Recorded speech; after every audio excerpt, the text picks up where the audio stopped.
Hello everybody and welcome to the Legends of Runeterra Rise of the Underworlds Seasonal Tournament. My name is Nekra. I'm going to be your desk host this evening, but of course, I'm not doing this alone. We've got Swim, our lovely analyst, and of course, our incredible casters for the first half of the day, Silverfuse and Charmer.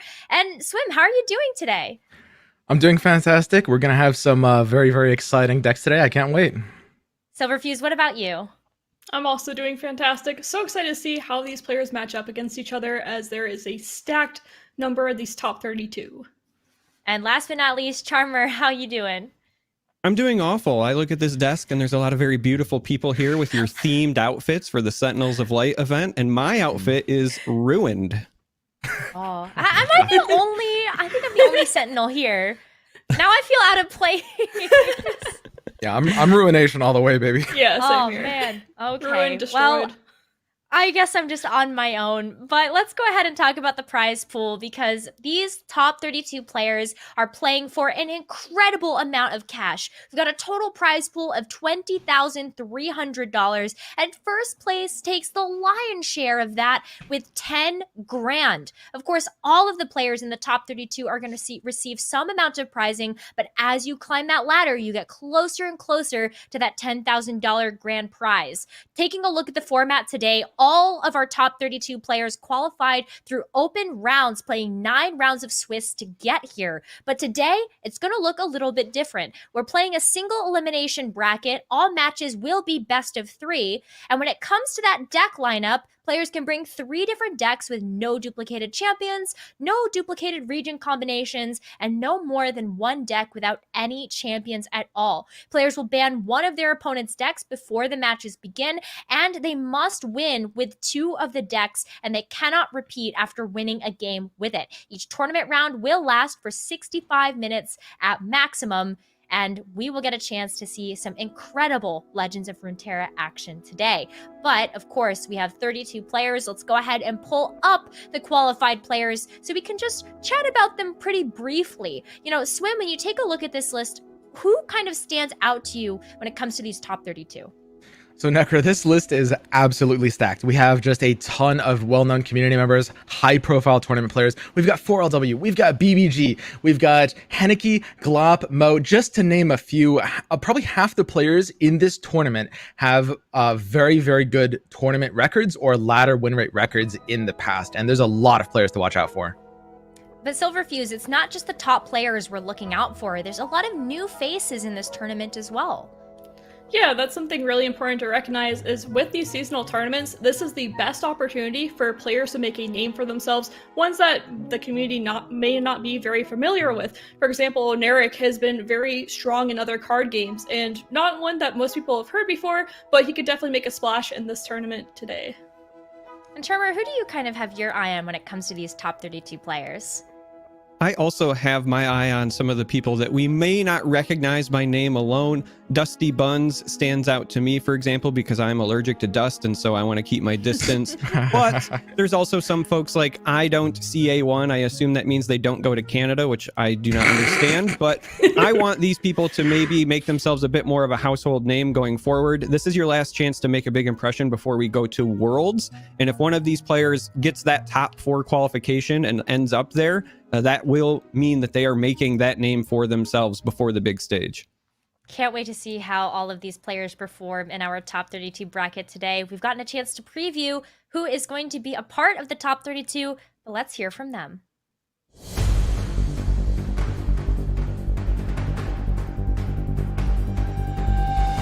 So winning this seasonal would really prove a point of skill that I want to demonstrate that I have. I love card games since I was a boy, and being able to win a tournament with so many good players with such a high level would be incredible, would be one of the best sensations ever. I'm just really glad to be here to play this amazing game and to also learn from other top players.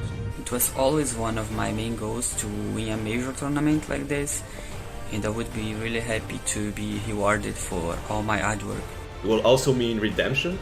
The last time I made top 32, I lost straight away in the top 32, and I would like to get another chance to at least finish a little bit higher. I don't really care about winning seasonal. I just want a top 4, make it to Worlds, win Worlds. Worlds is the grand scheme of everything, it's the big picture here for competitive players. So seasonals are cool, but the goal is just to get Worlds. This is the last chance I have to guarantee me a spot in Worlds qualifiers.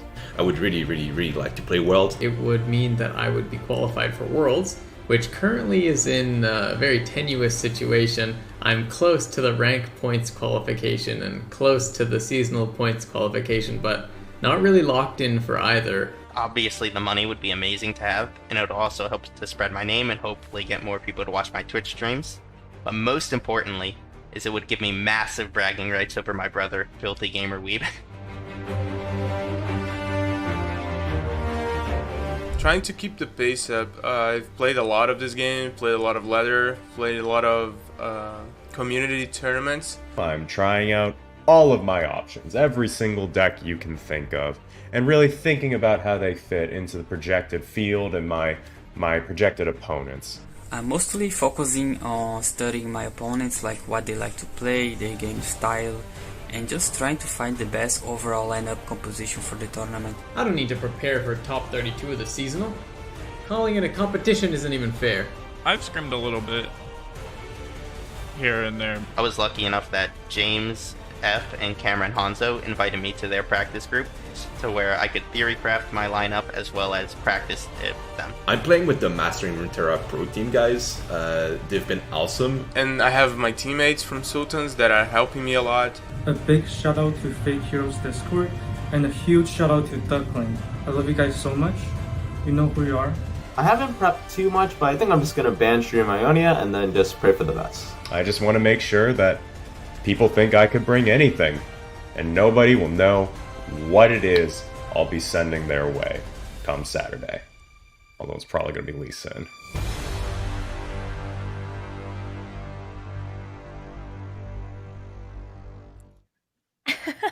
I love hearing from all of these players and what they have to say, because there are some funny things in there. Swim, kind of what stood out to you? I love Mo. Mo is such a character. He's just like, I didn't even prep. Yeah, no, I'm sure it'll work out. I don't know, man. He makes me laugh every time. Oh my gosh, and Silverfuse, Glop just saying, it's not even a competition. What is this? Like, oh, that made me laugh too, because if you don't know, during the qualifiers, he actually went 3-2, and his next 4 opponents were no-shows. And part of the reason might have been because he was playing Zillion combo, but we don't know for sure, but that just makes it all the more funny to me. oh my gosh. I mean, Charmer, these players have a ton of personality when it comes to what we get a chance to hear from them. Yeah, they do. I really liked Looser Beam there at the end saying, you know, nobody's going to know what I'm bringing. And then he spills the goods. Yeah, it's probably going to be Lee Sin. And we do expect to see a fair amount of Lee Sin today. I also just want to touch on somebody not in the video. I kind of called them out during the top 32. I am aware, if you're watching and you're offended, sir, I am aware that I don't see a one and that they're not actually against going to Canada. They are from Canada. That's part of the joke. So in case they're watching at home, I just want them to know I'm aware. Oh my gosh, I love hearing from all of the players, and we'll talk about the meta in a bit, but we've got to highlight some of the players that are participating in the top 32 today. And Charmer, I want to start with you. Yeah, I'm glad that you start with me because I want to start by talking about Mo. We just saw him in the video, and Mo is the kind of person where if you're at home, maybe you're in Twitch chat, you might say something like, who actually is this Mo guy? His takes are awful, and he's probably never played in a tournament in his life. And, well, you're wrong, Twitch chat, because Mo is one of the best players in the game. Last season, only went 9-0 to make top cut. This time around, almost achieved perfection again with 8-1. Did it with triple aggro both times. He's one of the best aggro players in the game, which is something that I personally enjoy. It's what I prefer. I like to be proactive. I like saying math is for blockers. Let's let my opponent figure it out and just try to close out the game. You can punish misplays. You can punish bad draws. And I think that it was a great call by Mo to do that. What I am most interested in is to see if he brings triple aggro again, and if he thinks that he can target this kind of mid-range and combo-oriented meta that we have going on here. Another thing to highlight with Mo specifically, if you follow him in the community, you are aware he's a very streaky player. It's not uncommon for him to go on wild win streaks, or in some cases, we call it pulling a Mo, tanking a bunch of LP at the end of a season. So whether or not he can do that today, I think is going to be a bit of a focus. Can he get a win in the early single elimination bracket? turn that into a top 4, as he said in the video that he's chasing, or will he flame out early? I hope he wins. I would love to see Mo competing in the World Championships because we have that right around the corner, and I think he deserves a spot. For Mo's sake, I hope he wins as well. But Swim, we also have to talk about another player, and that's Majin Bay. Yeah, I mean, for me personally, Majin is probably my favorite if I had to pick to win the tournament and take it all. Majin has the single best track record. He's qualified for 4 seasonals, and he placed first in the Cosmic Creation Seasonal. But honestly, the reason I like Majin for this tournament isn't even because of the track record. It's because he's a very, very, very good card game player coming from a poker background. And in addition to that, he also brought an extremely unconventional lineup to the open qualifier rounds. We can see here that he brought 3 decks Lee Sin, Deep, and Talia Lissandra, basically hoping that the opponent's lineup wouldn't be aggro. And we'll talk a little bit more about why this lineup is so unconventional when we talk about the meta, but it is a really, really spicy lineup, and I, for one, can't wait to see what he's going to be bringing today.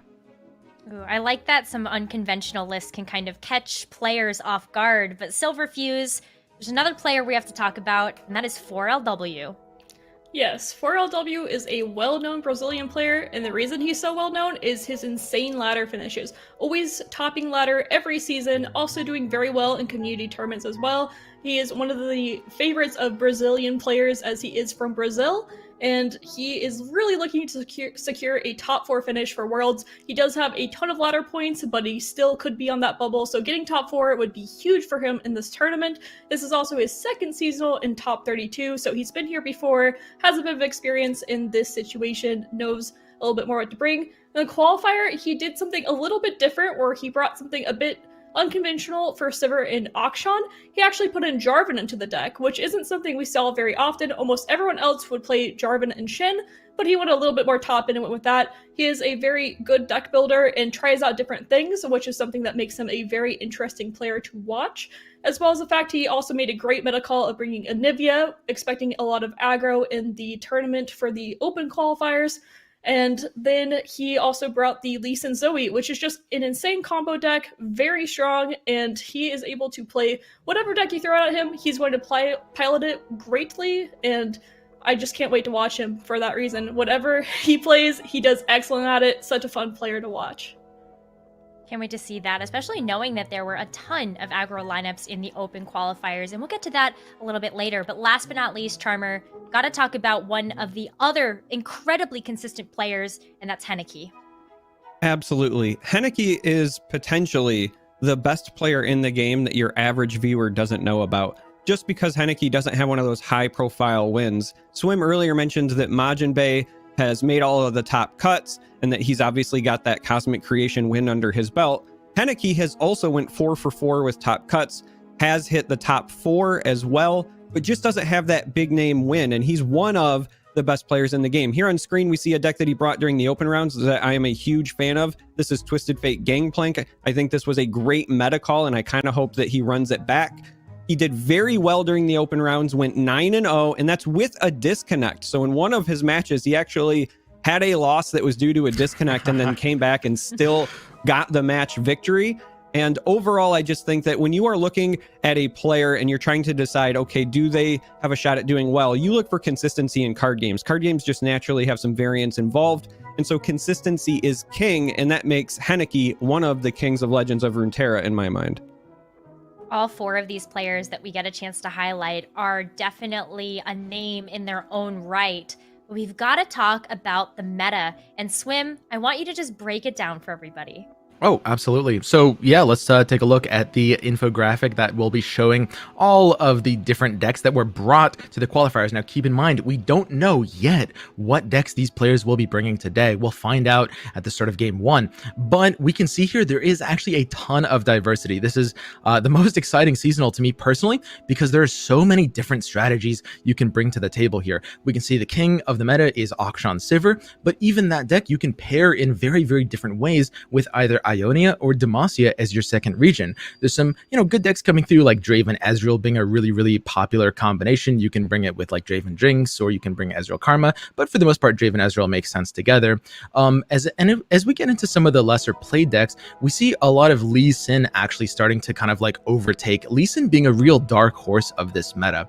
I think for the most part, we can broadly break deck lineups into 3 categories. There are people that tend to be bringing aggro decks, and these might be few and far between, Giga Chads like Mo, if you will. There are people that are going to be bringing like control heavier decks with like a Nivea or Viego, and that's going to be their lineup theme, or people that are going to be bringing kind of like an anti-control deck, and that's going to be decks like Deep, like Nautilus, like Lee Sin, and like Lissandra Talia as well. Silverfuse, what do you actually think? What stands out to you about this meta? Like, what do you expect to see? Obviously, that Akshan Sliver is the deck to beat, and is your idea to ban this deck or to counter it? Counter it usually being aggro like Mo is looking to do, but if you're looking to ban, what are you looking to do next? Are you looking to bring things like Lee Sin that are more combo oriented? Or are you looking to bring more mid-range things to perhaps counter other people's Lee Sin decks, such as Scouts, or even decks like Tom Raka, which we didn't really see in the qualifiers, but we do expect to see in this top 32 as players have a little bit better idea of what they're going to be up against. Yeah, and I expect most people will probably be banning out Akshan Sliver Charmer. Actually, do you want to explain why? Yeah, absolutely. So one of the things that I was going to piggyback off of was that Tom Kench Raka was actually for sure a great choice if you're planning to bring it, because 2 of the previous seasonal winners for this event have already got it in their winning lineups. But also when you talk about the banning here, when you are building your lineup for these events, I said it during the last seasonal tournament, you either want to bring a deck, beat a deck, or ban it. And so if you are targeting that as a ban, it opens up some interesting matchups for you. Or perhaps you're trying to beat it, which again is why I was a big fan of Henneke was bringing the Twisted Fate and Gangplank list, for example. But ultimately, people are going to bring Ionia and Shurima as ban bait. So you have to decide very early on, is this the deck that I want to ban, or is it the one I want to beat? We saw during the player interviews, somebody said, my goal is to just ban those 2 regions and pray. And then we also saw somebody like Henneke who brought Azir Aurelia, and he said on Twitter it wasn't even necessarily his favorite list, but it was banned the most often, which allowed him to play his 2 comfort picks. And so I think you are absolutely on the right track here with the idea of, do you just take away the best deck? And if that's the case, like, what's your game plan after that? Yeah, there's going to be a bit of a meta shift coming into this seasonal from the qualifiers. Even though what we're looking at right now is all the decks being run in the qualifiers, I expect that we're going to be seeing a bit of a shift in the direction of decks like Aurelia Azir and people trying to target out Lee Sin. I love exactly what you were saying, Charmer, about players wanting to either ban something or try to beat it. And in the case of Akshan Sliver, they'll likely go in to try to ban it. But I think that I've heard a lot of rumors, a lot of buzzing that people might be trying to bring ways of beating Lee Sin. Lee Sin is a deck that is kind of like pretty easy to target out if you bring a select lineup. And I think we might see a resurgence of Aurelia Azir as a way to maybe do that, because even though we didn't see it too much in the qualifiers, it's really well positioned to smash out matchups like Lee Sin, like Anivia, and like Viego decks as well, the Shadow Isles decks. That's actually a great point, because when you think about what the meta looked like for the open qualifiers, it's definitely going to change when players are more familiar with their opponents going into the top 32. But in Silverfuse, we were talking a little bit about maybe some underrated decks that might be able to make a resurgence. Can you expand upon that a little bit? Yeah, of course, there's always those decks that people kind of look over, and Tom Kench Soraka is one of those big ones, as it's always been a very prevalent tournament meta deck. It's just always been very well of being able to ban something else out that counters it and then use that to target other decks. Very hard to interact with for some decks, for example. Another one that I had kind of mentioned earlier was Go Hard. Go Hard was one player did bring it into the open qualifiers and was able, or into the qualifiers, and one player was able to qualify with it. It has so many good matchups that we tend to see. It is good against Draven Ezreal, which is another one that Draven Ezreal has been very dominant, and having decks that go very well into that matchup is a good idea, and it also beats a lot of the aggressive decks as well. So that's one that I will definitely be looking out to see if any players decide to bring that today. Yeah, there's going to be a lot of crazy strategies that we're going to be seeing. People are going to be bringing decks to try to beat Lee Sin. Tom Soraka, I can't wait to see more of this deck. I love it in every seasonal. Teemo Ezreal, even Scouts as mentioned, like these are decks that do well against Lee Sin. Some players might take the opposite approach and go for decks that are beating Shadow Walls, because a surprising amount of people brought Viego and Anivia decks to the qualifiers, although maybe that was because they expect a little bit more aggro there. The one thing to be sure of is that usually the player consensus is that the biggest difference between the qualifiers and the top 32 is that they expect to see a little bit less aggro in the top 32. Very interesting to see how all of these players are going to build their lineups for the top 32. Thank you so much for sharing your expertise on the meta. We're going to take a short break. Thanks for watching the pre-show. When we come back, it's going to be time for our first game of the top 32.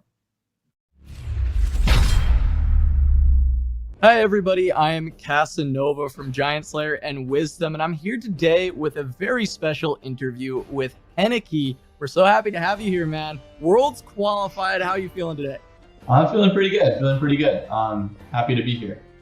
Yeah, so I mentioned Worlds qualified. I know that's gotta feel pretty nice, but every time you've been in the top cut, you've been in there 3 times so far for this seasonal tournament, and you have made it only to the top 4. Now, yes, you are Worlds qualified, but is that enough for you, Henneke, or do you feel like you need more out of the seasonals or out of Worlds? I mean, top 4 is pretty good, but I would love to win a seasonal. Every time I reach top 4, I can't help but feel a little bit frustrated because, you know, you get so close, and yet there's still that little hurdle you need to get over those last 2 matches that I just can't seem to win. So yeah, I would like to get back to seasonals and win one. Yeah, for sure. I mean, I can understand that frustration where it's like, even though top 4 has been a big goal, of course, to make it to Worlds for a lot of players, when you've done it a couple of times like you have, Henneke, it might not end up being enough. But I wanted to touch a bit more on that. You're a player that is kind of a bit of an enigma for a lot of the people in the community because you came into Monuments of Power as what we have seen as your first top cut. Now, that may not be true, but what we saw is that was your first top cut, and you took it to top 4, and then immediately was able to come back to another seasonal and another seasonal. 3 times you've made the top cut, and 1 time you didn't qualify to even play in the seasonals. So I just wanted to ask you, really, I wanted to just get a peek behind the curtain of Henneke. How do you see yourself as a player coming into these events, and do you see yourself as one of the best, or do you see yourself as an underdog that has scrapped your way to the top?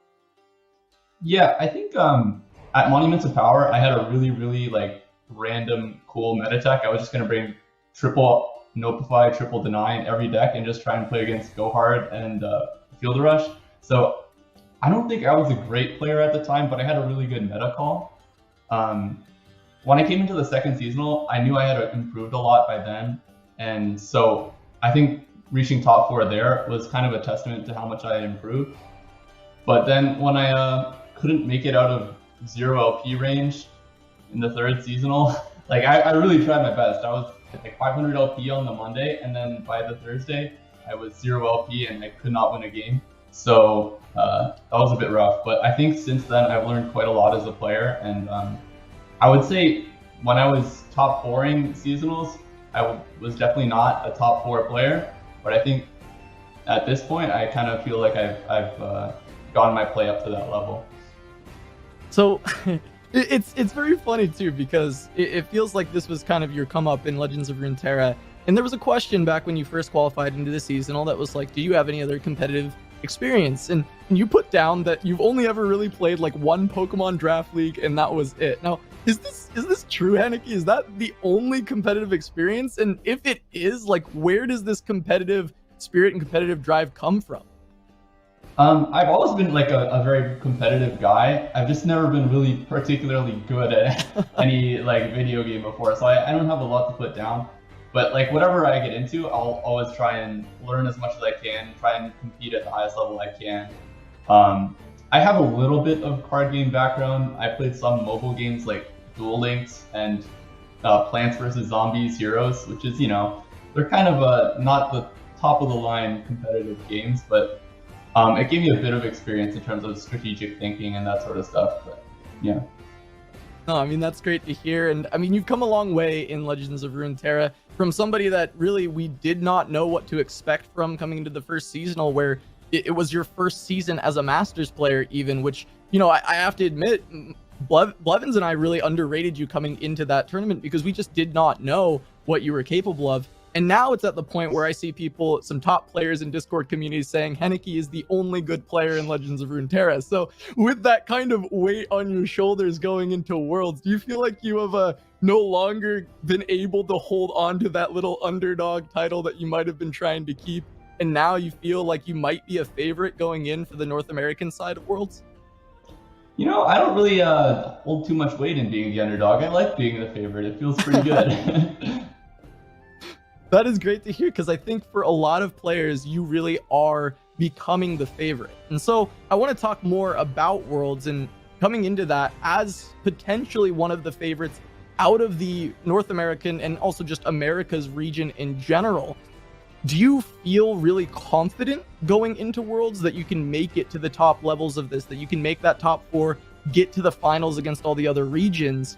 Or are you a little bit nervous about, you know, going in against all of these players that have topped or topped ladder and have just the highest caliber that we've seen out of LoR? Yeah, I mean, within the Americas region, I'm definitely confident that I can make it to top 5 and head to Worlds. I'm really curious to see how the other top players in the world compete. Like, I want to see how some of the European players like Sergi play. I want to see how JO1 plays. I would love to get to Worlds and compete against the best that the rest of the world has to offer, for sure. Yeah, I actually wanted to ask you specifically about who you wanted to play against. So Sergey and JO1 are amazing people to shout out already, both exceptional players in their respective regions. So I guess I'll pull it back a little bit and say, is there anyone in the Americas that you're either worried about or expecting is a shoo-in to also make that top 5 and get to the next level? I wouldn't say there's anyone particularly I'm worried about. There's a lot of the players I respect in the community, like Jordan, What Am I, Cephalopod, Majin. But I would say the one person I really want to play against is 4LW. I played him in the very first seasonals. So as I mentioned earlier, I had the triple Ionia list, and I just wanted to play against Gohard and FDR. And I matched against him in the 3rd round of seasonals tournaments. And I had followed the grassroots scene for a while, so I knew that he was a really, really good player. And so he pulled up with his Gohard and his Field Rush.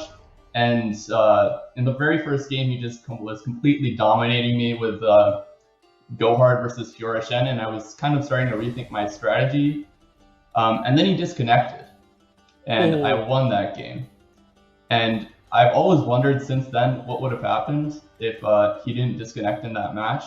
And ever since then, I've been waiting for the chance to meet him in a seasonals tournament or at Worlds or whatever to give him that proper match. That is crazy, because yeah, 4LW, as someone who has been in the grassroots scene for some time, 4LW is one of the best players in Brazil, in the Americas region.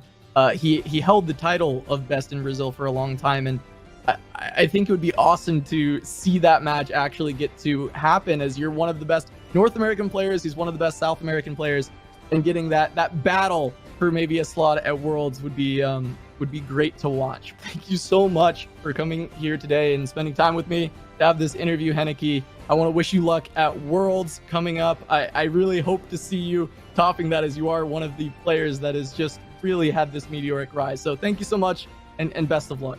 Thank you so much for having me. Take care.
Hello, everybody, and welcome back to the Legends of Runeterra Rise of the Underworlds Seasonal Tournament.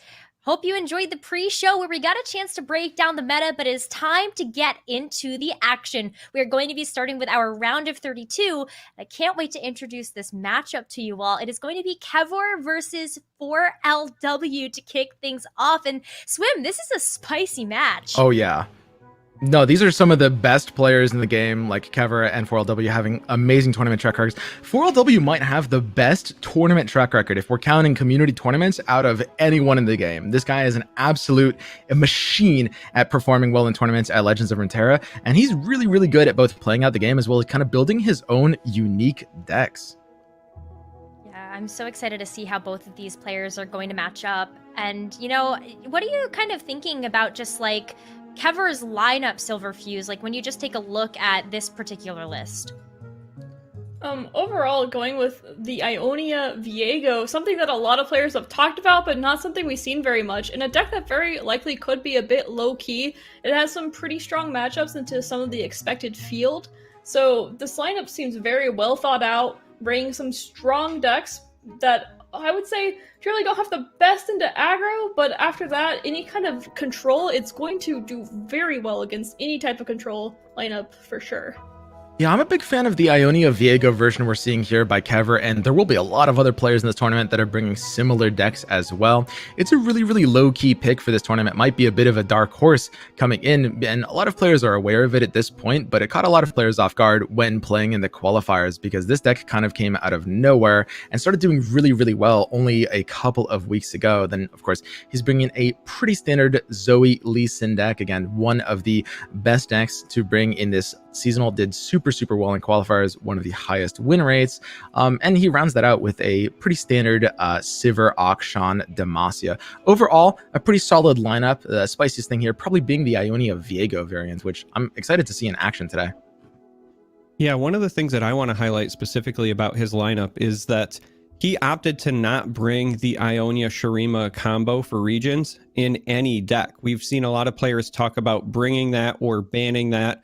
And Kever, again, occupation is a chef, so it's clear that he's cooking something up here because he says, I don't care if I don't bring that.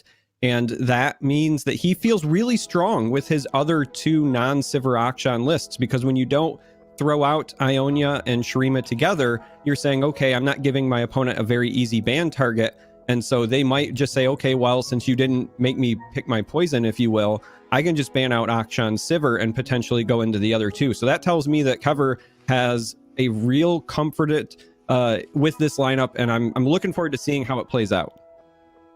Something I also want to point out was the Radiant Guardian that was slotted in there too, in that Akshan Sivir list. Not something we see often, but definitely a tech choice there. Yeah, I actually, honestly, so the deck we're looking at now as we get into 4LW's decks, this is his Aurelia Azir, and I gotta say, I love this build of it. He spliced in a Field Musicians and a Preservarium, and that's really, really genius for what this tournament lineup is trying to do. Basically, Aurelia Azir is going head-to-head with some of the slower matchups, decks like Lee Sin that Kever is bringing, decks like Thresh Viego, it will trounce, and honestly, this one's probably gonna have to be an auto ban for Kever. This Aurelia Azir deck does so well into Kever's entire lineup. Yeah, it's kind of interesting that you mentioned that. I mean, Silverfuse, just kind of thinking about these lists, if that's going to be the deck that Kever might have to ban out, what are you kind of thinking from 4LW's lineup that might be the target of Kever's lineup? Overall, any of the control style decks, obviously, you know, the Aurelia can't deal with it at all, but ideally, I mean, I would say Karma Ezreal could definitely have a hard time against some of these decks that Kever has brought. And the Sivir Akshan is, I mean, that thing's just strong into everything, so not too much more to say about that. I would say that 4LW has kind of got Kever in a little bit of a fork here between this Zero Aurelia version and the Akshan Sivir. Yeah, it's a bit of a soft target to the Lee Sin deck that I'm thinking for sure. It's, you know, it comes down to what 4LW is going to want to ban, but I'm thinking out of the full lineup, if I was 4LW here, I'd opt to ban probably the Akshan Sivir deck from Kever. But 4LW, if you just look lineup to lineup, is favorable going into this. He's got a really good lineup. He's kind of soft targeting Lee Sin that Kever's bringing. His deck should do pretty well into the Thresh Viego as well. And I expect to see an Azir Aurelia ban from the side of Kever, and probably a Sivir auction ban on the side of 4LW, although he could mix it up and go for a ban on Viego Ionia instead, actually. Charmer, it's kind of interesting looking at both of these lineups that there are multiple shared regions, obviously no similar region combinations. You can't duplicate those, but they're pretty strong when you take a look at this lineup. Yeah, you're still seeing a real focus on what are arguably the 3 best regions in the game right now. I think most players think that Shurima and Ionia are kind of like fighting for the strongest overall regions because they have sub packages that you can put into just about any deck. And then Demacia is like a slowly distant third. It's still featured in many, many tournament lineups. Again, we see it paired with Akshan and Sivir very often. We're also going to see it paired with like Lulu Zed if people bring that as well. You get access to some great removal. You get access to rally effects. And so when we look at these lineups, even if we see Kever, who did not decide to pair Ionia and Shurima together, we still see a healthy representation of Ionia. We see Shurima, we see Demacia. It's on both sides of the lineup. And so not a ton of surprises there, just mostly the surprises in the combination and the choices. Again, for me, it just stands out that Kever decided not to bring Shurima Ionia at all. And that means that 4LW is going to have, I think, a bit more leeway with his ban choice. Exactly. That's exactly right. It's really interesting to me just kind of taking a look at how these matchups go head to head. I mean, Silverfuse, is there anything else that kind of stands out to you about these lineups, or are they just kind of pretty standard? I mean, I wouldn't quite call them standard, but very well thought out. Very much thinking about the field, especially for LW's side, really just targeting the Lee Sin and Zoe, as we mentioned before, saying, hey, these are some decks that you have to deal with, and you can ban one of them, but the other one's going to give you a hard time. I just really like 4LW's lineup. I think it's very well thought out into the field that he's going into. Yep, exactly. And keep in mind, the thing that kind of like most, I think, solidifies 4LW's advantage here is he's got a really solid lineup that is doing a beautiful soft target on this Lee Sin deck. So if you're Kever looking at this lineup, you're like, okay, Lee Sin is unfavored against the Aurelia Azir. It's pretty unfavored against Ezreal Karma too. Ezreal Karma is kind of like a natural predator of Lee Sin. And I mean, the Sivir Demacia deck is just, I mean, honestly, the Sivir Demacia deck is kind of broken in general. So, that'll do really well against Lee Sin as well. So if you're Kever, what you're thinking about is, man, I got to get a win through with this Lee Sin deck. And probably the most important ban is going to be Aurelia Azir. That's like the scariest out of them, but it's going to be really scary because if he, doesn't do super well with Lee Sin, if this one can't get a win through, then 4LW will just have a very, very clean win, because keep in mind, you have to win with every deck to advance. Yeah, one of the things I also want to mention, Swim, is that when I look at Kever's lineup, the Viego list, when it is brought, is oftentimes, I think, in this meta being played because when Viego gets to a certain size, there's not a lot of removal that can deal with him effectively. We see a lot of direct damage in this meta. We see things where our units strike. And when Viego hits a critical mass, it becomes very difficult to deal with him. When I look at 4LW's lineup, however, I'm seeing a lot of soft removal, but still fully deals with Viego's body. What I mean by that is I'm seeing recall effects. I see Will of Ionia in the Karma list. I see Azir Aurelia, obviously, with the Blade Dance recall effect as well. And so while it's more kind of soft targeting Lee Sin, as you said, I think that we also have a very favorable matchup into this. And ultimately, I know we haven't been told the bans yet, but I would expect the Akshan Sivir deck to get banned out for Kever, and that he's going to have to kind of win with these decks that are going uphill a bit. That's not to say that they can't win. It is a card game after all, and people can draw the wrong half of their deck and things like that. But exactly. I really feel like Kever is going to have more work cut out for him in these matchups. Yep, that's 100% true. Like 4LW, just lineup to lineup. I love the lineup he brought. I love the variant of Aurelia Azir he brought. It's exactly like I was saying. I think Aurelia Azir, just looking at the decks that did well in the seasonal qualifiers, Aurelia Azir is a real up-and-comer. It's kind of crazy because you know it as a really powerful ladder deck that usually kind of scales inversely with player skill. It's very easy to play, and that's why a lot of people didn't bring in any qualifiers. But after looking through the qualifier metagame, these players are trying to, meta the metagame, and they're realizing, wow, a lot of these deck players, a lot of the decks people are bringing, a lot of the decks like Lee Sin, a lot of the decks like the Shadow Wilds versions, Viego Ionia, decks like Anivia, and even decks like Karma Ezreal. The Aurelia Azir deck is actually really, really, really good. And in addition to that, because now more people than ever are playing their Sivir auctions with the Demacia variant rather than the Ionia variant, what that means is people free up that region combination. So people can use their Ionia Shurima combination on early Azir and then bring their Sivir auction with Demacia. I expect we'll see a lot of people do it in this tournament. It's exactly what I would do. And 4LW looks really, really well positioned here. Ooh, I'm so excited to get a chance to see how this matchup is going to shake out, especially when you just think about the level of competition and the fact that both of these players are incredibly strong when it comes to playing Legends of Runeterra. So I just can't wait to end up seeing what's going to happen. And I feel like you all broke down really beautifully how this matchup could play out. You know, I guess the last question that I have, Swim, is like, knowing that Lee Sin is an incredible meta call, do you think it's still safe to bring it to a tournament like this when people are like metagaming the metagame? Yeah, that's a really, really good question, Nekra. I think that's part of the reason why we're seeing some of the players that might have brought Lee Sin to the qualifiers. Some players might elect to not bring Lee Sin to the top 32. And I think we'll see that as the decks start coming in today. So amazing question. And you're absolutely right. Some players might not bring it. All right, well, it's time to get into our round of 32 matchup featuring Kever versus 4LW. Silverfuse and Charmer, take it away. All right, we are jumping into this. Sorry, Silverfuse, I was just really excited. We're jumping into this, and we get to see that we have the Lee Sin deck that we were just highlighting, and it's going to be facing off against what appears to be the Akshan Sivir list. We see the Merciless Hunter here, the Preservarium, etc. So this is going to be a bit of an interesting battle because Lee Sin, while it has tools to deal with this list, does need to kind of survive those early rounds until you can get Lee Sin up and running. Yeah, and the bans are in. 4LW has banned Sivir and Akshan, and then Kever has banned the Azir Aurelia. So not quite what we're predicting. I mean, I think it was 1-1, but Azir Aurelia, Kever got kind of forked where he had to ban the Azir Aurelia or the Akshan Sivir, goes ahead and says the Azir Aurelia is going to be harder for my Lee Sin to beat, and is going ahead and taking the Lee Sin deck right now, which makes a lot of sense considering that you know you have to win with this deck, and this is probably your hardest matchup. Yeah, speaking of a difficult matchup, when you're looking at the Lee Sin's hand right now, you've got Lee Sin, which is great. A lot of times you sometimes run into issues where you don't find your Lee Sin, but you don't have many other options going for you. So we're going to see this turn into a crescendum because you've got to find your Eye of the Dragon. You got to start stalling. On the other side, we see a lot of bodies, and not only that, quality bodies. This is the reason that you run Shurima. We see Merciless Hunter, we see Ruin Runner ×2 on the other side, and so you're going to have to see Kever focus on slowing down this start in order to get Lee Sin up and running. Yeah, and thankfully for Kever, it is a little bit of a slower start on the Akshan Sivir side.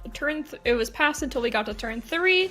However, the rallies are the big thing that is hard for Lee Sin to deal with, and we know from the hand right now there isn't a clean way of dealing with that. But because this Eye of the Dragon, the main engine, the main defensive tool of this deck is going, it does help Kever out quite a bit here. A little bit of a sigh of relief that the start wasn't too brutal.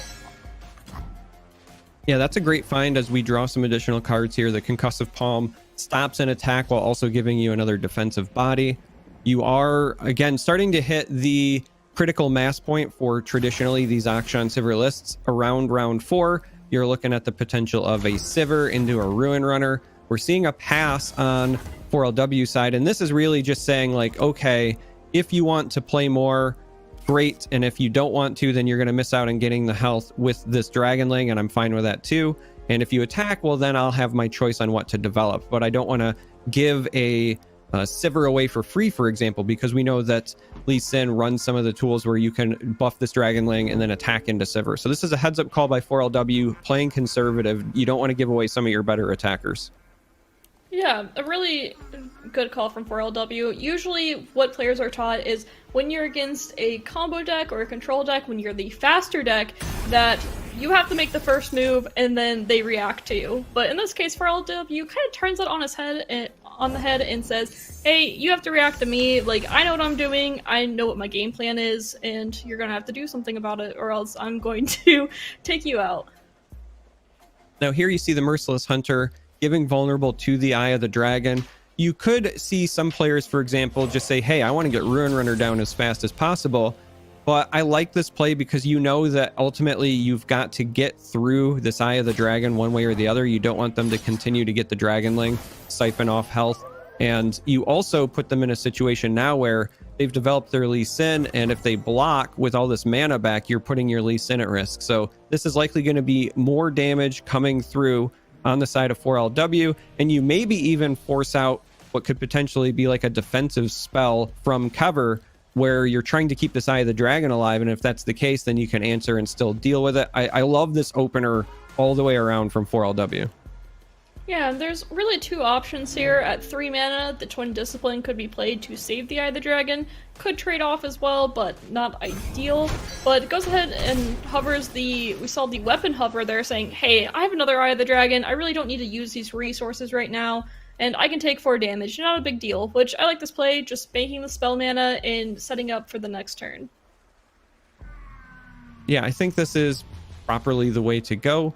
You also don't want to overextend if you're Kever, because you know that your opponent is running these strike spells. We can see Concerted Strike in the hand and single combat, and so you don't want to run into a situation where you're protecting Eye of the Dragon to turn around and lose your more important piece, which is obviously Lee Sin. Now, Kever has a backup Lee Sin in hand. Right now it's showing up as the spell because of the way champions work, but you still don't want to lose a Lee Sin you've already invested in, because you're going to need that to play catch up. The real issue here is your life total. You're going to be able to push offense here in the very near future with your Lee Sin, and you're going to be able to slow things down, likely because of challenging and or kicks, but you're not gaining health back, and you've got this wide board still to deal with. And there will be an Eye of the Dragon summoned here once again, giving the Lee Sin the challenger and also the barrier as well. So we'll see if Lee Sin decides to go ahead and take another unit out. But first off, 4LW has a counterattack of Concerted Strike, so we'll see what Kever decides how to answer this. There's many ways to answer this. From the Will of Ionia, for instance, is a possibility. Well, that's looking like maybe the only possibility here. I mean, of course, there's the barrier too, so it's interesting here. I mean, yeah, yes, you could go with something like the Twin Discipline as well, just to jump yourself up to a higher health total. Now, there is the opportunity, we're going to see that now. You have the opportunity on the other side to buff something with like that Sharp Sight and then force even more out of them. The real question is going to be how much mana can 4LW bait out from Kever, because you could then, after combat, assuming Lee Sin doesn't level up in Dragon Kick, when it loses the barrier, you could potentially try to come back with the single combat, but I think ultimately Kever will have enough to keep Lee Sin alive. Yeah, and we do see that the 3 attack is striking first to pop that barrier, and right now 4 damage will be dealt to Lee Sin, as well as the Eye of the Dragon is released as well. But the question is, will 4LW try to kill this Lee Sin? I mean, the barrier is now gone. Of course, other options like Twin Discipline could be in Kever's hand. We have the caster vision, so we know that Will of Ionia is the biggest option here, but looks like there'll be nothing else. Also that Notify, and we just drew a Deny, and then depending on the amount of damage that would have been coming at Lee Sin, we also have that Guiding Touch that could maybe have topped something off. So Kever, I think, knows that they have a lot of opportunities here to keep the Lee Sin alive. They're in the driver's seat if they can keep their health total nice and high. So we need to see some offense from 4LW to try to put Kever more on their back foot here. Yeah, and unfortunately for 4LW, we're not seeing any of those rallies. We do know in Kever's hand that there is the answer to the rallies, but the rallies are one of the biggest things that make this deck as strong as it is, being able to attack multiple times in a single round. And once again, 4LW saying, I really just want to deal with this Lee Sin. Let's take another shot at this. Yeah, and unfortunately, the Snopify is going to come into play. And the reason I say unfortunately is that means that 4LW doesn't have any way to get around it. You can't, make your single combat bigger, where if Kever had done something to boost Lee Sin's health, that might have been a consideration. And so you're not going to get this off one way or the other. Lee Sin's going to get overwhelmed, which is huge. And you are not happy if you are 4LW. That is not a great hand for dealing with a leveled up, overwhelmed Lee Sin at the moment. Yeah, this is looking really good for Kever right now. Has all the tools he could ask for. And now the leveled up Lee Sin too. So, I mean, the pieces have come together. The Lee Sin is leveled up. The Overwhelm is there. Plenty of spells in hand to do whatever he would like to do. Kever has to be feeling really great in the driver's seat right now.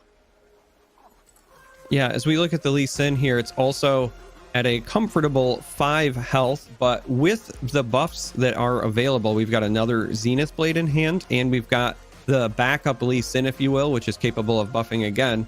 You are getting dangerously close to that magic number 10, which is the one-shot kill from Lee Sin. If you're trying to target a Nexus, if you're watching at home and you're not familiar, Lee Sin, when he's leveled up, will dragon kick the enemy that it challenges, which then deals its powers damage to your Nexus. But the way Overwhelm works is even if the blocker is gone, you still deal that damage, and so you essentially double Lee Sin's damage. Yep. And 4LW does have the ability to activate the Palace here, using a Sharp Sight preemptively. However, that's generally not what players want to do. They want to use the Sharp Sight as a way to interact with their opponent, but it has to decide if getting the spell beforehand is worth it. It is at focus speed, so that means it can't be cast during combat, but it can be cast beforehand. Yeah, this is an interesting spot because you could also just attack, and when Akshan strikes, you would still get the credit. But you want Akshan to still be there because you want his strike to then give you more credit on the second landmark, which is the far more powerful landmark for this list. So, like you said, I don't think you want to preemptively play this Sharp Sight. Instead, you're going to go wide. You're going to try to push as much damage as possible. And you're going to, again, try to slow down Lee Sin's counterattack. And looking like preemptively popping the spell shield on Sivir, also creating a blocker at the same time, just a little bit more defensive options, knowing that as long as I keep this Lee Sin alive, I'm good to go. I just need to not die this round. And at 2 mana, knows that there's no potential for rally and needing to deny the rally, so it's okay for Kever to also tap below that deny mana. Yeah, this was a very heads-up call by Kever because you pop the spell shield, but you get the body, and the body's the big deal. We saw 4LW commit to the Sivir. They need to go wide. We just highlighted it, and if you're Kever, you know that just as well as we do. Kever's a better player than I, so I'm guessing they know that. And they want that 3-2 to just be able to jump in the way if it is needed. Now, it looks like 4LW is not going to commit to the full attack, doesn't want to give away some free trades to this Dragonling potentially. You're okay with attacking. Oh, and we get a pass. I was about to say you're okay with attacking with what you had because none of those are going to allow them to gain health from the Dragonling. You've got the Fearsome and you've got the Quick Attack, but instead just decides to pass. Yeah, and 4LW can't be happy with that play because you're just kind of pigeonholed into doing it. Not the spot you want to be in against Lee Sin. It's turn 8. Lee Sin still sitting at 13 health, a very comfortable position, and still so many cards in hand, so many opportunities to find a way to end this game.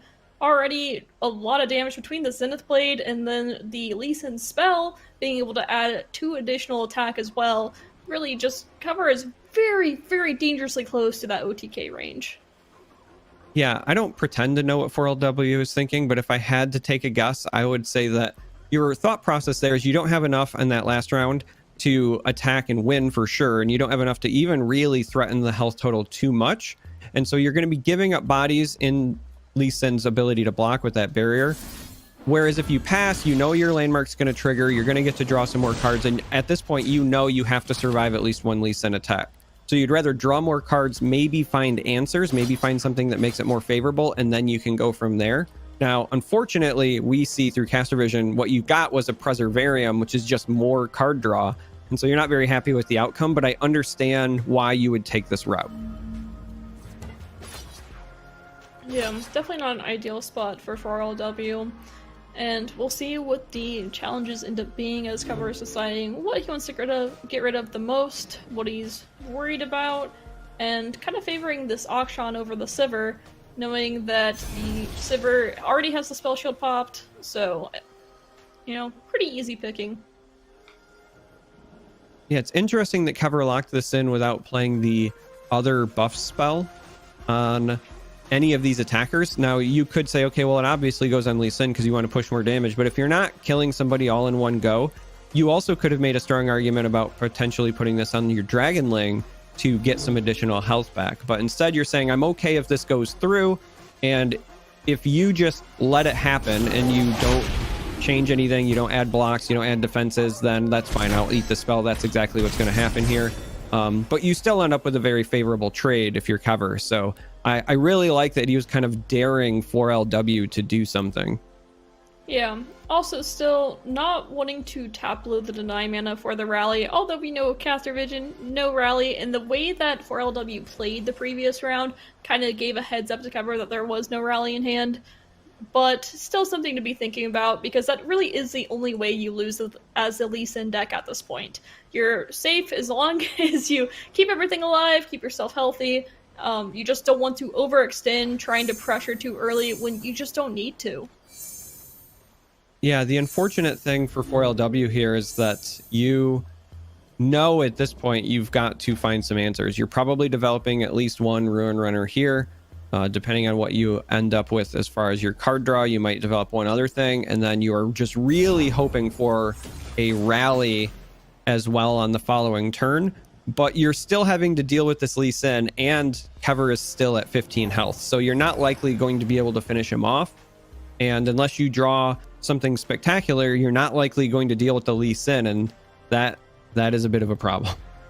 Yeah, it is. Next turn for 4LW really is do or die. You're either winning or the game's pretty much over, as there is no other way to interact with this Lee Sin. So it'll be interesting to see what these top decks are. These top decks could make a difference. Kever would have to make a bit of a misstep for the top decks to really matter, but hey, you never really know.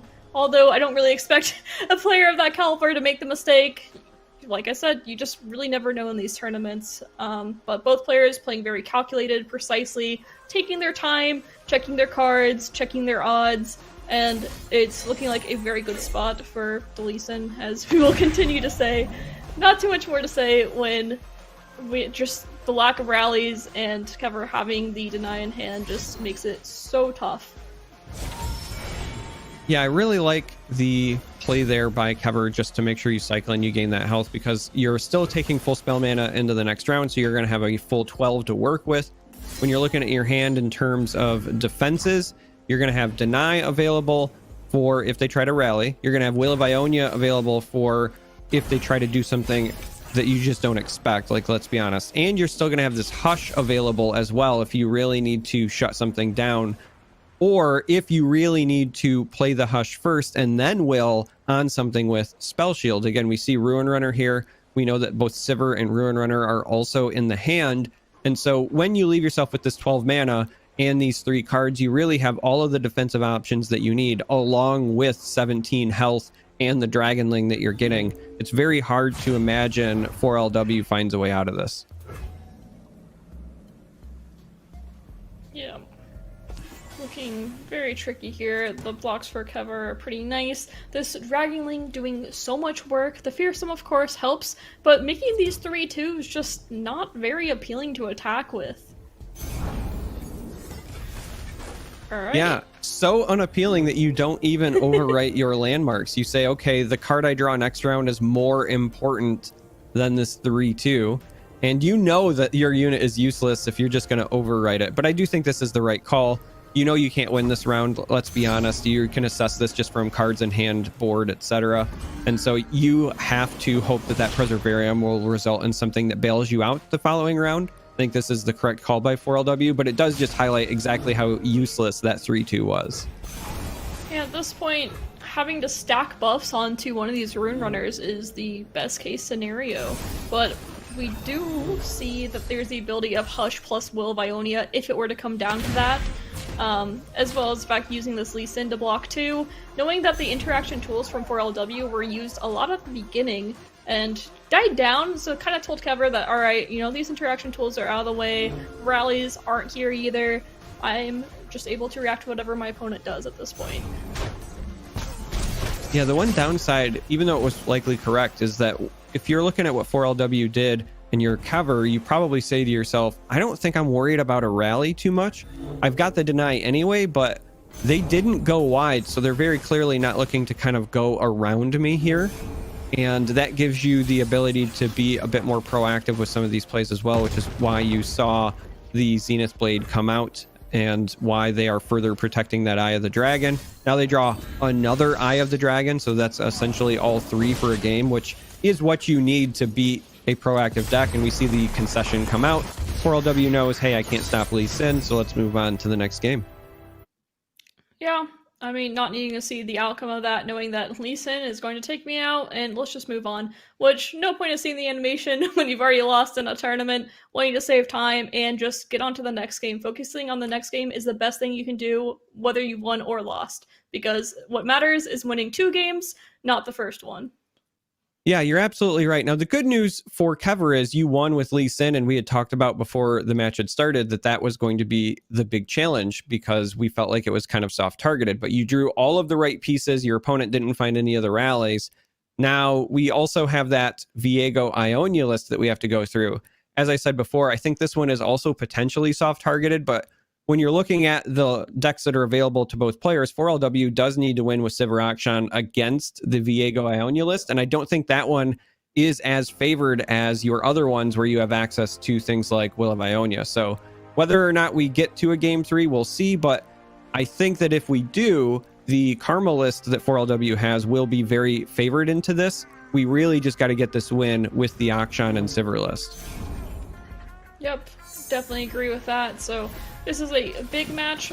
The Kever is looking for the win and taking the series with a sweep. 4LW looking to keep his top 4 dreams alive and getting qualified to the World Championship by winning this game and then going to a Game 3. So it'll be a very high intensity game and can't wait to see. A big difference here is there's already a 1-drop stop start for 4LW, when before didn't get a play card until turn 3 as the aggressor. Makes a really big difference. It does. However, through caster vision, we can see Kever has one of the best starts you can ask for with this Viego Ionia list. We have an early answer for small bodies in the Vile Feast.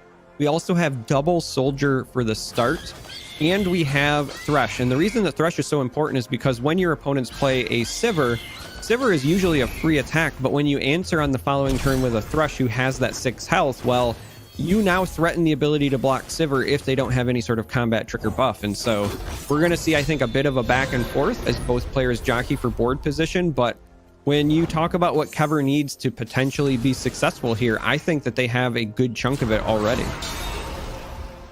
Yeah, I mean, these encroaching mists are going to be huge and great ephemeral blockers against the Akshan Sivir list. And also, too, looks like 4LW did find a bit of a better start here, has a nice curve of 3, 4, 5. The girls, the Shuriman girls that we all know and love. A very strong package, so has to be happy with his hand too, which will make this game even more interesting as we watch it play out.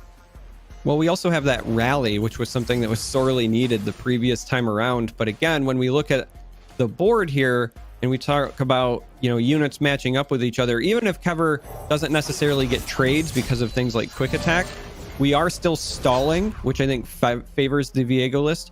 And we are talking about just kind of like long term, your ability to have a very big Viego. As I said before, when you play these Viego lists, what you're really hoping is that they don't have great ways to deal with it. As I said, in this meta, you've got a lot of direct damage, or you've got cards where your units strike other units, but you can get Viego to a size so big that you can't deal with it directly. Now, the other list that 4LW has does have those answers, but this one doesn't. And so that's why I mentioned the soldiers. You want those early mists, you want that start, so that when you draw your Viego, you are well on your way to making him kind of unstoppable. Now, with the Sivir start here on the other side, 4LW is potentially going to be able to get Sivir up to the point where she is buffing the entire board and she's forcing very unfavorable trades. And so we're really kind of watching these two decks race each other to hit their key power spike for what they do.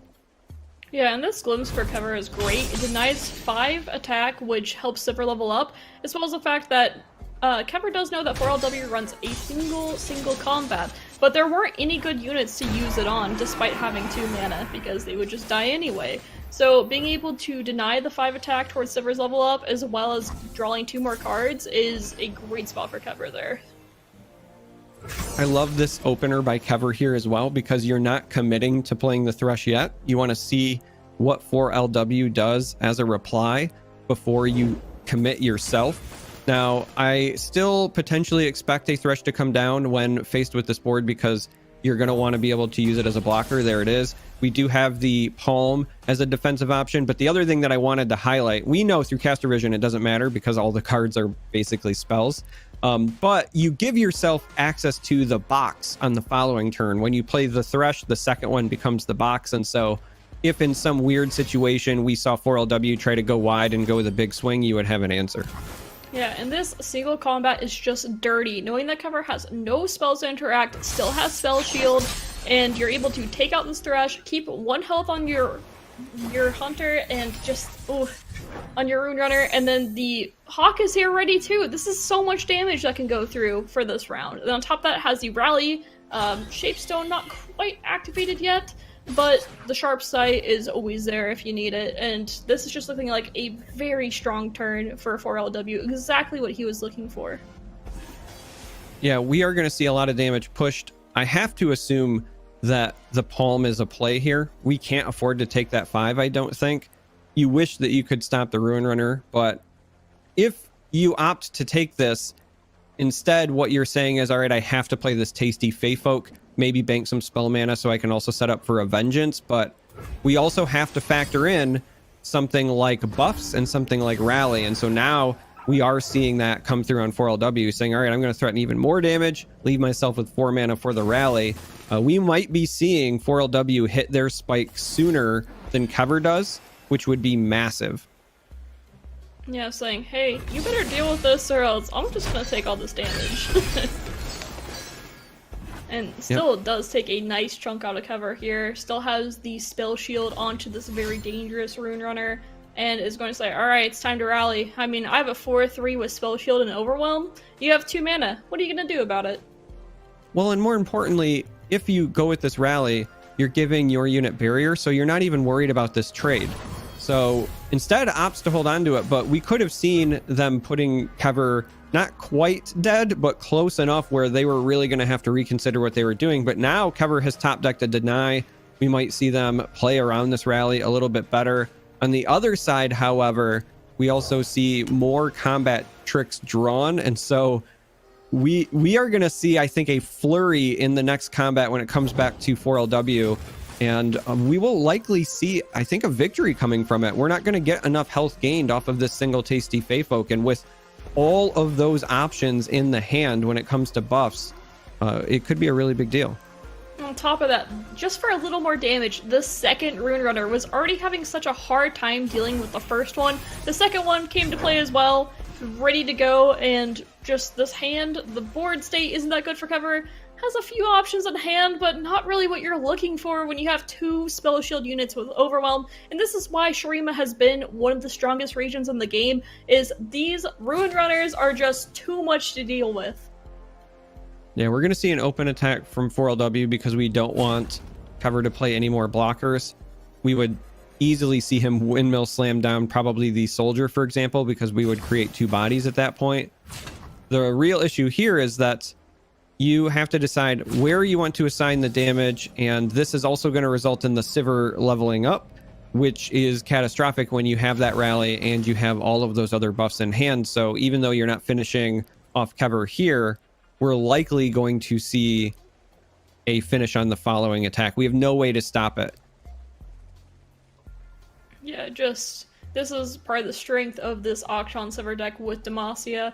Has the buffs, has the Rally, has everything you could really ask for, and we're seeing it right now. This is the double Rune Runner. Just, what do you do against the Charmer? Well, I mean, you block like you are right now. You say, I've got the deny for the Rally. You're still going to have to deal with the next attack. So you have this Vengeance here, which leaves you with exactly 4. But when you do this, you are also just committing to, this is my turn. We cannot go below 4 mana right now. And we still have to find a way to deal with these units when the next attack comes. So, you know, I keep saying when the next attack comes, we suspect it might be from the Rally, but we know that's not going to happen with the deny. But you're still going to have to deal with these on the following turn because we have these buffs in hand as well. That's the real issue here, is 4LW is going to be able to save these Ruin Runners, and they're still going to have Spell Shield, and you're still not going to have a great way to deal with the overwhelm damage once this combat resolves. Yeah, and for all you know, there could be 2 rallies in hand. Kever doesn't know that, but we do. And you never know, there could have been 2, you know, you could play an Aegis and then get denied, and then another Aegis comes down. Not likely with 3 cards in hand, and 4LW goes ahead and says, alright, I'm gonna go ahead and wait another round. And I mean, it makes sense to me. Really though, not finding more units to really help with this. Has a couple buffs. This is a huge top deck though. I was gonna say we absolutely have to see the Hydrovine here. The reason you have to play this is you still have mana for your deny in case they have a rally here, but we have to play it because it blocks 6 damage, and when you're at 4, that's huge with these overwhelm units, and then you're gonna have to find a way to survive the other overwhelm damage. And when you're getting these encroaching mists that are getting bigger and bigger, we're going to rely on that as being our only out. So we have this come through, then we have the deny. This is a great counter response. We don't have enough mana for the syncopation to make this swap, and so unfortunately we're going to see a win from 4LW because you have no answer for the open attack. Unfortunately. But you we know, get a game from the 3, point of view what of do you Kever, mean, we're watching from unfortunately? Kever's point of view. I mean, yeah, for the viewers, it's not unfortunate. We love a game 3. We love seeing them duke it out, and so we are going to be doing just that. We're moving to game 3. I was just saying, you know, hey, we're speaking from Kever's point of view here, where you're doing the best you can. You navigate it where you know you have to play a big body. We know that you have to save mana for the deny. We did all of that correctly. Just had the right answers on the side of 4LW. Also really masterfully piloted that. So game 3 on the way. We're going to have that Viego Ionia list running it back again, and we're going to get to see Karma on the other side. We're going to have Ionia kind of slowish control decks facing off. Yeah. I know a lot of players love watching Karma, not one that we always get to see in these seasonal tournaments, so I'm excited to see how many turns do you think this game is going to go to, Charmer? I think it's going to go till round 11. I think 12. Because I think that what we're going to see is the Viego list will not be able to pressure enough early. And while it might start doing what it wants to do, we're going to see buffed Viegos. We're probably going to see Hydrovines. I don't think we're going to see a death before 10. And the problem is with Karma, once she levels up and you get like 1 or 2 good draws, you can just win from hand. Whereas Viego does have inevitability, but we're relying on just kind of grinding it out. Now, the one wild card here is whether or not Kever gets enough chip damage in that he can win with an Atrocity. I think that's one of the things we're going to look out for. Yes, Atrocity could definitely turn the tides of this game for sure. And as we know, the Kever deck a bit slower, a bit more control, looking to outvalue, especially through bigger units and Viego. But the Karma Ezreal, despite being changed over the year of Runeterra, does still have a combo orient to it where it's not necessarily killing you from 20 to 0, but looking just to get that chip damage, as you mentioned, and then trying to kill turn 10 or 11 with Karma and Ezreal on the board, or even sometimes just Ezreal's enough. Yeah, I mean, that's the other X factor, right? Is you've got that Ezreal and you don't really have great ways of blocking it as far as elusive goes, so you're going to have to waste removal on this early Ezreal if you don't want it to be a thorn in your side. Karma would love to get more chip damage in whenever it can, simply because it's going to make that win from hand that much easier when the time comes. And so Kever already dealing with this Ezreal breathing down his neck. Yeah, a lot of times too, decks or Karma Ezreal having 2 Karmas in hand is a bit detrimental, but because 4LW is against a slower deck, such as this Ionia deck, that it's okay to have 2 Karmas. It's still not the thing that you want to see, but against, if you were playing an Akshan Sivir, you would be having a terrible time seeing 2 Karmas in your hand. So, like I said, not the best thing to have in hand, but isn't the worst thing when you're playing against a Viego deck, and Kever hovering over that Viego, going to try to get him down nice and early, I would think. Although 4LW has that Will of Ionia, has that Thermal Beam, has some answers in hand for it. Yeah, the one thing that stands out to me specifically about this Karma Ezreal list, I called it out during the pre-show before the match started. For example, we have 2 copies of Will of Ionia, but we do also have triple Thermal Beam. And so when the Hydras come down, you've got beams to potentially deal with them. They don't scale the way Viego does. And then we still have Will to deal with Viego long-term when he grows to a size where you just can't manage him normally. Ultimately, as I said before, the real exchange in my mind will come down to whether or not Kever finds an atrocity and whether or not enough mana will be back to either interrupt the atrocity via removal or whether you've got to deny, because there is a 1 of deny in this Karma list. Yeah, something interesting to see here is if this 3-1 will be blocked. I'm going to assume not, because if it is and it dies, then it creates a mist for Viego, which pumps up the mist attack 1 by 1 as well as the Viego as well. But it looks like the Eye of the Dragon might be coming to face down this Camvorian. The soldier. Yeah. Let's just call it a soldier. Camvorian? Let's just say this wonderful military mistman is doing his job and getting rid of that Eye of the Dragon. So we're going to see Viego grow a little bit here.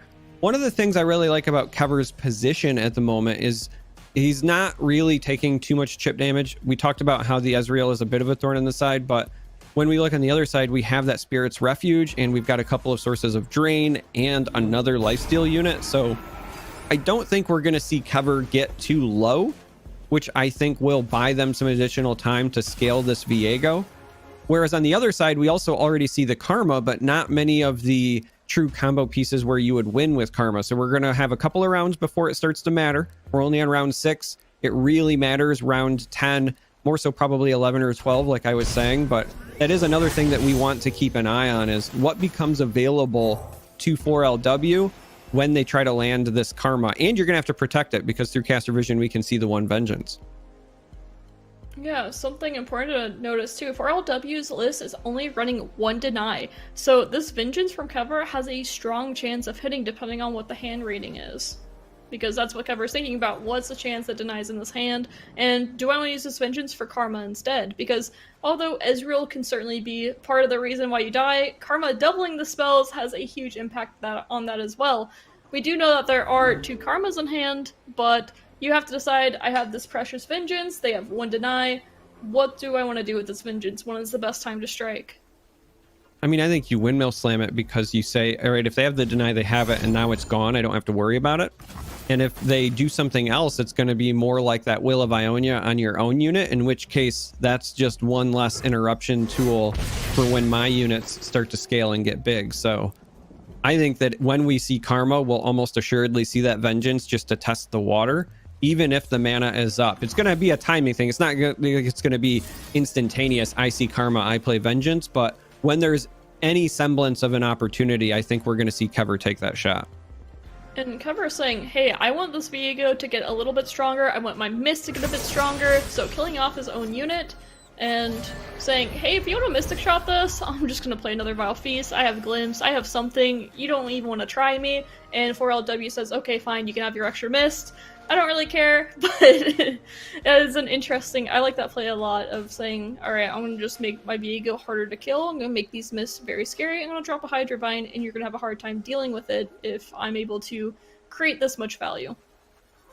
Well, part of this game plan as well is, not only does it make the Viego bigger so it's harder to kill, and we saw some damage placed on the Viego, so maybe you're worried about them following it up with more damage, but also, we know that Viego has Fearsome.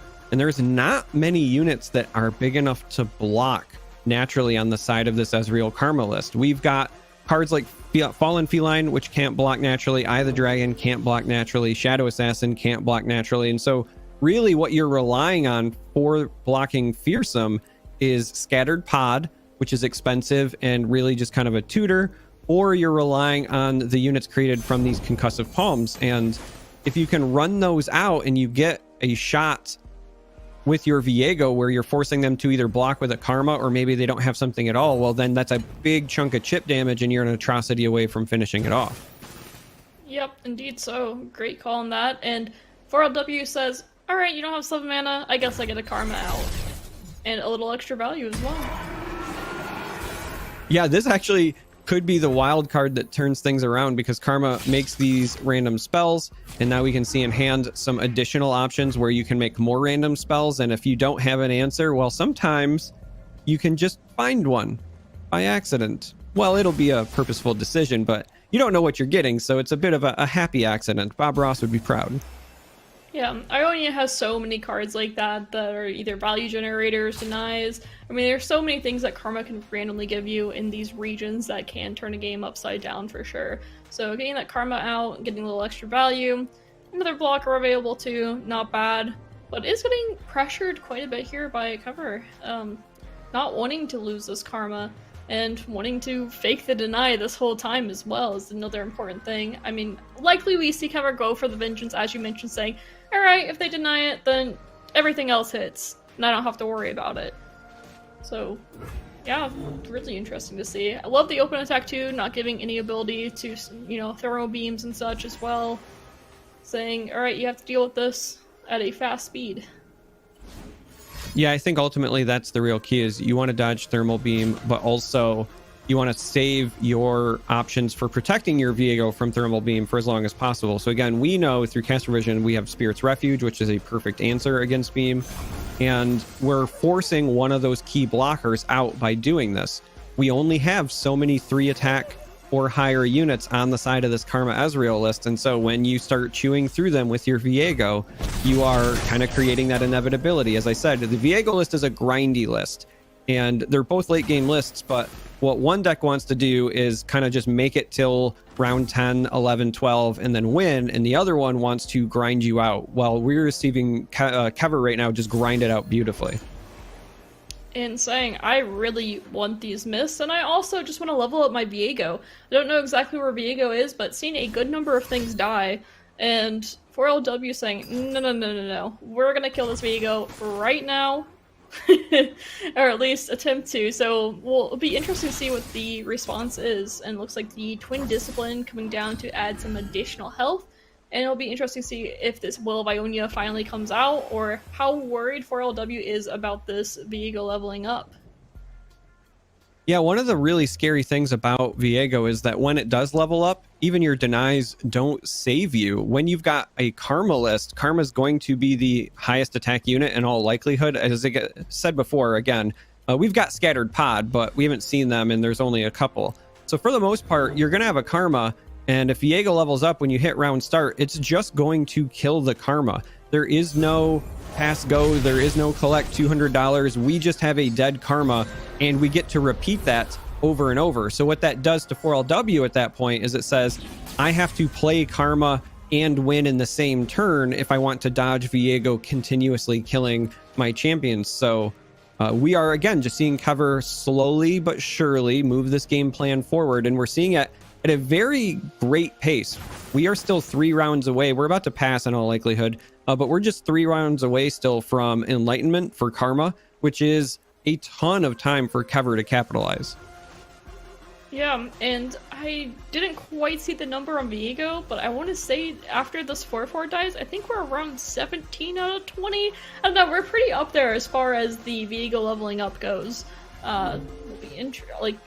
Will he level up or not is something I have great interest in. I assume 4LW will be doing what he can to stop it, and I think this does level up Viego. Yep, 13 yeah, this out of is 20. exactly Yep. enough.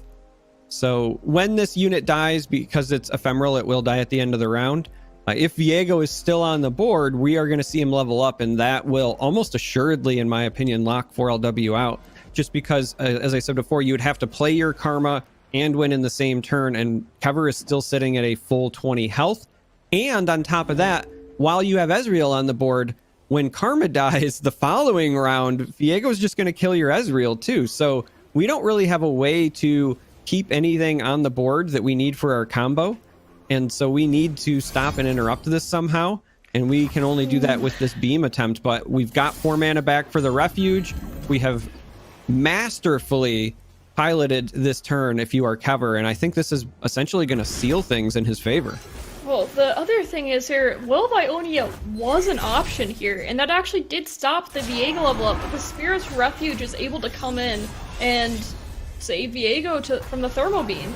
As well, there are 2 denies in Kever's deck, but this is probably, like, that was the most critical play in the whole series, was whether to use the Will of Ionia or whether to use the Thermal Beam. I mean, of course, we do have the Vision, but that is 4 cards that stop the Thermal Beam, but only 2 cards that stop the Will of Ionia.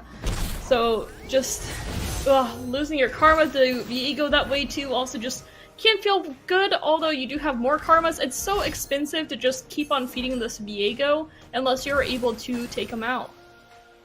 Yeah, I think the real concern with 4LW attempting the Will of Ionia is that they know they stopped the Viego from leveling up, but they're also not able to deal with it later. When you talk about your options for stopping that atrocity that I was talking about, and you're already down at 11 and Viego's been growing and growing, in your head, you're probably thinking, well, Will of Ionia saves me from atrocity and Beam doesn't.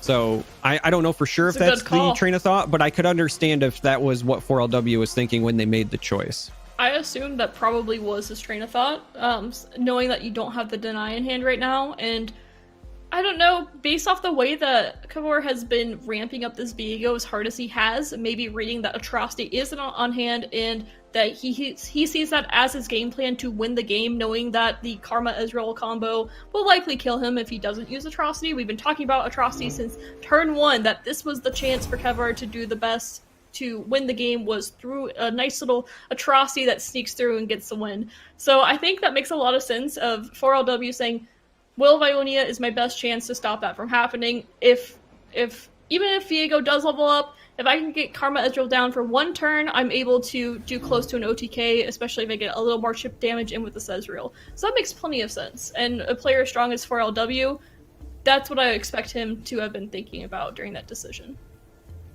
Well, unfortunately, 4LW is still in a bit of a pickle here because the way Viego works, round start, it's going to kill this Ezreal now. We could have given it something else. So, for example, you could have played Concussive Palm at the end of that round just to have the 3-2, in which case Viego would steal that for the round instead. But the problem is then they have stolen that. You still also have to answer the Viego when it attacks you, and you're still not in a better position to win. So I understand why 4LW didn't do that, but now you're staring down this really large board with big bodies. You don't have a way to block Viego, so you're going to have to rely on either Will or Palm. We're going to see the Palm come down now, but we are not a very happy camper if we are 4LW. We've got Karma, but no great ways to take advantage of it when we play her. I'm just saying, what if you just lose another blocker? I mean, my 7/7s, they're ephemeral. I want them to get through this turn. I want to end the game this turn. I want to end it pre-10. Just seeing Kever just be like, I'm gonna get this Viego leveled up as quick as I can, and we saw that from the get-go of him making these mists appear quickly, just killing off as much as possible, and 4LW saying, you know, that's fine as long as I can get my combo going, but Kever has been just 1 step ahead in this match, and I mean, is likely going to take it from just some expert piloting of this Viego Ionia deck. Yeah, Kever really wants to go for the throat here, so we're seeing the Vengeance come down. And one of the ways that 4LW actually has at their disposal to get out of this is if you can survive this round, we could see them drop a Karma and then use the champion spell created by the other one to just randomly create 4 new spells, because we're going to get the copy and we're going to get the Enlightenment effect and whatever. So we could just fill our hand with Hail Marys, and maybe we find something to deal with the Viego. Like maybe you find a Scorched Earth or whatever, and that could end up being a bit of a turning point. We know through Caster Vision, Kever still has backups in his hand, which is not great for 4LW, but we could see this be the turn where you say, okay, I don't have real answers. Let's see what we can get with this double Karma play. Yeah, and important to note is that Karma, the Hail Mary, only pulls from the 2 regions, Ionia and PNZ. So a limited amount of what can actually stop this Viego here. Of course, no Ezreal is available, but going to go ahead and look for something anyway. Finds not very helpful things, unfortunately. Well, yeah, the Homecoming at least buys you some time from the Viego attack. And you've got the stun as well. We got some defensive tools. We don't have anything that lets you win, But we got those, and then we also got that spicy pursuit of perfection, which with these random spells you could maybe see some attempt at, but we're still at 1. Like, ultimately, that's what it comes down to, right? We're still at 1 health. Yeah, and I love this Viego's Despair killing the Eye of the Dragon, knowing that things like Twin Discipline and stuff isn't going to do enough to hurt you, even things from the random Karma spell. Just not too worried about this. I mean, looks like the Homecoming will come through. There are 2 of them, though, which is the important thing. This Deny just really need to see it earlier in the game. Seeing it later in the game doesn't do so much. So the Homecoming, very smart play from 4LW here. And something important to notice, the time. We are at 4 minutes and 35 seconds left. Yeah, I want to say real briefly, though, that I'm not sure that that was necessarily the best, because we have enough mana on Kever's side to just replay Viego, who then just wins on open attack. It's the best thing that he could do at the time. But yeah, this open attack, the time, not going to really matter either. But we got Will of Ionia. With 10 mana, we have exactly enough to stop this. We can stun one, stun another, and Will of Ionia the third. Yes, that Steel Tempest. We technically have an out, but again, Caster Vision, we have a deny. So we know that ultimately this is over. Very well fought, I think, by 4LW, given the way things were going, but Kever, I think, navigated this beautifully going into this. Knew that their game plan was, I have to get Viego as big as possible. We thought it might be for an atrocity, but it turns out 4LW let him level the Viego, and then that just kind of locks out the Karma deck from being able to do anything too explosive. A lot of times you want to play Karma and then go into a round where you've got 10, 12, 13 mana available, and instead what you got was a dead Karma every time you played it. Yeah, definitely came in with a game plan, knowing what he needed to accomplish to win that game, and executed it beautifully. Personally, I mean, it goes to show Kever's lineup being able to bring the Viego Ionia deck, which, as stated, is potentially like a real dark horse of this tournament. 4LW's lineup being favorable overall, but Viego Ionia really just does super, super well against these control matchups like Karma Ezreal, and I think we might see it go pretty far this tournament. Yeah, I thought it was really interesting that the Viego started to get super out of hand, and then like when Karma hit the field, it just didn't feel like we really saw 4LW be able to come back from that. Just didn't really get the draws that he needed to in order to make sure those spells were going to get off. And I also think, Swim, what was super interesting is that game 1, it really had to go in Kever's favor, I feel like, in order to actually win this matchup. Exactly. Yeah, that game 1 was super, super crucial because, again, 4LW was doing very well. All 3 of 4LW's decks were favored into Lee Sin, but Kever was able to squeak a win with his Lee Sin deck in game 1, and that turned the tables immediately. The moment that happened, Kever was favored to win the entire thing because even though 4LW's Demacia Akshan deck is favored into the Viego Ionia deck, which, as we saw, it won, even though that the Karma Ezreal deck is unfavored into Viego Ionia, because Viego Ionia has a really, really good time against control decks. There are always ways to protect Viego with cards like Deny that we saw, with cards like Syncopation that are really cheap ways of being able to keep spells off of Viego. And it did really, really well in that matchup. Yeah, I really like that you were able to break down like the control versus control in that game number 3. Yes. But the fact that the control was just a little bit better coming out from Kever's side of the field. So I really like that you were able to break that down. Yeah, if you want to be thinking about, people are asking, like, what's this Viego Ionia deck? The easiest way to think about it is it's a control deck that does well into control mirrors. It's got the Shadow Owls cards. It's got ways of being able to disrupt early game momentum and even do pretty decently against aggro because of these Shadow Owl spells. But in addition to that, because you have the Ionia protection tools to keep Viego alive, you do have some of the positive matchup tables that some of the anti-control decks have as well. So it's kind of the best of both worlds. It's a real low-key deck right now. Yeah, one of the ways that I like to think about it is it's like the control version of our old Thresh Nasus decks. We still see a very big scaling unit that can take over the late game, but instead of focusing on early slays and the kind of go wide Shadow Isles early game, we see a focus on the soldiers and the other mists that kind of just slow things down. They gum up the attackers on the opposing side.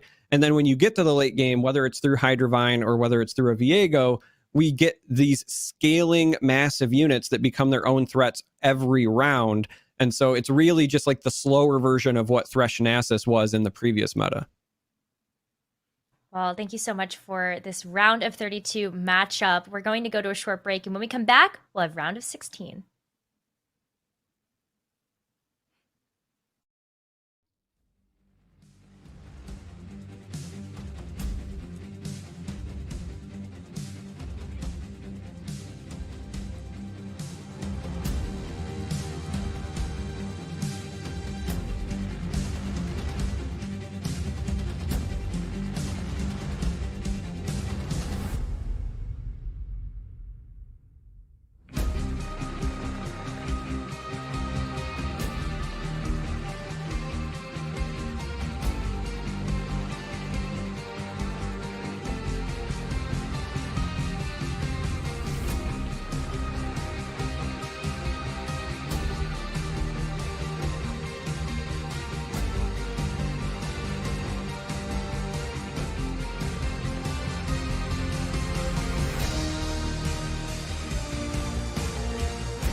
Hello, everybody, and welcome back to the Legends of Runeterra Rise of the Underworlds Seasonal Tournament. We have just finished round of 32, and we have already halved the competition, and we're going to be going into our round of 16 shortly. But before we get into that, let's take a look at the updated bracket and just get a chance to see what players are left here when it comes to the round of 16. So we already got a chance to see the matchup between Kever and 4LW, with Kever taking the win there. But we've got some spicy stuff coming through here. Majin Bay being able to take that win swim. Yeah, Majin, as I mentioned before, one of the players I am most looking out for in this tournament. My boy doing me proud. Take it all the way, man. Oh, I'm so excited to get a chance to see that. And of course, this is only a quarter of the bracket that we are getting a chance to look at right now. Let's go ahead and move on. And, you know, Silverfuse, what are you kind of seeing from this quarter of the bracket?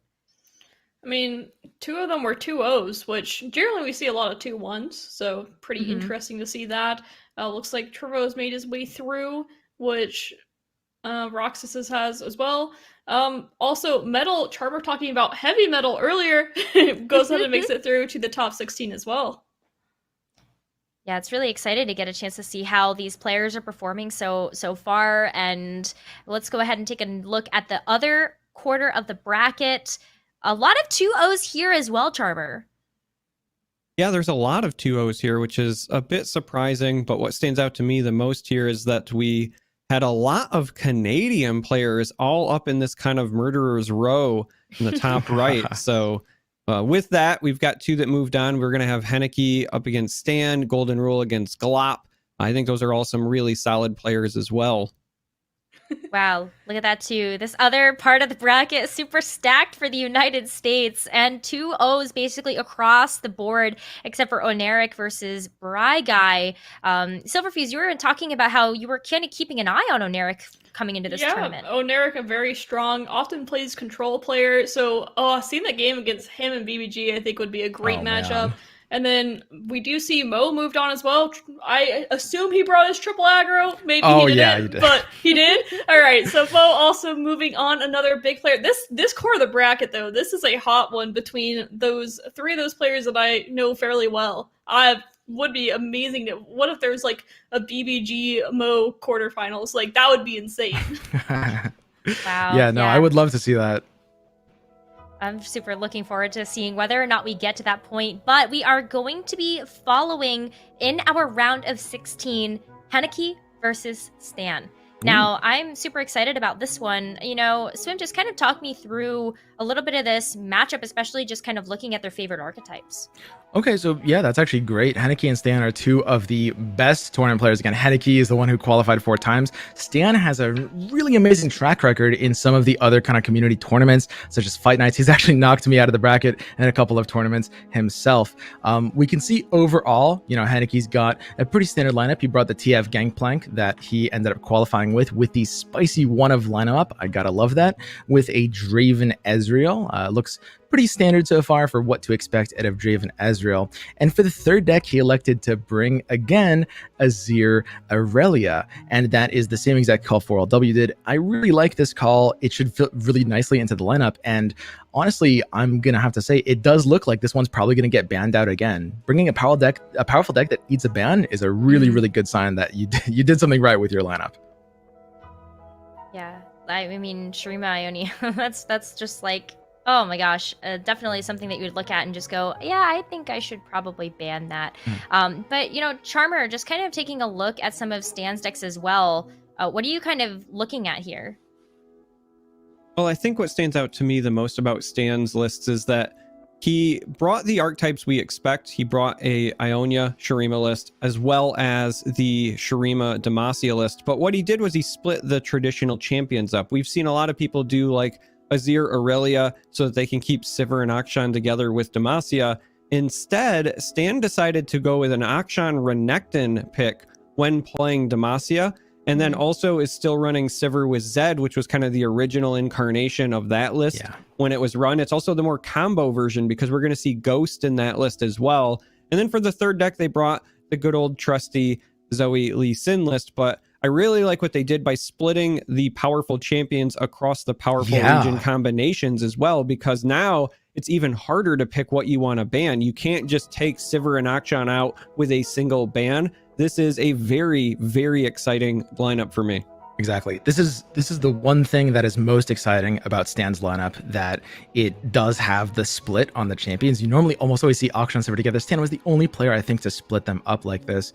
I'm expecting probably Henneke to ban the Sivir Zed deck, probably the Ionia Streama. Stan a bit more flexible ban, but could go for Ionia Streama as well. I'm really excited to see how this matchup is going to play out. I mean, Silverfuse, do you have any kind of final thoughts about the lineups as you just take a look at the head-to-head here? As we said before, Ionia and Shurima, just the strongest regions, and likely, I wouldn't be surprised if they both got banned. And then not knowing what to expect exactly from this Renekton and Akshan list could throw Henneke for a little bit of a loop here. And something else that's important to note is that this does leave the Lee Sin deck up too. So Draven Ezreal sometimes doesn't always have the greatest matchup into that. So saying, all right, you have to deal with Shurima and Ionia or my Lee Sin deck. And that is a very nice lineup from Stan for that reason. The real wild card though is, what does the Renekton Akshan list end up doing?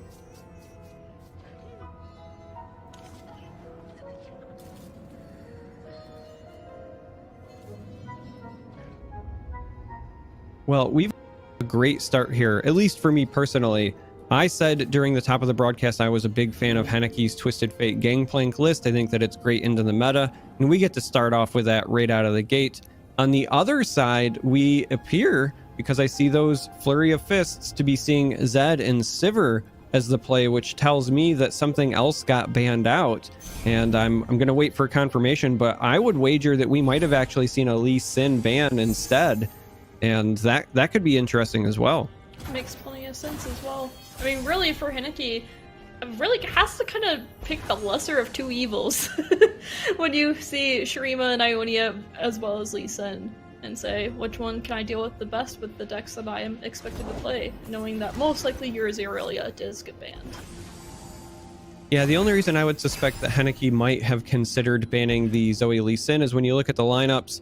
If you're going to allow Sivir through already, and you know that Akshan is split from her, you're going to deal with a little bit less spell shield in the other lineup, whereas Lee Sin is kind of an all-in protection deck. You've got a couple of key pieces that you really want to keep alive. And so if you've got these direct damage options, you want to make sure that you can deal with threats with them. And yeah, we can see now on the screen the bans. So the Lee Sin list was in fact banned, and we're going to see arguably two of the most powerful ladder decks go into the teeth of this Henneke lineup. Yeah, important to note that Henneke's list, some of you might know this as a Twisted Fate Swain deck, which is the once popular deck that a lot of people played even a year ago when the most popular deck's very strong. But a lot of players have come to recognize that instead of taking Swain, Gangplank is the way to go. You're doing a lot of Nexus damage on the opponent's turn through your Make It Rain, for instance, and Gangplank just being a better finisher than Swain. It doesn't have to play Leviathan, which is quite slow and can be dealt with things like Will of Ionia, or against the Lee Sin decks if there is any style of Invoke, being able to use an Equinox against it. So a lot of players have opted to change out for the Swain, or for the Gangplank instead of Swain. So I love that choice from Henneke personally. All right, I just have to jump in here and say, wow, what a rip with that nab. We see a Flurry of Fists taken by Henneke, which normally wouldn't be that big of a deal in a traditional control deck when you nab that. But because we're seeing this with Twisted Fate, who does naturally have quick attack, we could see a surprise double attack out of Twisted Fate at some point in the future. So we'll have to keep an eye on that. The previous round, I loved the Make It Rain being patient. You got 2 units and the hit on the Nexus, which set up your Plunder into that nab. So we're seeing Henneke just be really patient, do what it wants to do here in the early game, while waiting kind of for his opponent to show him something that's scary enough that he wants to deal with it. One last thing I want to highlight as well is you mentioned Gangplank and how it really is a nice choice over Swain at times because it gets more Nexus damage in and you can be aggressive. But what it also gives you is kegs. We're seeing this 2-drop create kegs as well. Those kegs will increase the damage you do with your effects, but what it also does with Gangplank is it gives you that Anivia style effect. And during the open rounds, we saw a lot of Anivia, for a very similar reason. And so when you run this Twisted Fate Gangplank list, you really get the best of both worlds. Yeah, you really do. And a little bit slow start for Stan here, I would say. Once again, we're so used to seeing these decks have such an aggressive start, doing a lot of damage, but 19 health. Henneke is sitting pretty here. But, of course, our wonderful friend Ruin Runner is here to change things around, as this card is just such a powerhouse in this deck. It is the reason for Shurima and its dominance right now. Sometimes the game is determined how many Rune Runners can you draw this game. Right now the answer is 1, but we'll see if that changes. Well, we see a great answer from Henneke, though, because we know that the red card also hits Nexus damage. And so what you're doing here is you're clearing up the board. You're also setting up the plunder for this Harpoon. Here we can see it targeting it. We know through caster vision that there is a way to keep the Ruin Runner alive, but we are going to see easier ways to deal with Spell Shield from this list because of cards like Make It Rain, because of Twisted Fate. And I think that's why Henneke was okay with banning the Lee Sin list, because we've got ways to deal with Spell Shield, whether it's through this list or with the other list that he's going to get to play with, which is, of course, Ezreal Draven. Yeah, and only losing 5 damage there, and in the process taking care of the Rune Runner. And not really losing too much. You lose the Black Market Merchant, but not the worst thing ever. Hovering this Flurry of the Fist, which just could come out for a surprise extra 4 damage, as it does give 1 attack and the double attack, going up to 6 from the Twisted Fate. Most players do not block Twisted Fate if they don't have a great blocker for him, so it's very likely that Twisted Fate is left unblocked in some scenarios. Yeah, we're going to see this come. We know through caster vision there is the Palm in hand, which would be a great answer for the initial flurry, but what we have to remember is it's going to grant Twisted Fate that bonus for the full attack. We also could see them try to take Gangplank out of this attack, and then you could really get the surprise. You won't have an answer at that point. So we see the hover, and there it is. Oh, there it is. I would be shocked if it... Oh, it's not played here. Saving it for a rainy day, I suppose. I was too excited to see it. I was like, I'm so ready to see Twisted Fate get it in, but it will come as a surprise later, I'm sure. Thought for sure we were seeing a flurry, but I can also understand just being conservative. You don't want to tip your hand. You want to make your opponent play around whatever it was you nabbed for as long as possible. I mean, there is that X factor, right? They don't know what you have nabbed. And so once you play it, you have tipped your hand and you let them know, okay, I don't have to worry about anything else in my deck. Whereas right now, by holding on to it, you don't get the extra damage, but what you're making them play around are things like, for example, they run a 1 of Quicksand or other Twin Disciplines, or they run a couple of Spirit's Refuges. So having 1 in hand isn't enough to say, okay, well, they didn't get that. And so I think that banking the spell mana and then kind of keeping your opponent guessing does actually have some intrinsic value as well. It does for sure. I must say I am a bit biased though of seeing Twisted Fate attack twice for 6. But yes, it's really not necessary in Henneke's position. He's in a very safe position right now. Really, board is pretty in his favor. Doesn't even see that Stan's hand is not looking great. The Ruin Runners aren't there. No Zeds, no Sivers either. Really just looking a bit awkward here. So knowing that, I mean, of course we can see that Henneke's a bit favored for that reason, but Henneke doesn't know what those 4 cards are, and it could change. No Preservarium is played this round, so we'll still have a bit of an awkward hand. Yeah, one thing that you do want to note with the Twisted Fate Gangplank list is that you are a slower deck, you're a bit of a control list, but you don't have great ways to gain health either. So we are going to at some point have to see some aggression come from Henneke, because you don't want to wait around forever for your opponent to find those big units, find the spell shield units. What I expect to happen is it to either be now or in the very near future, because we now have a leveled up Gangplank. So you will get that Anivia effect whenever you're attacking. You also have the Overwhelm. You're going to be getting the kegs. And at some point, we could be seeing the Dreadway come down as well. That is a 2 of in this list. And when that happens, you are threatening a lot of damage all of the time, which is another reason why I'm a big fan of this Gangplank Twisted Fate version as opposed to necessarily the Swain. And speak of the devil. Yeah, and after this pass is going to look a little bit weird to Henneke, seeing that, hey, there's no other units in hand, these must be combat tricks, because if you had a unit, you want to play it here to make sure you have your defenses. So without even any hesitancy, it throws down another 2-2 to say, alright, I'm going to close out this game right now. I have Gangplank leveled up, this cask is going to be doing 2 damage to everything, make my Gangplank's Overwhelm go to the full 6 damage, and just not looking like much can be done here. I mean, there is going to be the Spirit's Refuge, I suppose, that will try to come in and save, but we do know from that, I hope we see it, we're going to see the Twisted Fate get its bonus damage. I'm not sure that we will, because we likely will see more damage just to pop that barrier, which would then allow potentially...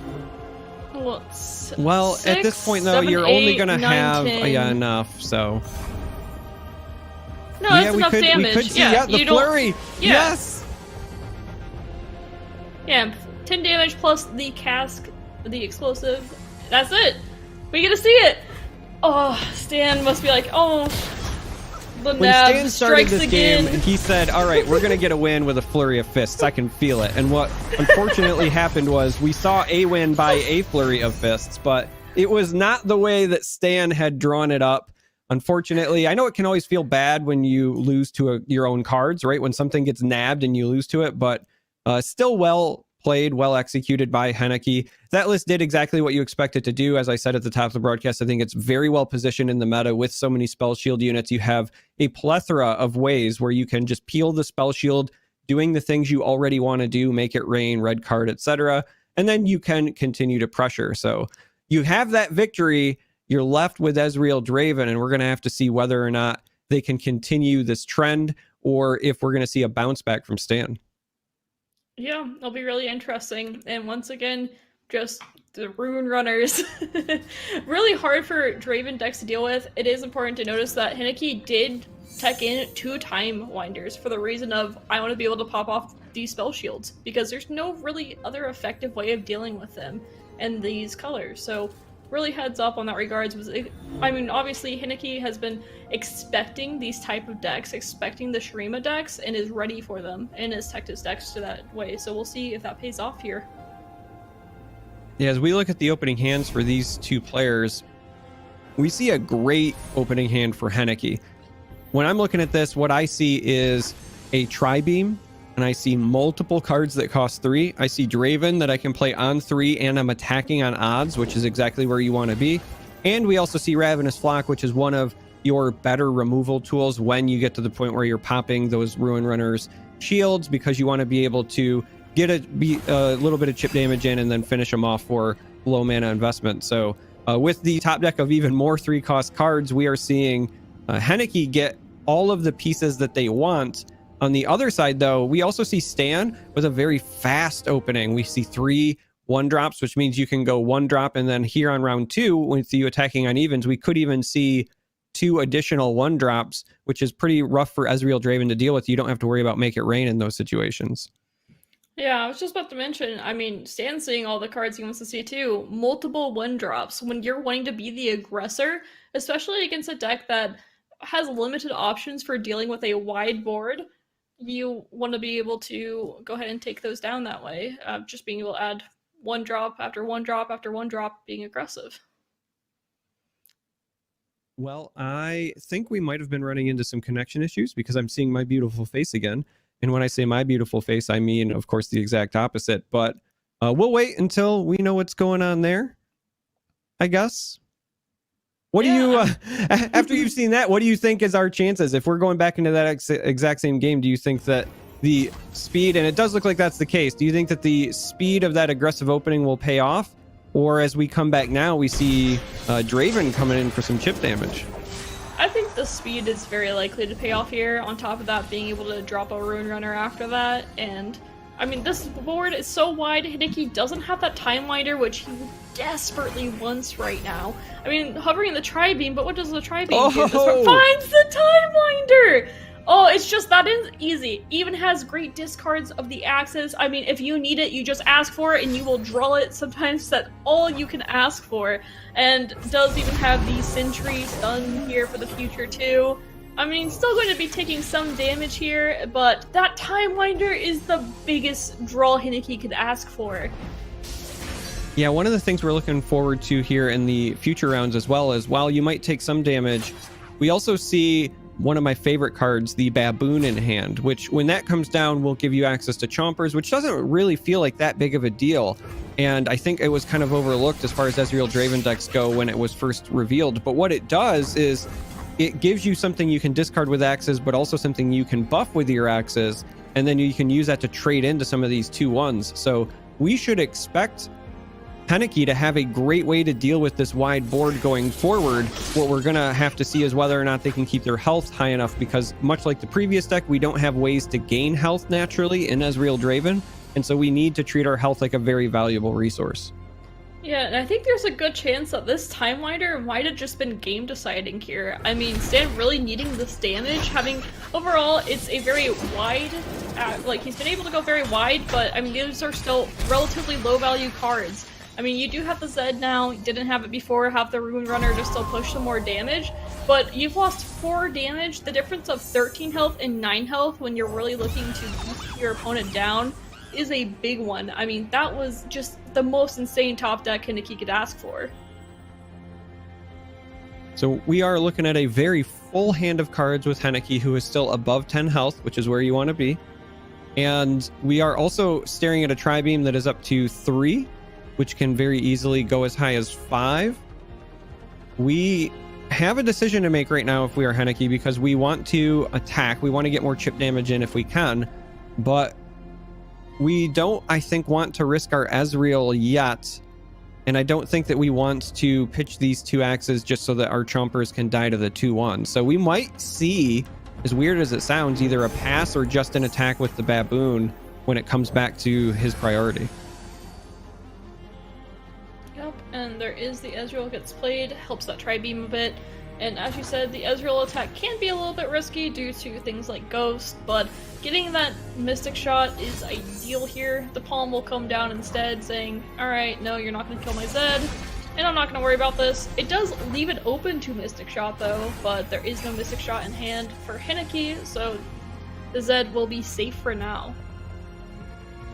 Yeah, we should see an open attack here, because I don't think you want to risk the Zed getting nuked before you attack. But of course I'm wrong. This is why I'm casting and not playing, because I very clearly am not putting enough emphasis on the 8/4 Ruin Runner. But we might, yeah, I was going to say, see this Tri-Beam, kill the Zed, which would also give us another blocker where we sorely need it so that we can soak this Ruin Runner. Ranger is an interesting pickup. We don't like the low health right now because we wanted to soak some of that overwhelm damage, but we like that it's going to give us a body after the fact. But I think that might have been a bit of a whiff. Yeah, I feel like the health is very important right now, but the body will be useful in the future, but still, an 8/4 overwhelm, I mean, there's not a clean way of dealing with this. Obviously, the spell shield putting in a lot of work here as well, so we'll have to see what the decision is. Goes ahead and says, alright, Flame Chompers, going to go ahead and try and kill this Rune Runner. We know from our caster vision there is a shaped stone in hand that will be doing so much work here, but there also is another axe, but at the expense of another tool, so we'll see what the decision is here. I mean, that is saying, alright, I'm gonna force you to use this axe. And it is a +3/1 as well, which pushes so much more damage. And having another Ruin Runner in hand, knowing that you have another way to push damage through, even if this Ruin Runner dies, is big. Goes ahead and throws away the flock. I like doing that, as most things that will have damage done to them will be bigger things that already have spell shields, such as Ruin Runner. So saying, alright, my Farron is a way to end the game, Ballistic Buzz is another blocker, and then Scorched Earth is kind of like a flock in some ways, but I don't have to worry about cards such as Twin Discipline now. Yeah, when you look at your options there, I think it had to be between Flock and Earth, and I think you hit the nail on the head. You're not having to play around Twin Disciplines when you keep the Scorched Earth. Long term, assuming that this was going to go for a distance here, we would also consider it, just because if we drew another Tri-Beam, we would have an activator, but I think that that's not really a consideration during that decision-making process. We really just want to make sure that we stay alive, because now we're down to 3. And as I said before, we don't have great ways to heal when you're playing Ezreal Draven. We're worried about them finding a Ruin Runner. We know through caster vision that they already have found it, and they've paired it with that Merciless Hunter, which means when they play the Ruin Runner, they can play the Hunter, which will give something vulnerable, and then we don't even have the right ways to soak. So we might be seeing that be the play. One thing to consider, though, is if they don't take the open attack with a Ruin Runner, and I know I'm getting ahead of myself because we're still on this turn, but when that happens, if they don't take the open attack, we could see Captain Farron come down instead. So instead, we're going to see the Hunter right now. Yeah, and the Hunter playing it onto this 3-1 Baboom and kind of saying, Henneke, I have the overwhelm in my hand. Like, I'm going to use this Ruin Runner to pull this 3-1, so I'm not going to block it, but you can have this damage this time, but next turn, you're going to have to do something here, or else I'm going to take this game away. Or saying, maybe you have to Mystic Shot your own Boom Baboon. That would be a very heads-up play if Henneke were to do that, and I wouldn't be surprised if we were to see it. Yeah, we very well could see that as an option, but with the Hunter coming down this round, as I said before, we open up the Ruin Runner coming down as opposed to the other way around where you could potentially drop the Farron. And so we're going to see this Mystic Shot here, which is ideally setting up something like the Scorched Earth if you're worried about that for next round. But again, we know through caster vision, the real worry is that Ruin Runner, and we're going to have to see some sort of top deck from Henneke if they want to get out of this with a clean 2-0. Yeah, I was a little surprised. Whoa! Huh. We found it. It will have to be a very heads-up answer, but with that Ruin Runner coming down... Yeah. We could see them nuke their own Baboon knowing they have no other way to stop this, which would then allow you to survive with the 3-4 specifically as a blocker. Now, again, we know through caster vision that they also have the combat trick, which I think does push them over, but we're going to have to see if this exchange goes through properly. Yeah, Henneke knowing the overwhelm is there, I have a 3-1 with vulnerable. I assume that's going to be the play that is made here. Like I said, I was kind of expecting it last turn for that reason, but oh, nothing is going to be done. Huh.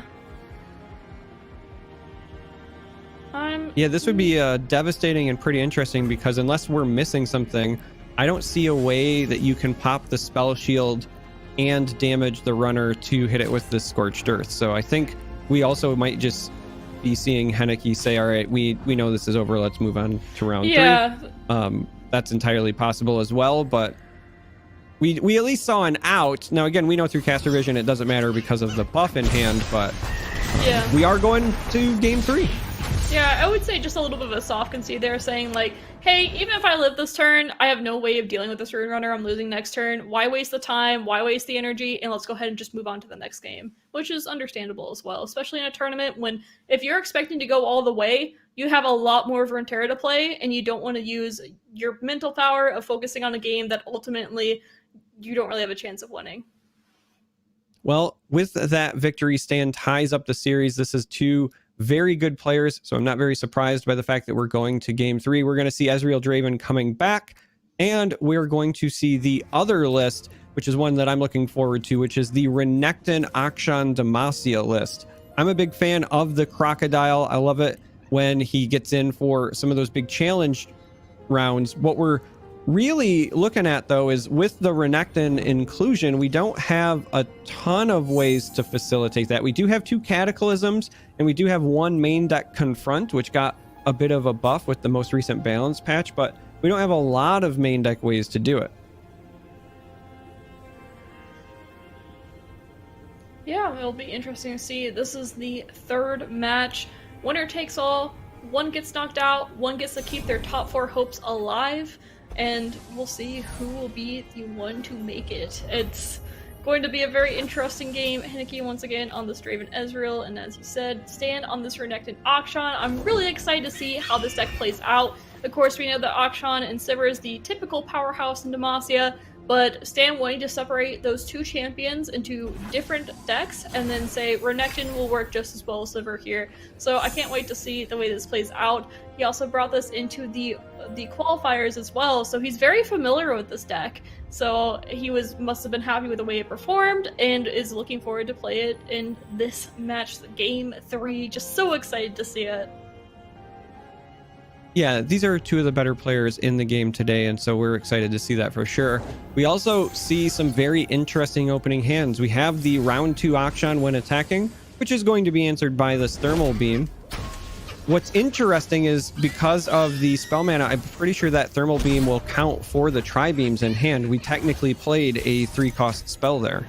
Indeed so, Tri-Beam, and there being 2 of them too. Quite important, but yes, it will indeed count toward that. Going with the open passive for Henneke, saying if you pass back, I don't mind the open attack of a 2-1 bird, and I really don't need to do anything else here. But if you want to play something else, I'll drop my Ballistic Bod. Obviously, Henneke, being the more reactive player in this game, is going to be doing more open passes, forcing Stan to make a move and then reacting to it. That is why he's open passing here, rather than just developing the Ballistic Bot without a thought. We're going to see this Bright Steel come down, which is a very nice play just for kind of widening your board when you're trying to potentially set up an open attack. And we could very well see that be the case when you're playing against Ezreal and Draven. It can sometimes make sense to take a less flashy attack when you can guarantee some damage, because you know that they can't gain health very well. We saw that exploited in the last round. Here we're going to see the Akshan come down. I think they've weighed and said, all right, well, I still have this sharp sight, and if they develop their board, I also can protect my Akshan again with the Bright Steel if I want to go that route as well. But more importantly, what I want to do with my Akshan is I want to speed up this landmark. I want to get him leveled, and Tri-Beam for 2 is the play, but we know there's answers to that. Yeah, there is an answer to it, but it will set up this flock. So this Akshan will be going away, and there will be a 2-cost unit. Don't know which one yet, but there will be a unit that will be most likely getting, well, I was going to say eaten by the Fleet Feather, but as a 1/4, Thorny Toad won't do that, and in fact will later gain 2 health, which is interesting because otherwise PNC and Noxus has no health gain.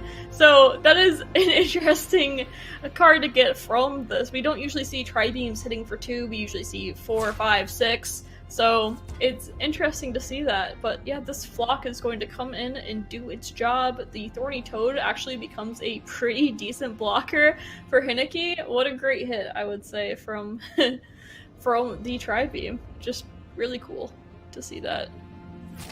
One of the things to note is with Akshan, even though it's going to go away, we do still get that extra credit towards the landmark, because whenever you target one of your own units with a spell, obviously we see the countdown go a bit further, and so we're going to see this.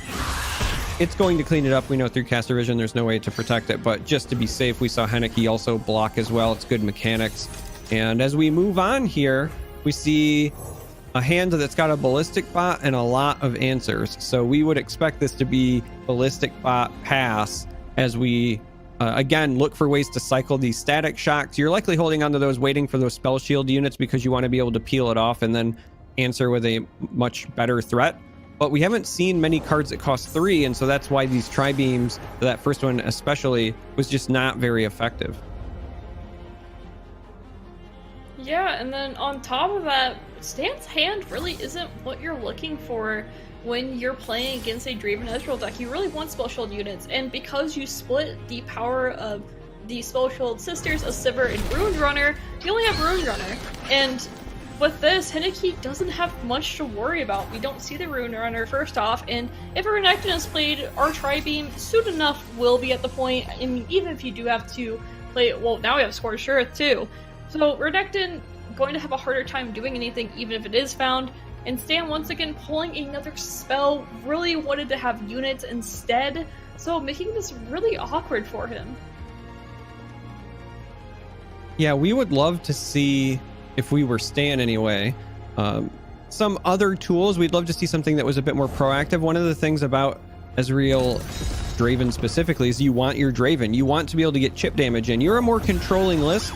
but we're not one that has these big late game finishers. We have Captain Farron, which kind of counts, but for the most part, we're not building up to a combo. We're not a Karmalist. We don't have, 12 attack Viegos. We get there by getting the chip damage in, and then when we level up Ezreal, we can get a quick flurry for the last, 6 to 8 health, for example. When your opponent is still at 20, that makes that all the more difficult, and so we need something to allow us to go on offense here if we're Henneke. Yeah, also Stan is able to play the predict there. You see him pause a bit, really thinking about what he wants to get. Obviously didn't see the ideal things like Rune Runner. Goes ahead and goes with the Preservarium, which I assume will be played this turn as well, to just dig a little bit deeper, looking for those spell shields, looking for the overwhelms, ways to actually pressure Henneke, where Henneke's just like, you know what, I can deal with 3-2s all day, just keep them coming, and we'll get to the late game and I'll be good. As you said though, didn't find the Draven, which isn't ideal for him, but at the same time, Henneke is much more okay with it being a bit of a slower game than Stan is. Yeah, I'm glad that you highlighted the Preservarium, because when we talk about Demacia lists traditionally, we don't think about card draw.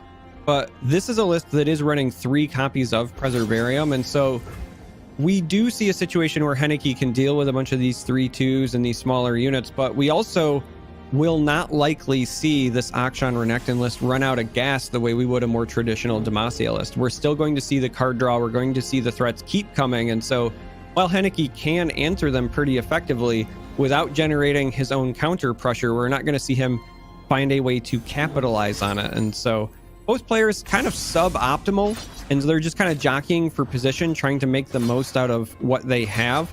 I think what's going to be the big turning point is who can find one of their big threats, who can find one of their, end game finishers a little bit faster, whether that means a Ruin Runner on the one side or a Captain Farron on the other. Yes, that will be a big player in this game for sure. And looks like Stan, finding the attack order that he wanted, is able to exhaust the monkey to keep more units alive, threatening the potential for a rally, although we know there isn't one in the hand, and even then, the rally wouldn't be that strong here, but is saying in the future, alright, I'm going to keep on building up my board, and you're going to have to watch out for rally. Yeah, we can see their caster vision, no rally, but lots of the interactive tools that are available in this list, which will come in handy if and when Henneke does finally find one of those Dravens or something a bit more spicy. But we're just staring at a bunch of reactive elements. I think Henneke is now kind of wondering whether or not they should consider removing these so that they can attack and get some of that chip damage in, or whether they continue this I answer and pass play pattern, which makes sense when your board is the way it is. We only have units that are attacking for 1, and so while you could remove some of the opponent's units, we don't have a way to capitalize on it.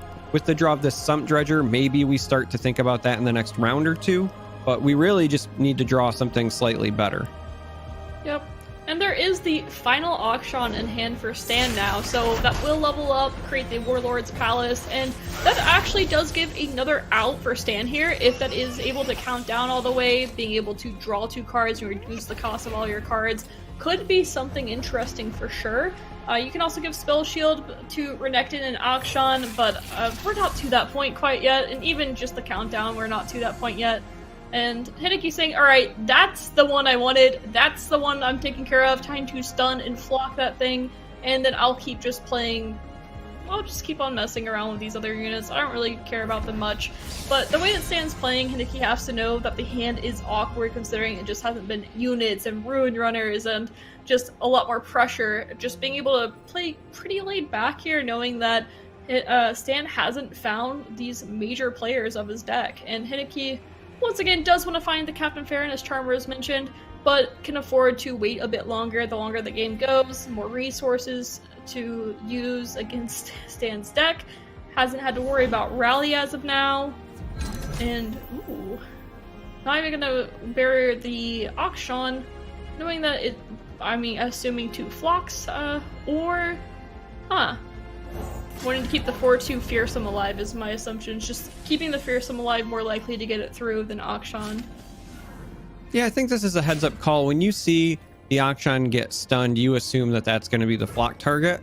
which also means you expect your opponent to have a different answer for your fearsome. And so when you're trying to protect that, and the Akshan can't attack at this point, so you want to protect it, this makes the most sense as the target. We know caster vision, we've got that Scorched Earth, which could be a consideration along with the Flock if you wanted to answer the 4-2 as well, which would allow you to keep some of your bigger units around if you want to keep your 4-3 for some of that counter pressure.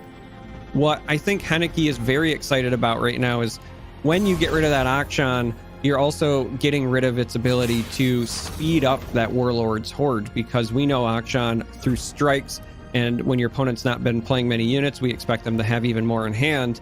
That's one of the ways they do that. So we expect the Flock one way or the other. The question will just be whether or not this Scorched Earth goes through, or if it's something else.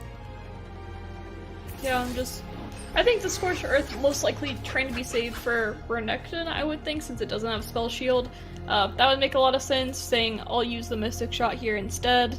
Either one I could see arguments for sure, but because you have the units, you have the safety block, and you're okay with losing units at this point, it makes plenty of sense to just say, alright, Mystic Shot, and we'll go ahead and kill what we can. It already has Barrier, so, additional Barrier doesn't help. We'll see if Stan decides to use this single combat or not, or a Shapestone in this case to kill off this Thorny Toad, which has just been an annoyance for Stan. I mean, wasn't able to attack with this 3-1 because Thorny Toad's existence. Yeah, it's fair to say that Thorny Toad has been a thorn in the side of Stan. I knew it was coming. Take it. I'll take the low-hanging fruit, but we are actually going to see that Flock get saved now because we have a Thermal Beam coming, which is interesting because your window for Flock is closed after this. We don't have any damage on the Akshan, and so unless you're going to pair it with a Static Shock or something, we're going to see and double that, yeah, potentially protected. We could have even seen the Riposte, for example, protect the Akshan there if you really wanted to be I guess living dangerous, risky, but yes, Scorched Earth.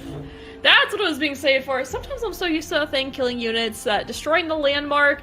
I mean, just that's a detriment. I mean, Stan really wanted to be able to get this.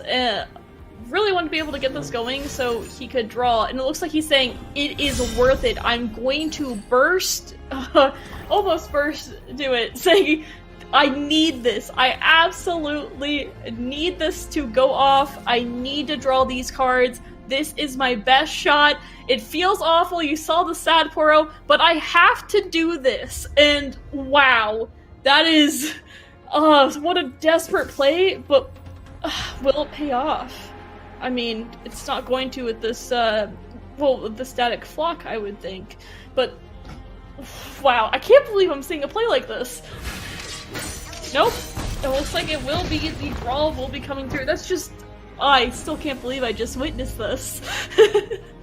Yeah, I think what we saw from Henneke was there was some patience. We wanted to see how much of the hand we could see from the side of Stan before we committed to the Scorched Earth play. We wanted to ensure, all right, their hand is not very good. We know that through play patterns, but we want kind of confirmation.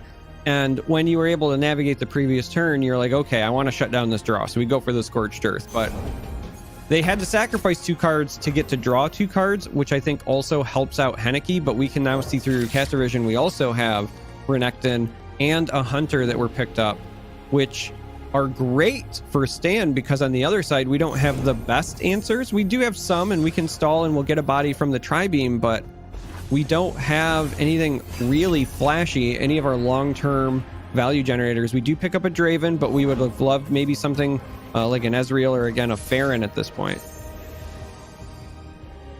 Right, and unfortunately there is no way to level up this Renekton or save him. There's just not gonna happen. Gets an Augur of the Old Ones in Overwhelm with regen at 5/5. Not bad.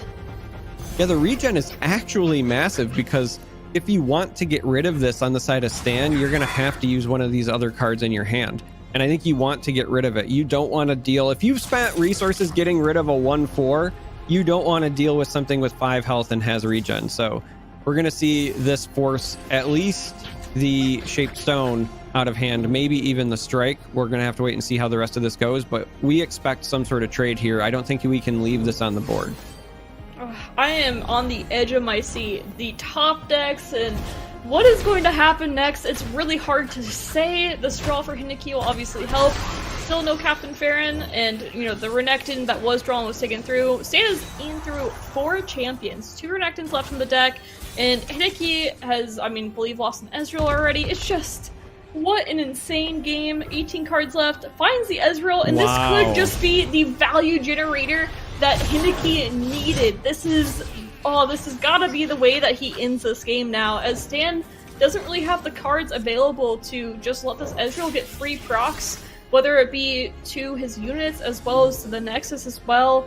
I just think that Henneke is going to be able to outgrind this matchup. The Ezreal top deck was huge, just absolutely just locks out the game in a lot of ways, and then of course the Sentry helps as well. Yeah, but unfortunately though, we have this concerted strike, but well navigated here. We also have the flock that answers, so we don't have any way to have enough damage get through, and with the stun we can make sure that the Ezreal connects at least once, because while you have that sharp sight back there, what you don't have is the ability to play it on anything that can actually block. So we've been talking about how Ezreal Draven wants to get chip damage in. We have finally hit the breaking point. We have a big attack coming through, and we have control of the board. This has been very grindy, and the patience by Henneke has been beautiful here. Yeah, still not knowing what that last card for Stan is, but sitting at a comfortable 13 health, doesn't have to worry about it too much. Question is, we'll take the pass, take the Mystic Shot. I like the Mystic Shot personally, knowing that there can't be too many things left in the hand. Even if it is that scary Rune Runner, it's not enough to end the game against you. And we also see a Captain Farron pickup. So when we were talking about both of these players kind of needed something to break the stalemate, we were looking for maybe Ruin Runner on the side of Stan, and we'd mentioned the Captain a couple of times here. We found the exact 2 cards when we needed them if we are Henneke. Henneke has shown that these are beautiful top decks. We see the Surrender, and that's going to be it. So Henneke moving on. At the top of the broadcast, we had mentioned Henneke is one of the most consistent players in the game, period, and we are continuing to see that here. It was a bit of a grindy game, no real mistakes that I could see from Henneke in that 3rd game, despite going the distance, and we're going to see him in the top 8. Yeah, I really what a game. Yeah, it was so exciting to get a chance to see how back and forth I felt like that was. But, Swim, I really want to talk to you about that game number 1, because that board positioning towards the end of that first game, that really sealed the deal there for Henneke. Yeah, that was a super important play with putting his Gangplank on the right side. I mean, the casters mentioned it, but basically he anticipated that the lifesteal would come to the right side and he'd have the flurry. A very big brain play that ended up winning him the game, and pretty much by extension the series, actually. Yeah, especially when you take a look at how that game 2 played out for Stan's favor, and then you take a look at how game 3 went, and you were already kind of talking about how interesting Stan's lineup was in terms of how the champions and the powerful ones really got split up. Yeah, that's exactly right. And it didn't end up working out well for him in this case, but it's a really cool idea, and it's still a super solid lineup overall. You can see the interesting theme here is that Stan brought 3 Shurima decks, and Henneke brought 3 Noxus decks, right? That's kind of like Henneke's entire lineup identity. We're just going to be kind of abusing these Noxus semi-control tools and making sure we have a cohesive lineup that's built around that. Well, I think that about does it for our round of 16. But before we go, Silverfuse and Charmer, thank you so much for your incredible commentary over the first 2 rounds of the day. Silverfuse, how was the day for you, and what are you kind of looking forward to for the rest of the broadcast? Oh, it was such a fantastic day. The games were just as intense as I hoped for, and I know there's plenty more on the way. So many, as we said, this is one of the most stacked tournaments. The meta is very diverse. There's so many different things to watch. We're seeing different decks and different play styles and different ideas for building up a lineup. So I just can't wait to see what other players brought and how they play, and it's just going to be such a great tournament, and I will be watching the rest of it for sure. Yeah, and Charmer, what about you? What were you, hoping to see today, and did you get what you wanted? Of course I got what I wanted. I got great games, and I got to see Henneke get a win.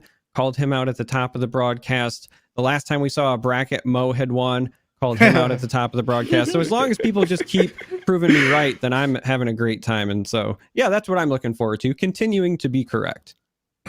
Well, Silverfuse and Charmer, thank you so much. Thank you for being a part of the broadcast. We're going to go to a short break. When we come back, we will have round of 8, and we will be welcoming Jay Doza and Boulevard to the desk. Hello, everyone, and welcome back to another Giant Slayer Deck Tech video. I am Blevins, and I'm joined here again by the man, the myth, the legend, Jason Florent. What's up, buddy?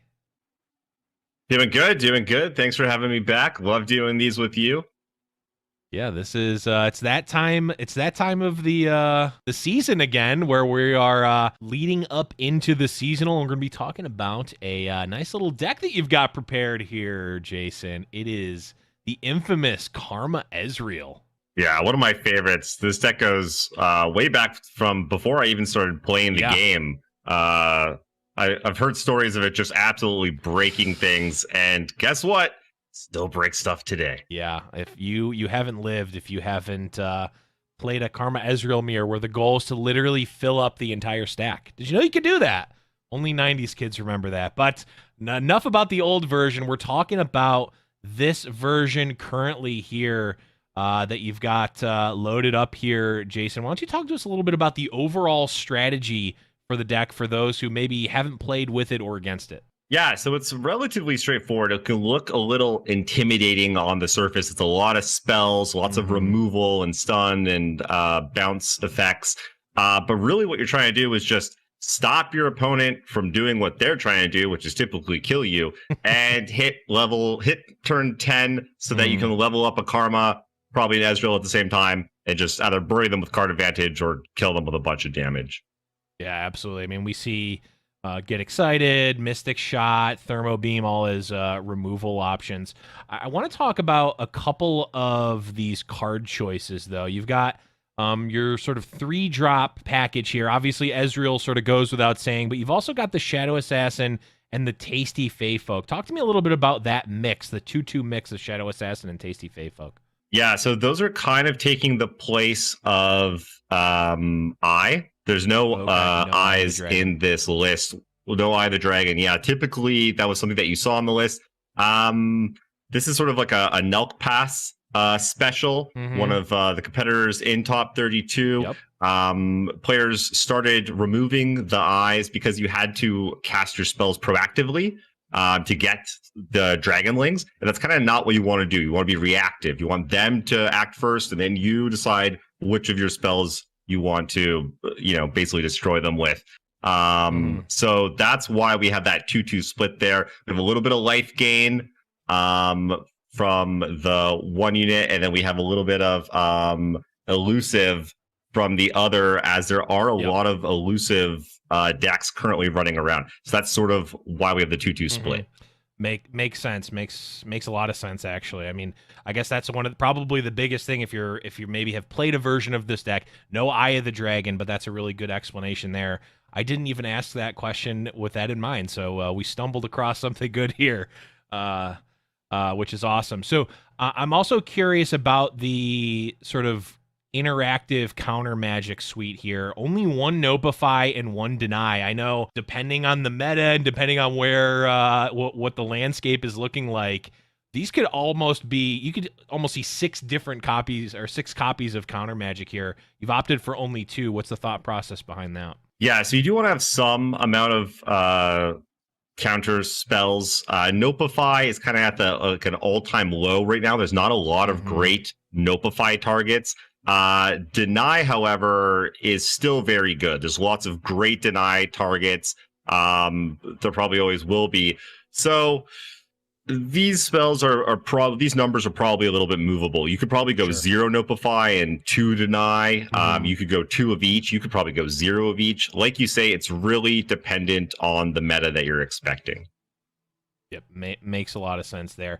Last card I want to specifically talk about before we start talking about where it fits in a lineup is the Scattered Pod. I know this was a new addition, a new card in the newest champion expansion How has Scattered Pod worked out for you, and what's the thought process behind picking one mode or another, either slow, fast, or burst? Yeah, so Scatterpod's been a great addition to the deck. I think it's what's bumped it sort of from maybe tier 2-ish to like almost tier 1. The tutor ability is massive. So slow always gets you Thermo Beam, which is a great removal, kind of kills almost anything, if you have enough mana. And then burst is always going to be deep meditation or time trick. So it's always card drawing, typically something you want later in the game if you're running out of gas, or, if you just hit that karma on turn 10 and just one of those cards will typically fill up your hand. It's probably game over from there. And then fast is all of your interactive spells, your Mystic Shot, your Get Excited, your Denies, your Will of Ionias.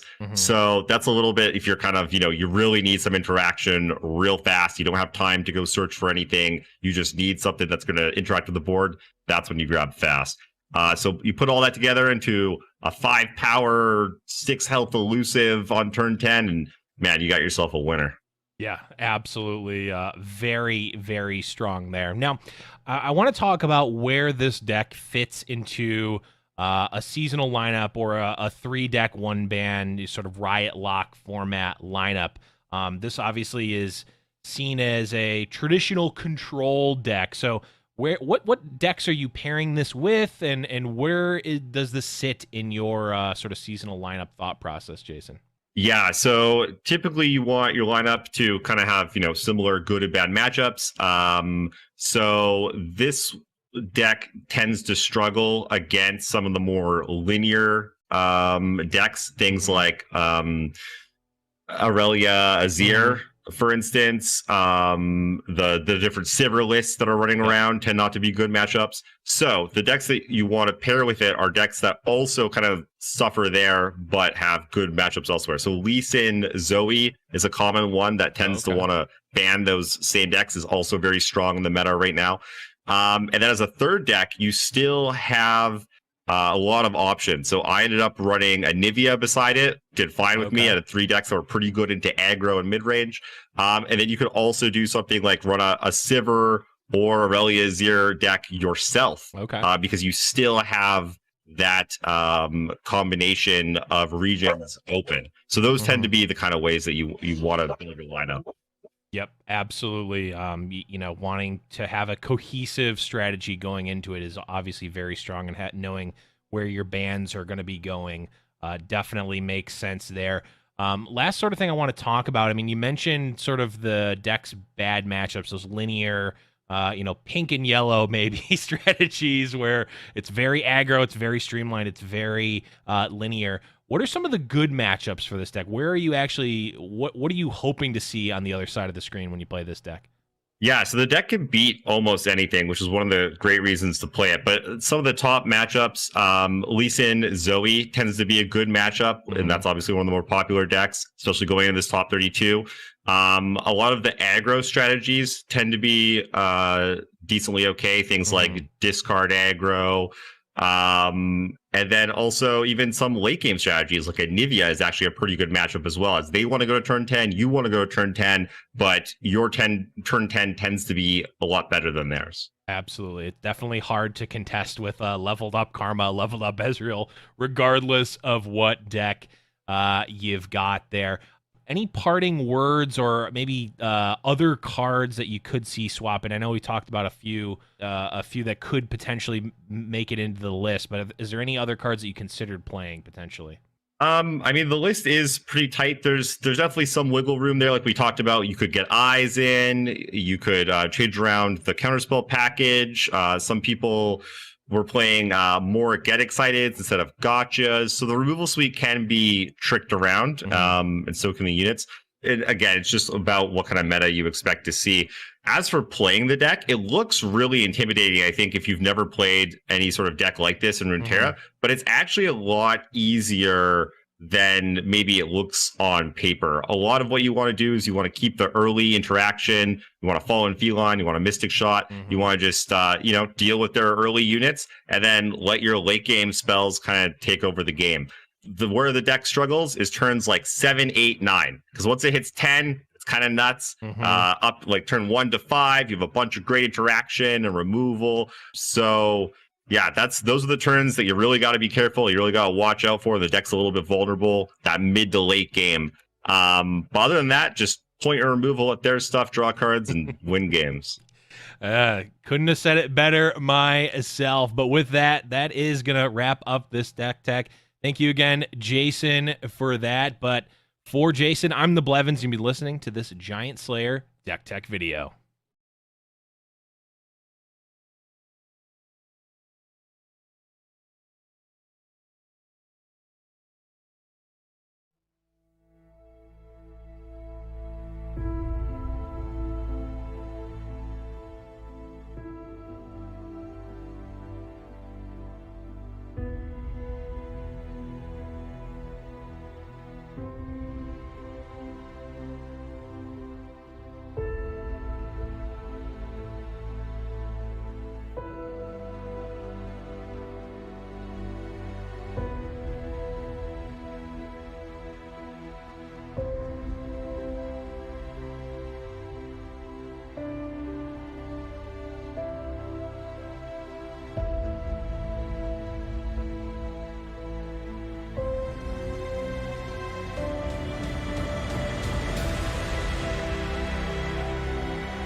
Hello, everybody, and welcome back to the Legends of Runeterra Rise of the Underworlds Seasonal Tournament. We are now well on our way through the top 32 bracket.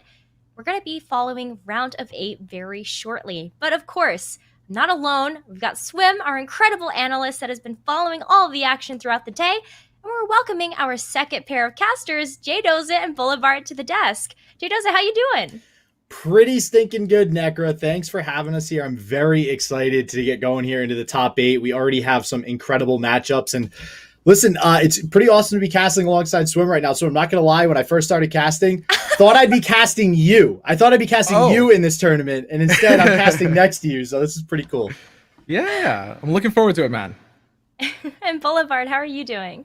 Well, you know, Necro, me and Swim have shared a desk before. We've shared DMs before. I dare say we might even be friends on good terms. You know, not to flex or anything on my poor co-caster Dozer.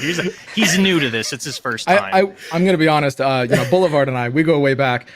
I've never actually shared a DM with you. Oh man! All right, I got some work to do after this. Then okay. Yeah, slide on in, dude. Slide on in. Oh my gosh, let's go ahead and pull up the bracket before we get too far off the rails here and talk a little bit about what is going on in our top 8 quarterfinals. You can see here, we were kind of expecting Mr. Emotional and BBG to get a chance to battle it out in the quarterfinals this time around, but it's Ownerik that's going to make it through, Swim. Yeah, that's exactly right. So we've got Mr. Emotional, or Mo, against Ownerik, and that's going to be a pretty sticky matchup. Then, of course, we've got Aikado doing well in the quarterfinals. Aikado actually, a little aside, I actually helped prep with him a little bit. He's got a pretty spicy lineup, and I hope we get to see it later. Yeah, I'm looking at that. I'm also looking at Henneke still on the tear through the quarterfinals now. And I can't wait to introduce the next matchup because we kind of already previewed it. We're going to be following Mo versus Ownerik for our next matchup. And I'm super excited about getting a chance to follow both of these players. We got to go ahead and talk about their individual decks. And Swim, I'm going to go ahead and throw it over to you so that we can talk about Mr. Emotional's decks. All right. Well, this is right off the bat. We got Lulu Zed, Mo doing me proud, my baby, and it's a really powerful aggro lineup overall. So we can see leading with the Lulu Zed elusive deck. The whole point is just kind of like rallying and not let blockers get through. And he's also bringing 2 Noxus aggro decks to go alongside it. So this is the Giga Chad triple aggro lineup that we're talking about. That's going to be the terror of anyone who's not preparing for aggro. Aggro is kind of like the wild card lineup of this tournament, right? It's pretty risky to bring. It takes takes a bit of a set, but it's it will do really, really well if the opponent doesn't have any sort of way of dealing with it. Of course, just, barreling down with pirates. This one leans into a little bit more of a burn-oriented game plan than the last deck, Discard Aggro, which is just kind of like quintessential board-based swarm. So, I mean, what do you think of this lineup, JDoza, in terms of as an aggro player? Yeah, so I can't seem to get away from Mo in all the tournaments, and every single time we see Mo bringing these triple aggro lineups, and honestly, I love to see it. It really puts a lot of pressure on your opponent in a competitive setting to have to find a way out very early on in the game, and there's something to be said about that pressure, and that's exactly what this pirate deck looks to do. You get cards like Double Up that we're now seeing in there as well, which actually is a more recent addition in the pirate decks of new nowadays. And then this discard aggro deck, which you had mentioned, Swim. Mo had actually tweeted that, jokingly, that this is kind of, if you ban this deck, that's probably the route to go versus this lineup. It's going to be a severe weakness for Mo. And I 100% agree with that, because this deck, if given enough opportunities to win the game, or to win a game, I should say. So let's say they lose a set and they go into another game. This deck is very reliable in picking up a game. So I would pretty much expect that this is definitely one of the decks to be banned. That's actually interesting. I mean, we'll have to talk about the bans when we've seen the full lineup, but I have a bit of a hot take about the ban that Ownerik might take here. Now we've got Ownerik's lineup, which is very kind of control oriented with a lot of PNZ and Shadow Eyes. Boulevard, do you want to break down this lineup for us? Absolutely, I do, Swim. So Ownerik has gone for a pretty standard control lineup with one big deviation, that being the Ladros control. Has the Lee Sin in here, has the Karma Ezreal, these Ionia decks that we were expecting to see. The Ladros control is very surprising because if you'll reminisce with me for a second, a little while ago when Timelines came out and everybody was talking about the Timelines Ladros deck, the general consensus among the top players was that it's not a problem because Ladros control is a tier 5 deck. And nobody really worried about it. And here we are, Ladros control popping up again. Obviously no timelines thanks to the Dreadway change, but it is really interesting to me that it has made it this far. It's a deck that pops up once every like 6 to 8 months and just kind of takes over. So Swim, how are you feeling about the head-to-head exactly? So these decks against these decks, this is basically Mo's worst nightmare. Both the Ezreal Karma and the Elise Vi deck are going to be kryptonite against this aggro lineup. Mo's going to have to ban whichever one of those he feels worse against. Honestly, it's not a good choice either way. His saving grace is the Lee Sin deck, which is unfavored into aggro, so Mo might be able to double punish that Lee Sin deck and take the series. Ownerik probably going to want to ban out, I would actually say Pirate Burn in this case, because Ownerik has a lot of board-based control options that will do well against elusives and discard aggro, but Burn looks scary. All right, well, it's time for our round of 8 match versus Mr. Emotional versus Ownerik. I'm going to go ahead and pass it off to you, Boulevard and Jay Doza. There are a lot of implications for this match. Yeah, that is 100% right. So for those of you wondering, being in the top 8, whoever loses this is out of Worlds qualification, at least for the free spot that's given to the top 4 competitors here. So we'll see who's able to advance and get that Worlds qualification spot. You know, Doza, I am very excited for this matchup for one reason in particular, and that is because I have never seen the Zed skin level up animation. I have purposely avoided it, and I said I will watch this for the first time in a tournament. And with Zed being so popular with Sivir initially, I thought it would happen a lot sooner, but I'm excited. This could be it. But as for this actual head-to-head, no Eye of the Dragons in the opener for Ownerik. I actually want to check if he even runs the card. Yeah, I got to agree. Love seeing the skins, but I got to say, too, with this triple aggro lineup, something I want to point out, this might be a pretty quick match. We'll see. I mean, usually triple aggro, I know Mo plays typically very fast and hard, too.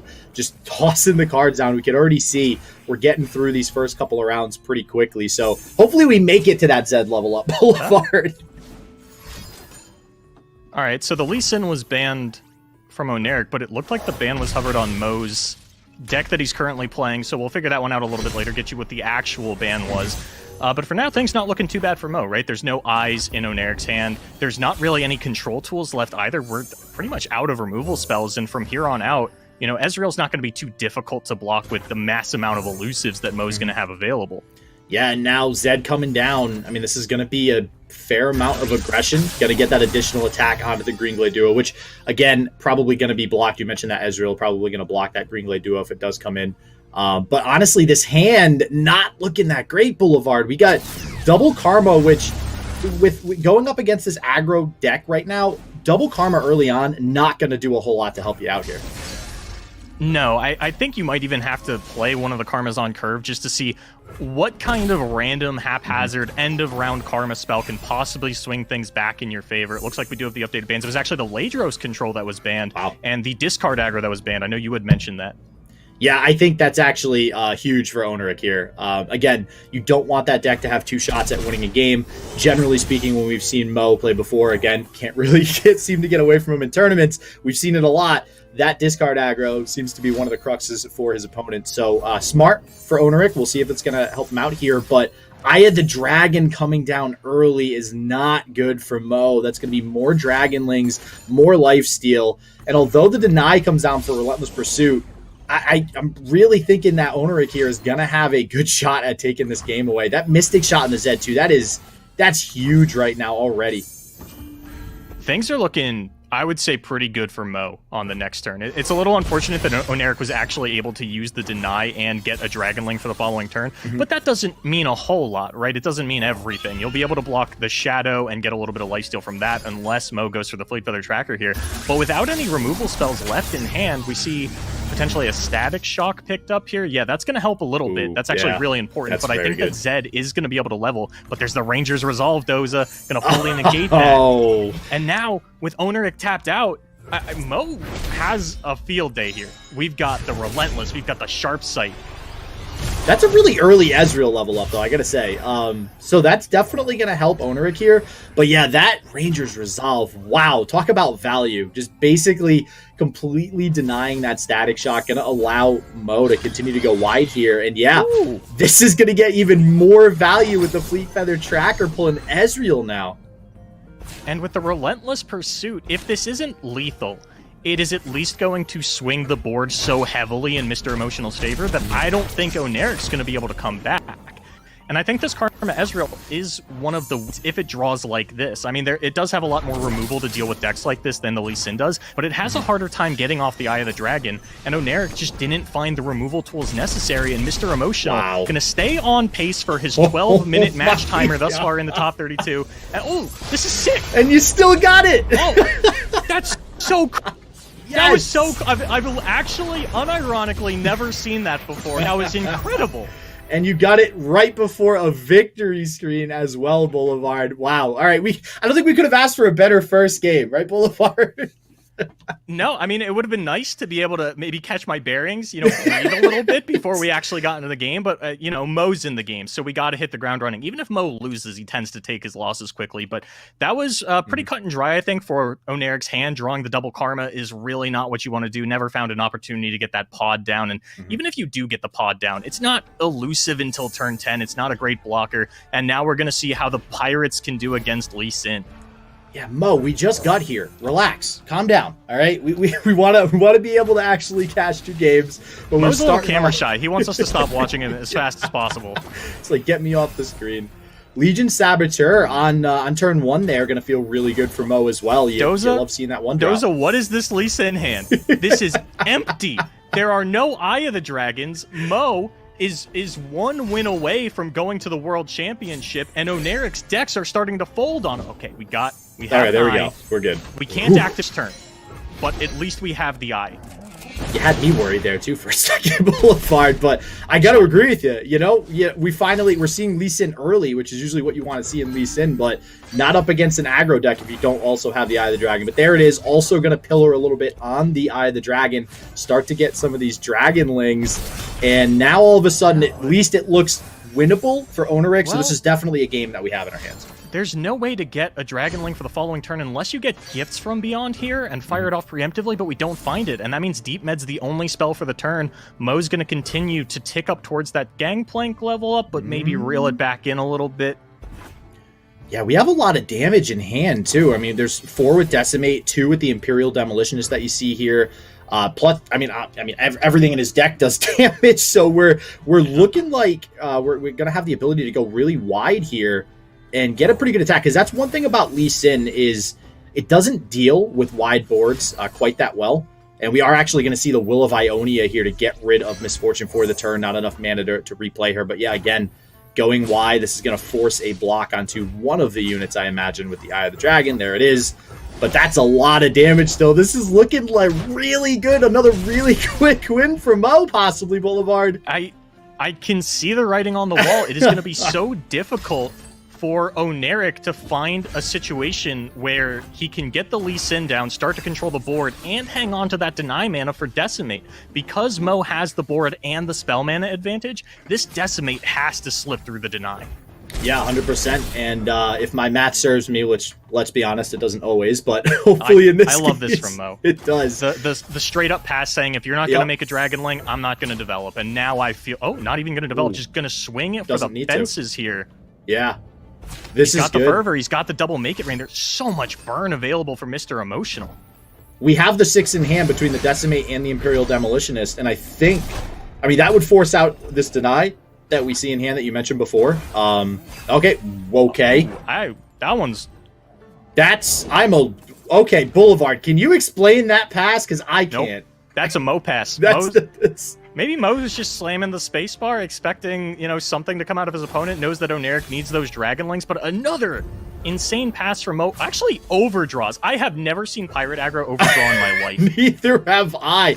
You know what I think Mo is doing? I think because we have the double zaps, and unfortunately for Mo, there's also double hush, I think Mo is thinking He can use those zaps turn after turn to pressure more damage without having to risk something like Decimate getting denied.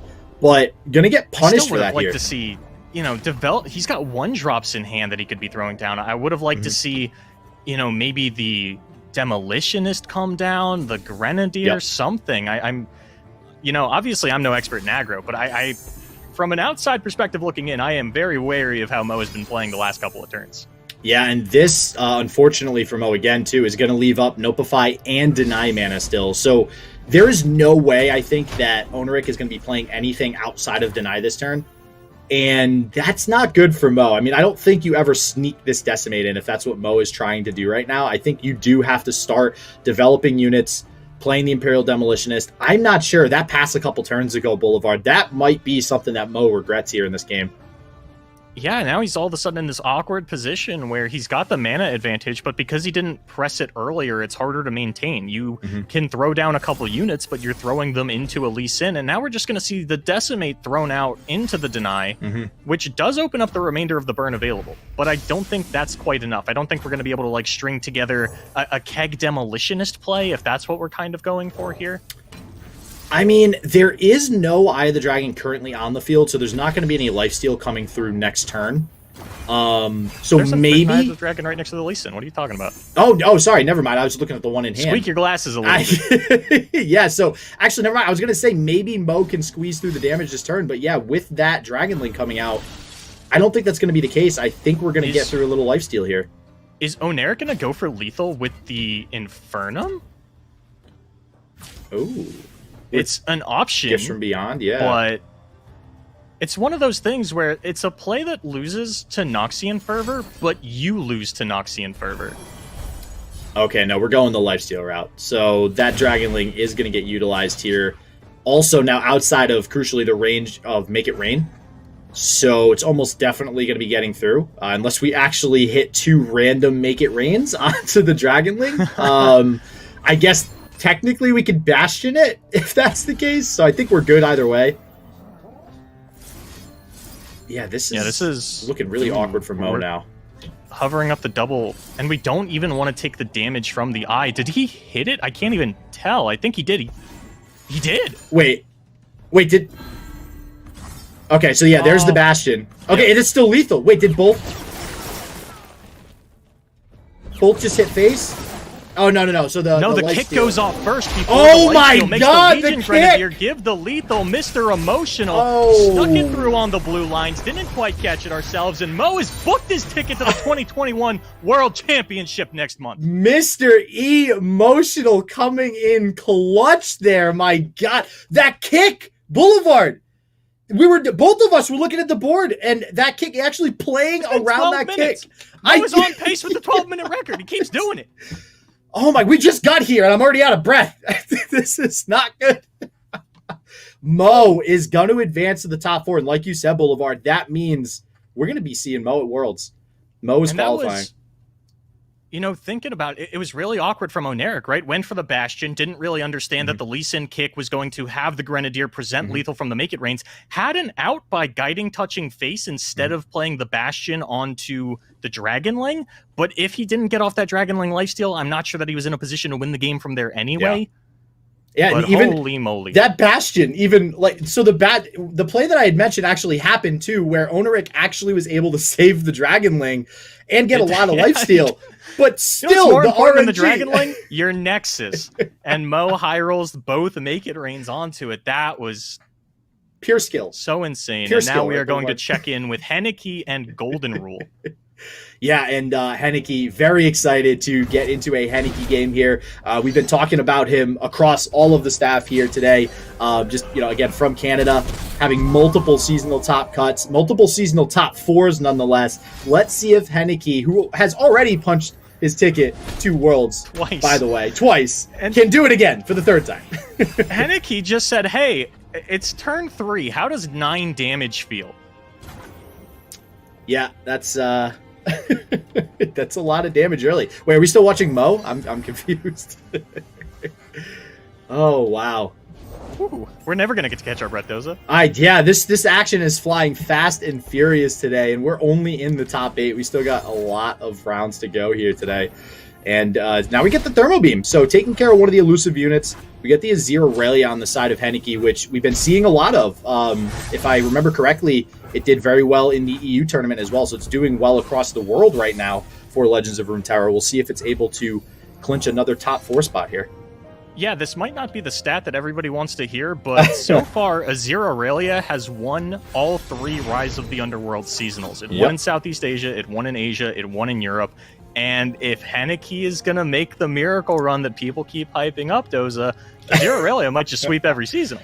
Yeah, and if Henneke can win this seasonal outright, first place, I'd be willing to put his name in the hat for the best player, at least one of the. He's already probably one of the best players, but we can argue about power. Yeah, we're having an argument off cast a little bit later, Boulevard. But very excited to see Henneke nonetheless. I'm a little surprised to see the Static Shock go at the face instead of the Azir when we're sitting on double Scorched Earth in hand. Yeah, that's a good point. It could potentially even draw into a flock, right? I mean, that sets up for a lot of potential ways to remove that Azir. So I will say, Henneke already, I mean, I don't want to say completely running out of steam, but slowly, Golden Rule starting to get the board back a little bit. However, sitting at 8 health, not good for a Draven Ezreal player. We constantly say this time and time again. For those who might be new to the game, this specific archetype, Draven Ezreal, no heal. Generally just knocks his P and Z in general, and that's a big disadvantage going up against an aggro deck like Henneke is playing right now. So I don't know. I mean, it's not looking great for Golden Rule. It's weird, right? Because Golden Rule does have a leveled Ezreal, which is massive to have this early on in the game, especially for Draven Ezreal, a deck that historically doesn't really use Ezreal as that 20-0 win con like we've seen in some other archetypes.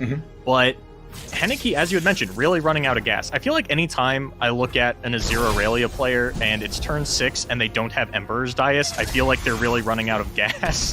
But, Golden Rule is kind of evening up the life totals here. Still has the Ezreal, was able to chump block through that Defiant Dance because Azir is so much less threatening when he's not leveled. You really need to get these Sand Soldiers up to 2 attack, and he's going to do it right here on the attack. Yeah, on the Blade Dance, rather. That Blossoming Blade is actually a huge pickup, especially for how much mana we have. We can also do lead and follow this turn. That might be the last push that Henneke needed, the exact draw that's just enough to go ahead and not only clear the board of Golden Rule, but also push through the damage. I mean, look how many units we have. I don't think Golden Rule has enough answers in hand to deal with everything. We're at 1 health, Boulevard. It's not looking good. This might be Henneke's game, tying it, bringing it to a game 3. I think so, and I have to think about Golden Rule going for that Static Shock onto the face instead of the Azir, because this full health Azir is now staring down double Scorched Earth and just sort of sticking his tongue out at Golden Rule and saying, hey, you're a game up, we're playing for your spot at the World Championship. Henneke's just going for the 3-peat, the hat trick, the LeBron James of Legends of Runeterra, trying to get his 3rd top 4. There's a lot more on the line for Golden Rule here. I didn't know you watched Basketball Boulevard. I don't, but I know who LeBron James is. Okay, fair enough. Actually not going to lead and follow the Green Glade duo as well, which makes sense. This is just it. Yeah. This is just it. There's one more attacker than there is blockers, and Golden Rule doesn't have any way to get anything else on the board. Henneke's going to tie it up 1-1. Whew. All right. Going to a game 3 at least. So I feel like we can at least catch our breath now, Boulevard. We can take a second, collect our thoughts, think about what we just witnessed.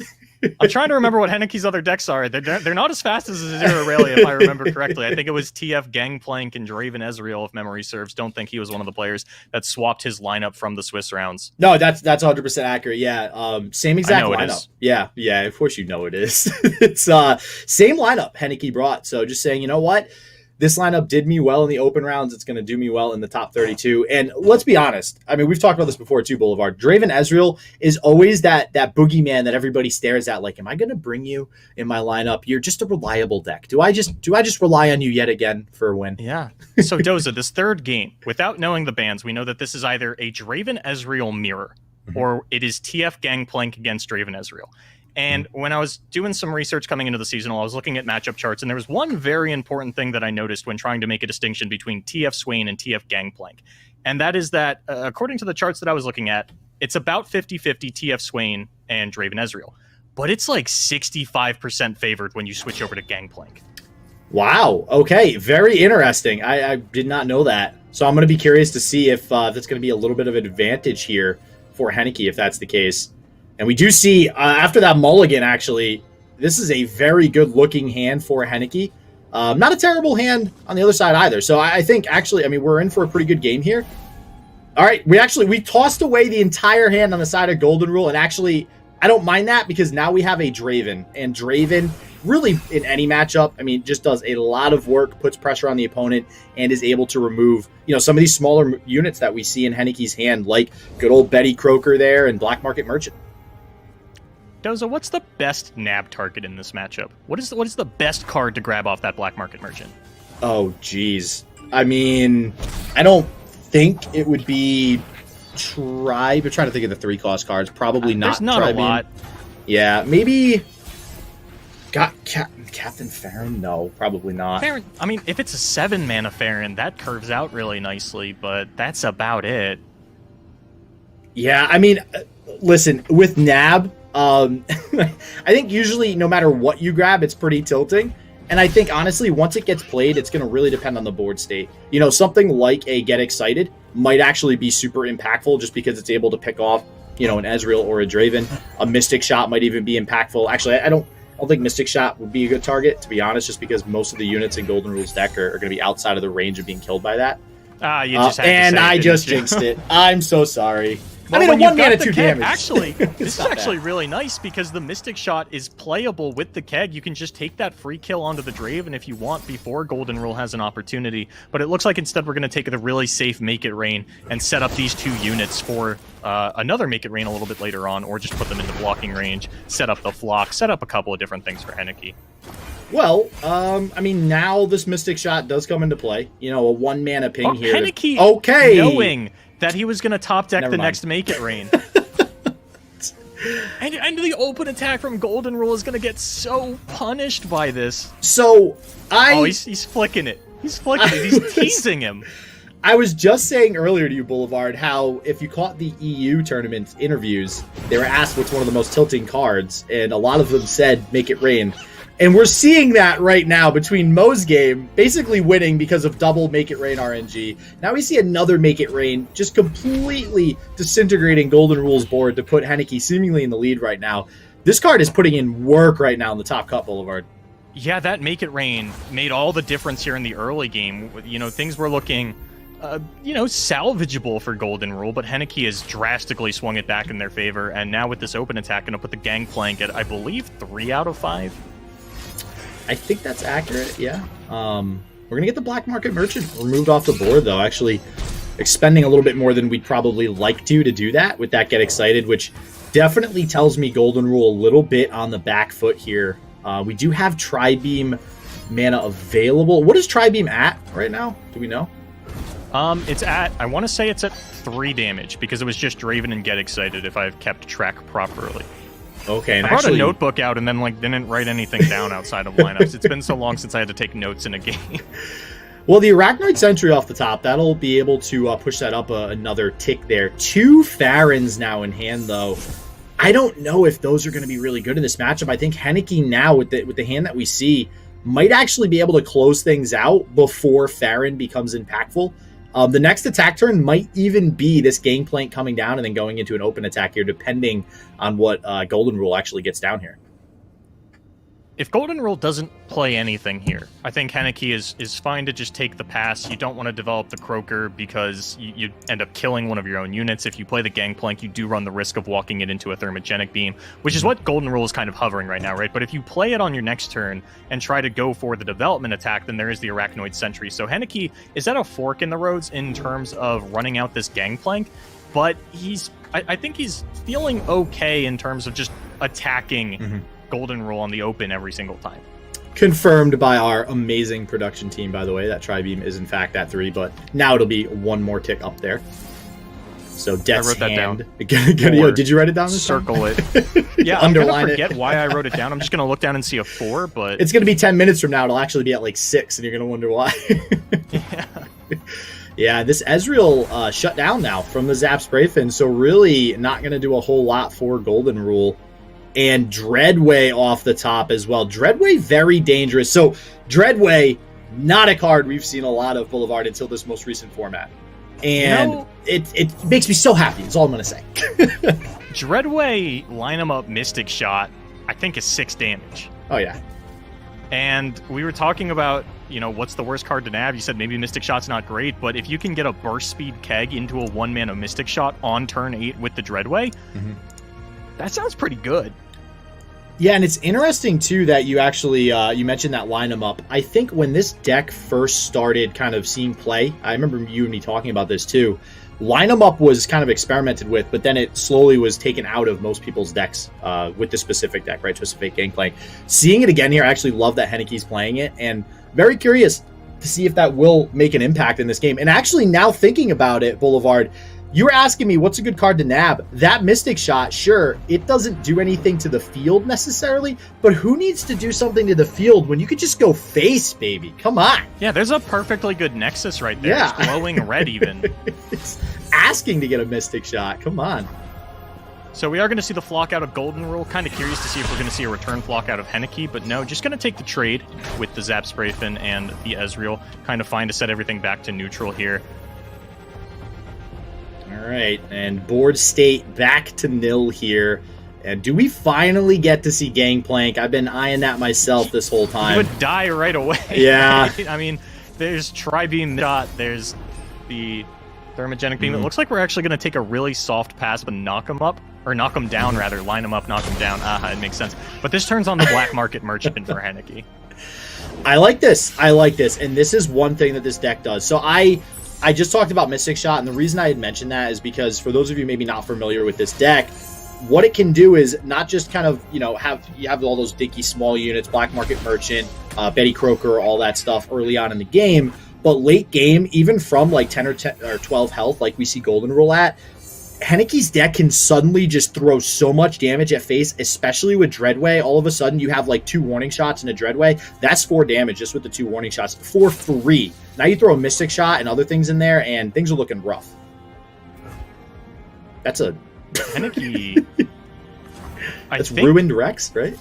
Yeah, Henneke could probably just take this attack, play the Dreadway, and throw a couple burn spells at the Nexus. Maybe he has to wait until next turn to have exactly enough mana to have all of that work out, but he's going to play it a little bit safer with the life total, use the Death's Hand, make sure that the Gangplank levels up, and now it's either play Gangplank or draw some cards. Those are really the only options available to Henneke, but with how much burn he's accumulating in hand, you know, still having this Mystic Shot, still having some keg generation, it's looking pretty good for Henneke to pull out the 3rd top 4. Golden Rule is on the back foot here.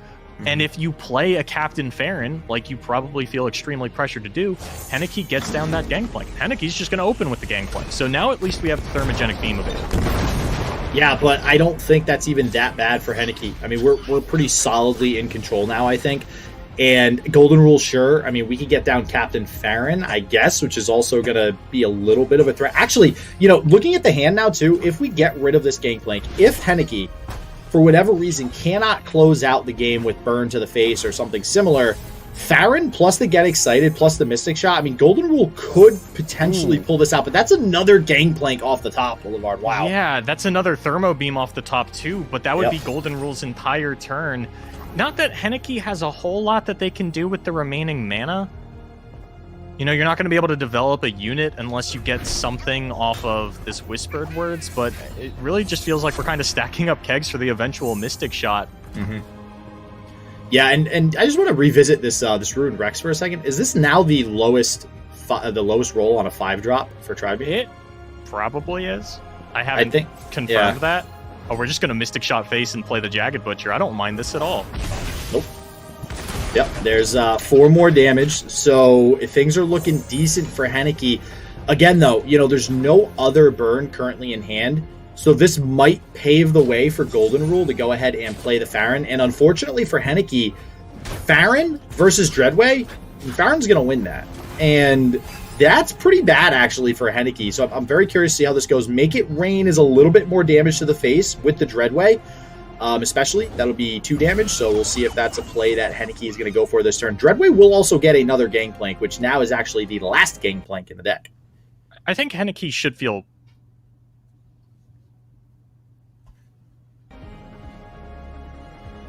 Henneke should feel pretty fine to take a pass here. Yeah, maybe that's what we're going to see. because either your opponent takes the open attack, throws down the Make It Rain, you get a little bit of damage pushed, or the Farron comes down pre-combat, and now if you feel like you need to, you can answer with Make It Rain and Scorched Earth, actually clear out the whole board, and still get down an attacker. Yeah, Scorched Earth going to do a lot of work here. And I think you're right. No need for Dreadway when we are going to be able to have the tools to remove the board. And honestly, yeah, putting that additional 1 damage towards phase 2, I think is going to be a pretty big deal. We'll also have Betty Croaker to dig a little bit further as well. And eventually we are going to get some more burn Boulevard. So I don't think we're safe at 4 for Golden Rule. Just because we are trying to be new player friendly, I just need to confirm, Doza, you do know that this card's name is Fortune Croaker, right? It is totally not Fortune Croaker. I just had to. I'm not gonna lie. Sure. I almost forgot. I think I might have forgotten. I blame Blevins for forgetting that. So if Henneke just plays Dreadway, is that just lethal, Doza? Possibly. It looks like we're not going for it though. And all right, this does mean we're gonna get to get excited out. So the reason I recommend the Dreadway play is because if your opponent then responds with Get Excited onto your Fortune Croaker, the Dreadway has Fearsome. It cannot be blocked by Ezreal. It cannot be blocked by this Flame Chompers. It can only be blocked by Captain Farron. Captain Farron does not leave Golden Rule with enough mana to play the Get Excited in order to get, to kill the Fortune Croaker. Double damage comes through, deal 4 to the Nexus, but that would have been like a really weird heads-up play. We're going to get it down post-combat instead, and this is still really nice because now we just have a one-shot kill onto anything with this 10 damage Monster Harpoon.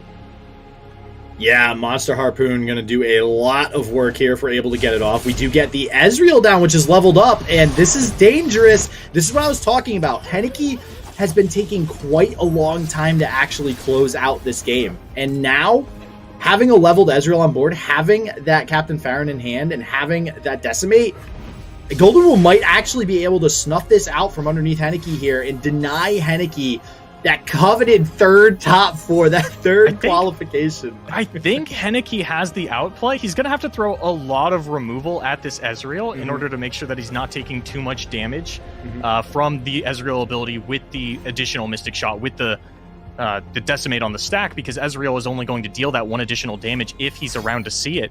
And I think if it only takes double flock, this is huge for Golden Rule. Now the second flock comes down. That leaves enough damage for the Gangplank to be able to come through. And Doza, I think Henneke has found the answer. There's the GG from Golden Rule. There's the sweaty Ezreal from Henneke. Because there is still the possibility of a Mystic Shot top deck for Golden Rule. I believe one of those was in Ezreal, so there should still be a Mystic Shot in deck. I know one was nabbed earlier. And I don't think there's a top deck on the side of Henneke that could get him out of... And there's the Sump Dredger. That's not it. That's a Sump Dredger. There's the GGs. Henneke gonna be the first person to 3 times top 4 make it to the semifinals of a Legends of Runeterra Seasonal.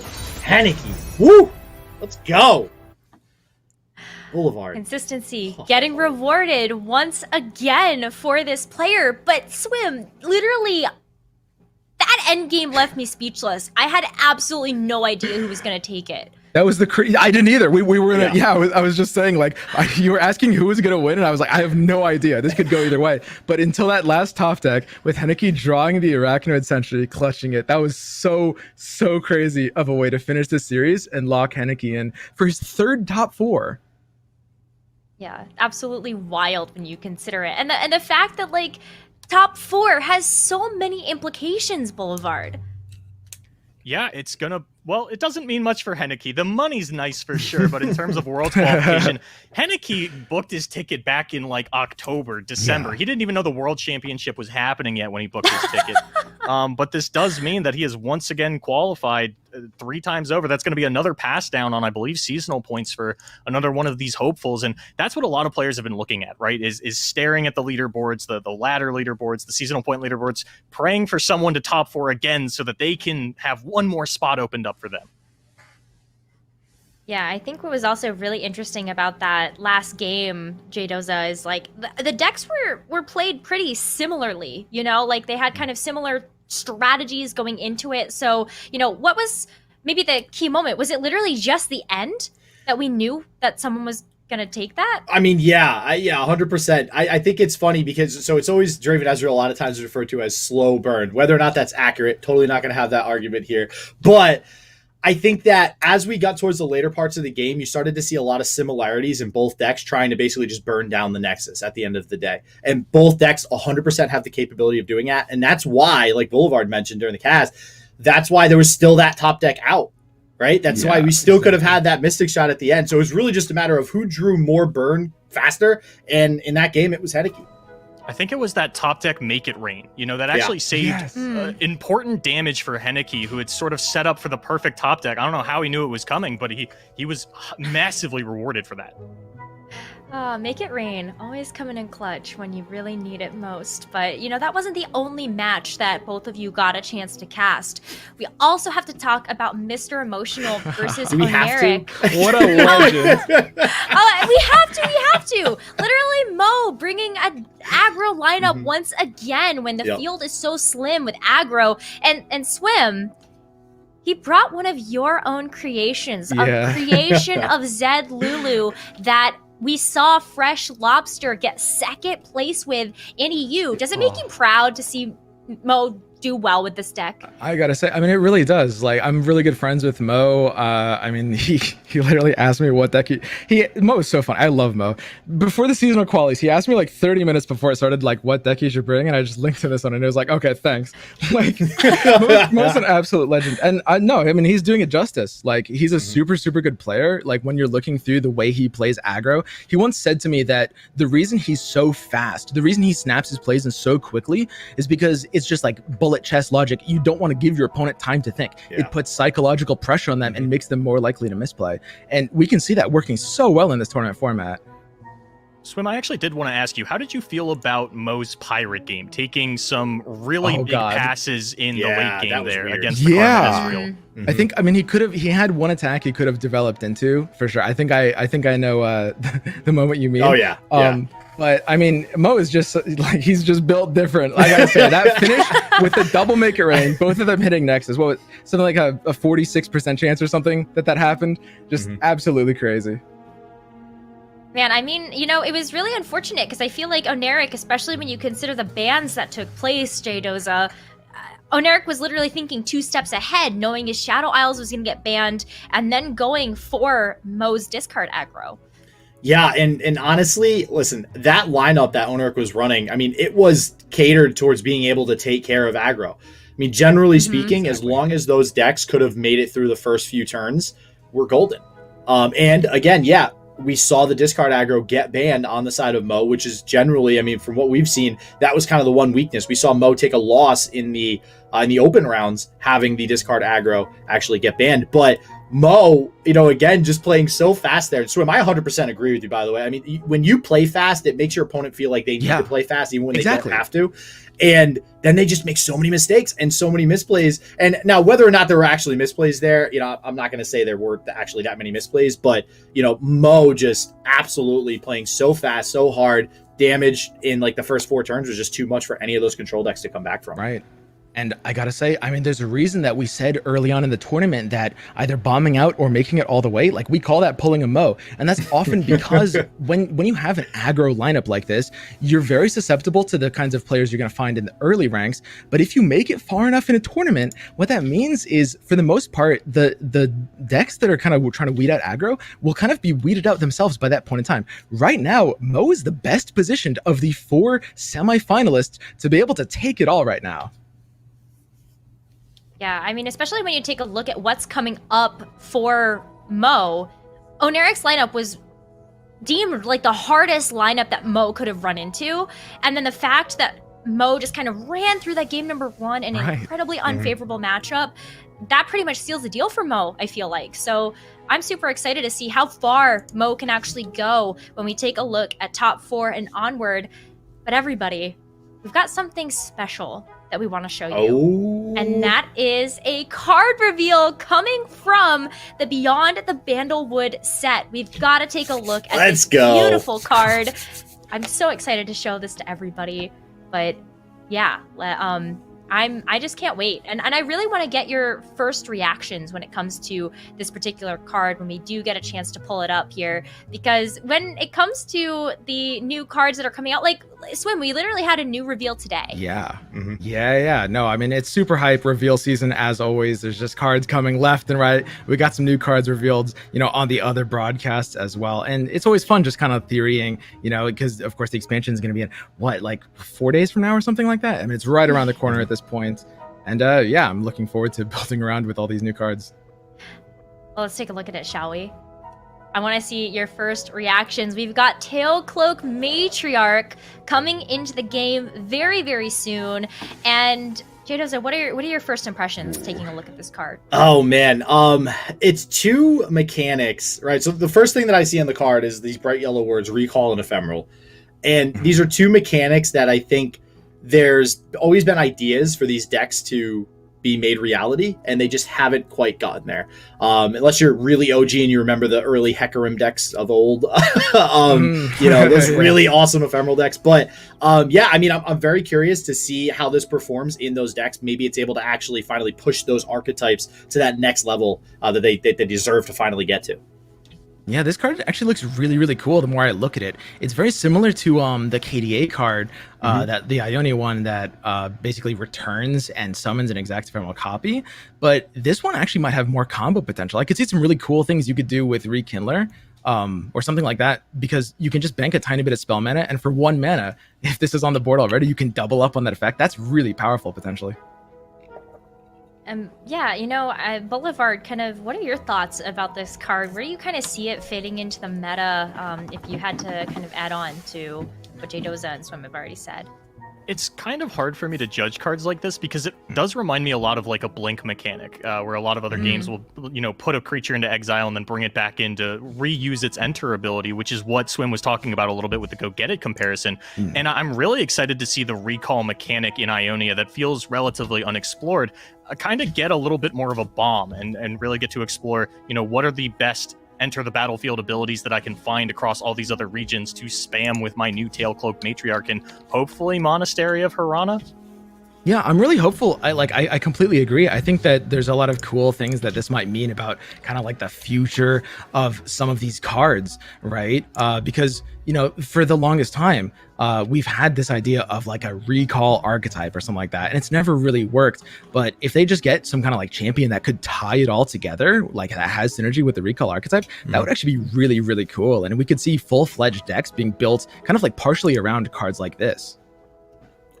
Yeah, I do agree. Monastery Hirana is actually a really good point, Boulevard, right? I think that, shout out to Patsky, Pat, one of the first people that I remember from some of the grassroots tournaments, trying to make that Monastery of Hirana deck work in the Burblefish meta that I'm sure everybody loved to love. But I do like that. I love the idea of Monastery of Hirana actually, finding a home and having its own archetype, right? Not just being splashed into the Burblefish deck because like, hey, this seems like it might work in a deck that's kind of already, a little bit OP. So yeah, I definitely am on that Monastery of Hirana train with you for sure. Yeah, 100%. It's super cool to see Ionia kind of getting more options because, obviously nowadays Ionia is very played, but people are kind of building it in a very kind of insular, like combo, protect the combo kind of synergy package, or of course, elusives. But it's cool seeing like we've never seen an archetype like this before. And, Ionia has so many tools for it that feel like if they all just kind of got unlocked by a high synergy point, there'd be a lot more opportunities for cool deck building. We did it. We got through an entire card reveal of an Ionia card that has recall on it without mentioning Yasuo. I am so proud of all of you right now. Wait, oh my god, I totally forgot. That's a great idea, Boulevard. Yasuo. No, we already got the reveal. You can't bring him up now. It's too late. No Yasuo talk. Come on. We all want Yasuo to work. Yasuo Malphite. Power to the people. We got this. I think we're done with the theory crafting for now, everybody. I hope you enjoyed that card reveal. We're not going to talk about Yasuo at all. Don't worry. But thank you so much for enjoying this card reveal. Maybe you can consider some of the decks of your own. During this break, we're done with round of 8. We're going to be going to round of 4 right after this. Yordles say that all roads lead to Bandle City. It's not just our home, it's who we are. especially us Bandle Scouts, who pledge to faithfully uphold the Scout Code and serve Yordle kind, no matter how impossible the mission.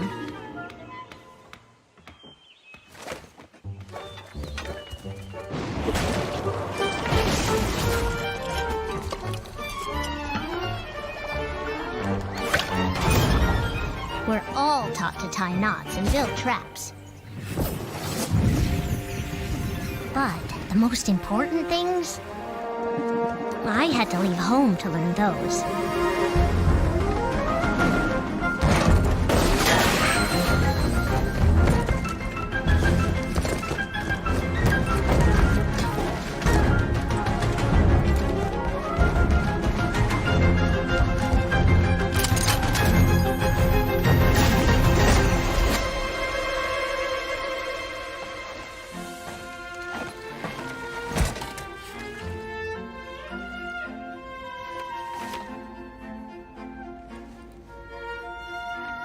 The outside world is dangerous.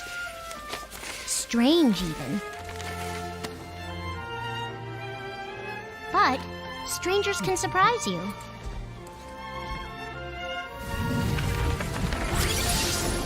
Give them a chance, and they might even lead you somewhere incredible.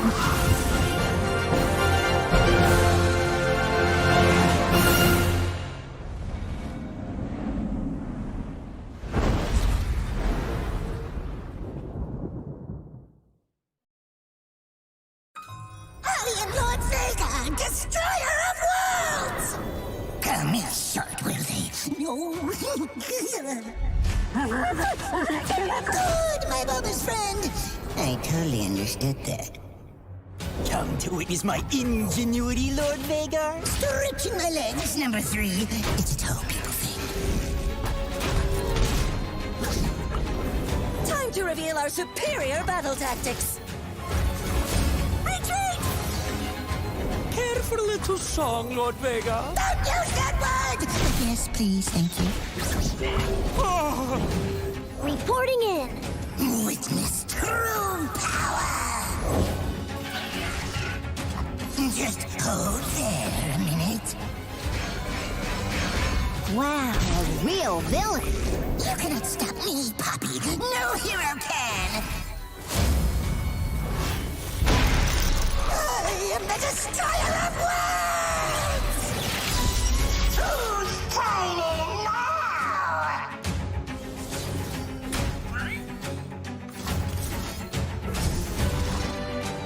Record destruction! Suffering awaits!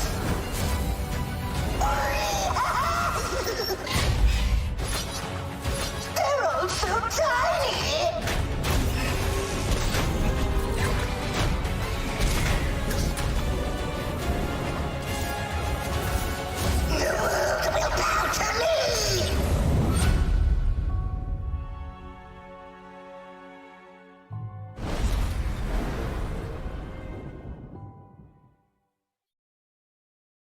All right, team, adventure time. Today's the day I find that hero. I can spend a whole fight wondering shield or hammer. They'll never know what hit them.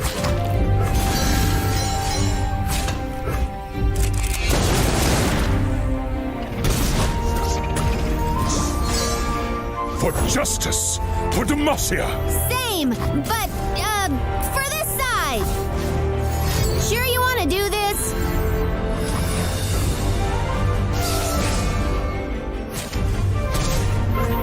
What do you see up there, Pip? For the millionth time, shouting ruins the recon! Striking their flank!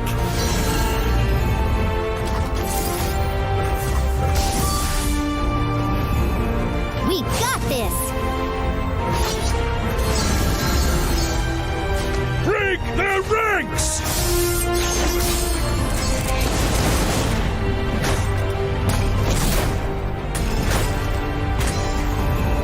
Poppy, might the hero be on this very field, eh? I sure hope so. Let me know if you find him.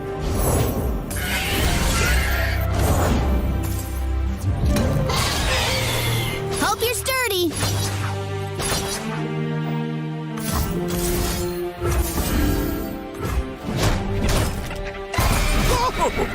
he wasn't the hero. Quest will be over quicker than you can fry a ferret.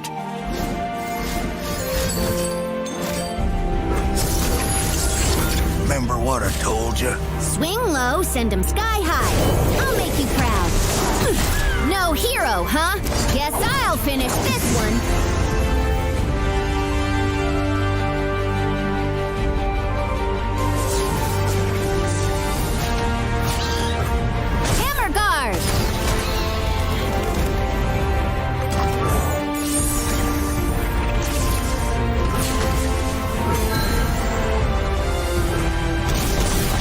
Quest complete. On to the next one.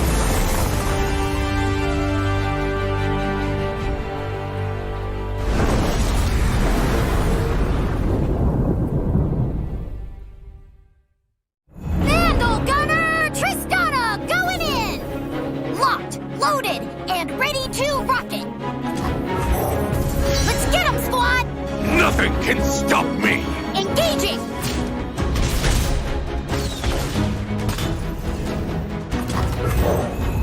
Let's go! Grab my hat! Comb my mustache!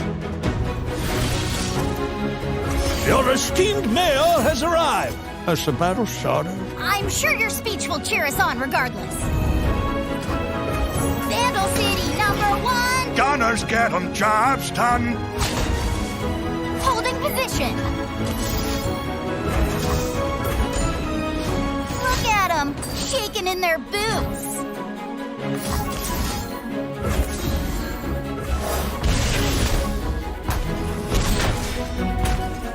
Vim, vigor, victory!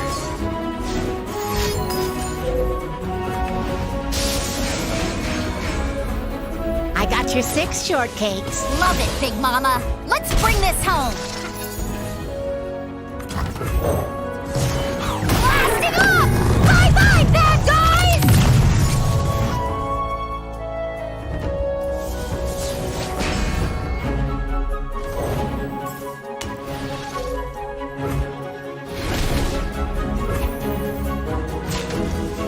Winners don't duck. Do re mi fa so I kill you!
Hello everybody and welcome back to the Legends of Runeterra Rise of the Underworlds Seasonal Tournament. We are almost to the finish line because we only have 4 players left.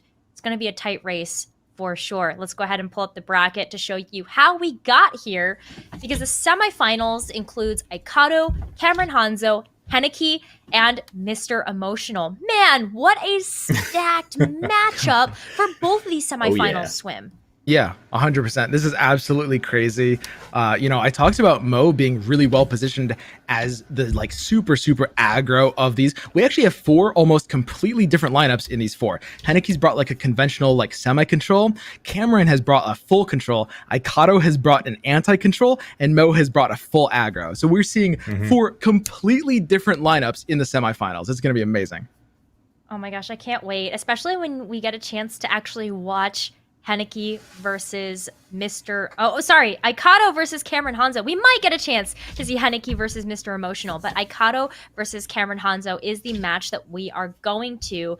And Jdoza, what kind of stands out to you about these 2 players when you take a look at the lineups that Swim just mentioned? First and foremost, Cameron Hanzo, I have not heard a whole ton about up until now. So good to see some new faces in here, at least not, on the grassroots tournament scene and stuff like that.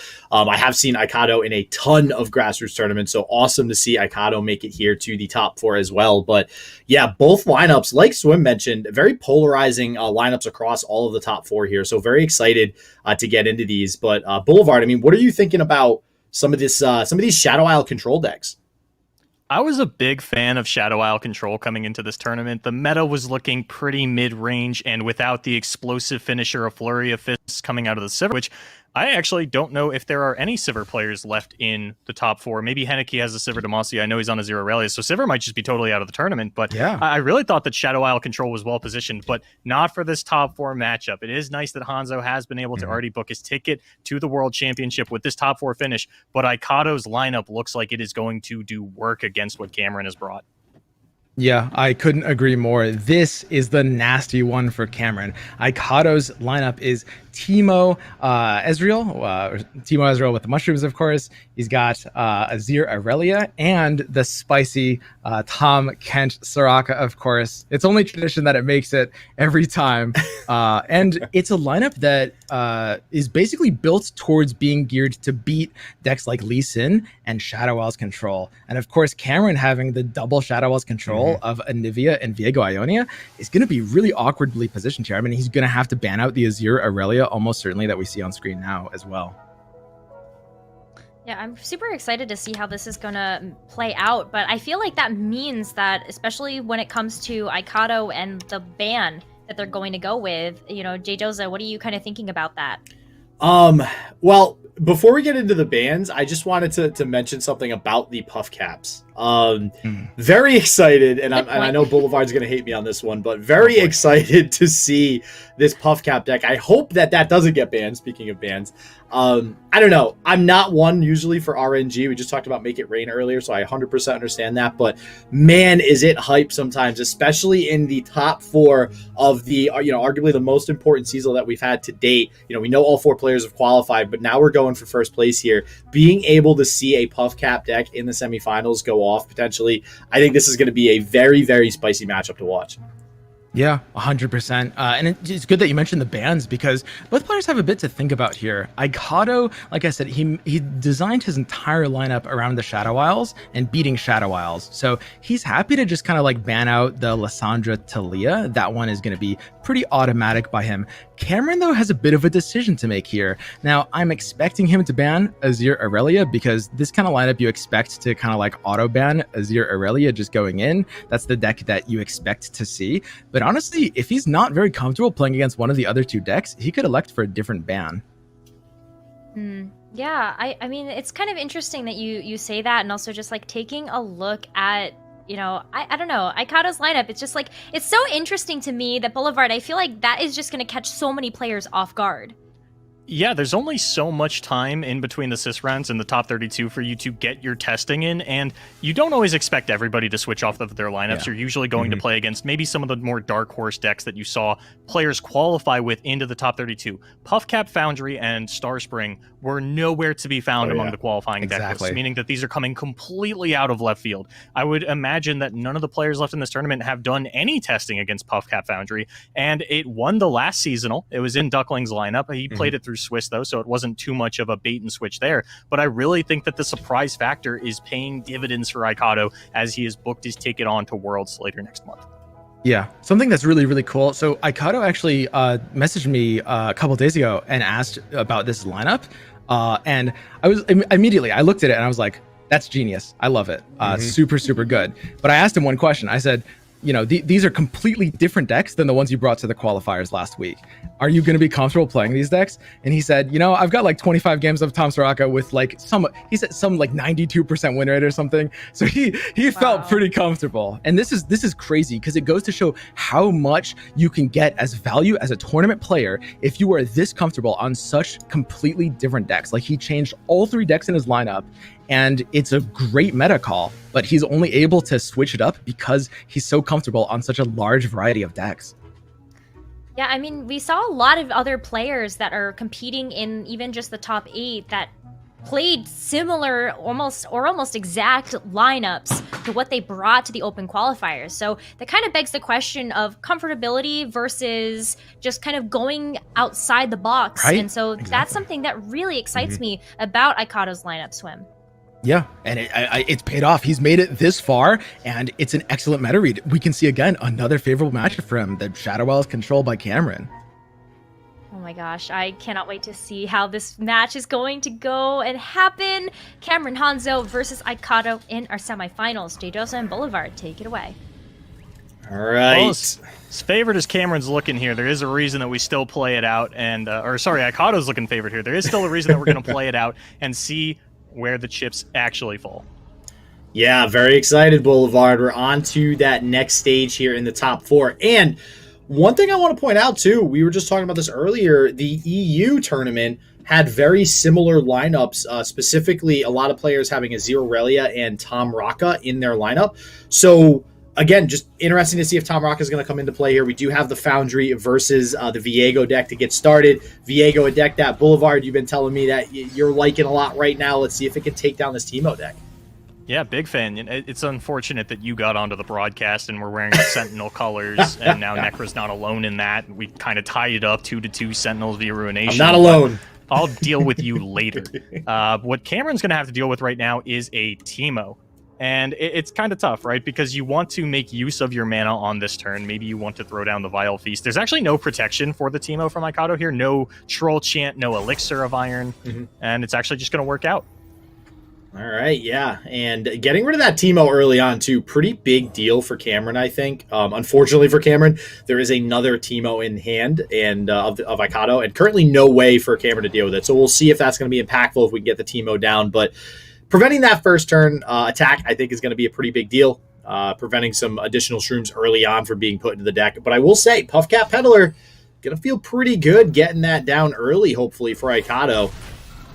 And we can see the bans there just on the side. Icado's Zero Aurelia was taken off the table, and as Swim correctly predicted, the Thrall's auto taken away from Cameron Hanzo. And now with the Foundry on board, things are starting to pick up a little bit. This is exactly the situation that Icado wants to be in, and one of the great things about playing Foundry into control decks, not only do they not usually play landmark removal, but their decks tend to be really expensive.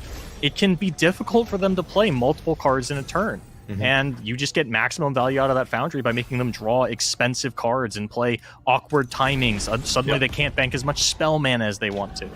Yeah, that's actually a really good point, Boulevard. So that's exactly why we're seeing this Foundry come down early. Generally speaking, when we've seen Frostbite Foundry decks like this play in so many other tournaments, you know, a lot of times they want to hold that Foundry for a little bit later on in the game so that their opponent can't really get any value off of it. Well, like you mentioned, not going to get a whole lot of value if you can't actually play all the cards that you're drawing anyways. But we are going to see that Teemo connect with Nexus, shuffle in a sweet 5 shrooms, and finally getting that shroom train going, Boulevard. Are we gonna get Puff Caps off the top for this one? Is that going to be the victory? I'm feeling it. Okay. I'm trying to think. Let me look at this Puff Cap deck real quick, because if your Vile Feast gets Elixir of Iron or Troll Chanted in combat, that's not a punish. So I'm a little curious as to why we waited until after the fact. Maybe just to wait until the Troll Chant mana was down and say, I'm putting you on Troll Chant instead of Elixir of Iron. But yeah, the Puff Caps are going to be really big here, up to 13 in the deck already, but we're down to 1 Teemo left for Aikado. So that little rodent is probably not going to play a factor for the remainder of the game, hopefully.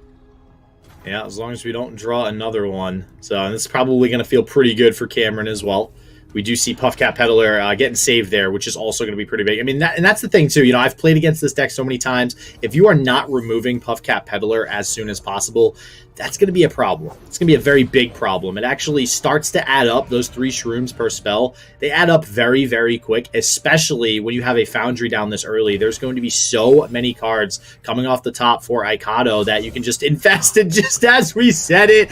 Boulevard, you ain't getting rid of Teemo that easy, baby. Actually, Cameron's already drawn a decent number of shrooms in the deck, 4 over the last couple of turns, which is not great for Aikado, because, 1, it means Teemo is going to have less shrooms in the deck to double, but number 2, it means that Cameron is going to get more value out of this Spirit's Refuge if he can connect with this Viego. So Aikado's hand right now is actually really light. We're kind of stuck up on a couple of Ezreals that relatively aren't going to do anything, a little bit of draw power with the Time Trick, this Mystic Shot, and Cameron Hanzo is sitting on, double Snapvine as well as the Viego. There's not enough Frostbite from Aikado right now to really handle that. Cameron might actually be able to find a narrow window here to overwhelm Aikado's resources. Yeah, even just this turn, I mean, if we play something like an Ezreal, that's more elusive damage coming in. Yeah, we might actually see these double Ezreals that you just mentioned, Boulevard. These might come in pretty big because we can actually get a Nexus Strike with 1, not to mention the Teemo, right? That gives us another Mystic Shot. We have 2 more Mystic Shots in hand. We might actually not get the Puff Caps off the top for the victory. We might just get a lot of Mystic Shots to the face. Well, we've leveled the Teemo, so at 12 shrooms in deck, maybe this is where we get to go in and maybe deal a decent amount of damage with the Ezreal and then finish off with the Puff Caps. Semantics at that point, but yeah, wow. I don't know that Cameron is actually going to have enough time to get down these Hydra Vines and have room on the board for the encroaching mists, because that Spiderling isn't going anywhere, right? Aikado's not throwing Mystic Shot at that. They're going to throw it at Viego or Thresh or this Ringblade Lookout. Yeah, there it is. Gonna try to pick off the Viego a little bit down there, down to 3 health. Gonna put some more shrooms in the deck as well. And things are looking really good for Aikado. And honestly, things are moving a lot quicker than I had initially anticipated. This might level, I think we're 2 more targets away from Ezreal leveling, possibly. Oh, we're just going all in. Is that a 0 mana Thermo? Yeah. Yep. Oh, yeah. I mean, listen, I don't hate it, right? If you level the Ezreal here on 1 more target, plus all the Puff Caps that you're shuffling in, you might just have lethal right now. Like, this turn might just be lethal. And this actually sets up the Viego into Brittle Steel range, as well as having the Flash Freeze for the Thresh, the 1 unit that is immune to the Brittle Steel. These Spirit's Refuges aren't going to be gaining any life for Cameron Hanzo. The ideal situation that Cameron was looking for was to push through a big Viego attack, bait out the Frostbite, and then go in with a Spirit's Refuge on a later turn. And it just didn't end up working out that way. And now, with Aikado's 3rd Teemo now being dragged by the Thresh, Cameron just hasn't found their footing in this matchup. And I think you're right. I think very soon we are going to see the Ezreal level up to ping through a couple more points, and then the shrooms just finish off Cameron. And there's nothing that they can do about this from a deck building perspective. Yeah, I mean, Swim was talking about it earlier, right, Boulevard? I mean, this deck is, you can see it. You can literally, the proof is in the pudding, right? You're looking at the board. This deck, this Frostbite Foundry deck is wrecking from the looks of the board right now. This Shadow Isles control deck, and what's next is another Shadow Isles control deck. And this whole lineup that Aikado has built right here, I mean, it's going to deal with everything quite nicely, as we're already seeing here in the first game. So with that Ezreal level, only 8 damage left and 5 mana in the bank here for Aikado. I think we are still just short of lethal. I mean, if we use our whole hand, I think we are a little short. I mean, possibly the draw on the next turn for Cameron could top deck some shrooms into lethal, but I don't think Aikado is going to go, full force yet and just try to go for lethal. I think Aikado is actually 1 mana off of lethal currently. Just not, only has 5 mana available, needs 6 mana to play all 4 of these spells. Mm-hmm. Ooh, there's the lifesteal, and here is the brittle steel that you mentioned, Boulevard. That was honestly a very good play from Mikado, understanding that, that is probably going to be the one out that Cameron has here to go ahead and buff up that Viego into that huge lifesteal amount. We do see another Spirit's Refuge in hand for Cameron, so that might still be a problem if Mikado cannot close out the game next turn, but it's looking like they can, Boulevard. Yeah, between the shrooms, the targeted spells in hand for the Ezreal, and that's right, Mikado still has 2 elusive attackers that Cameron has absolutely no answers for at the moment. I think this one is just going to be wrapped up. The best that Cameron could do would be top decking a kill spell for the Ezreal, in which case we'll probably get a number of spells fired off in response, and then Teemo is going to feel free to connect with the Nexus. And then even if Cameron just manages to never draw a mushroom for as long as they live, I still don't think they're getting out of this one. Yeah, I mean, a Vengeance off the top could deal with Ezreal. Homecoming returns to hand. About it, right? That's bad. That's pretty much it. It's crazy to me, too, when we're talking about a quote-unquote Shadow Isles control deck and how hard it actually looks like it is for this control deck to deal with something like that Ezreal, or even the Teemo, for that matter. I mean, Teemo generally is a pretty easy unit for a lot of decks to deal with, but if you don't have elusive answers, it's not so easy, and it's going to really wreck your game plan and really wreck your day and end up with an L for you. I mean, in Cameron's defense, they found the 3 Vial Feast for the 3 Teemo. The third one just happened to level a little bit sooner than you maybe anticipated, and it wasn't actually an answer. An overdraw there on the Glimpse Beyond, but still, actually, no shrooms off the top for Cameron Hanzo. Yeah, but we have, Mystic Shot to the face is 3. We have a Brittle Steel as another 2 there. That's 5, plus the Troll Chant.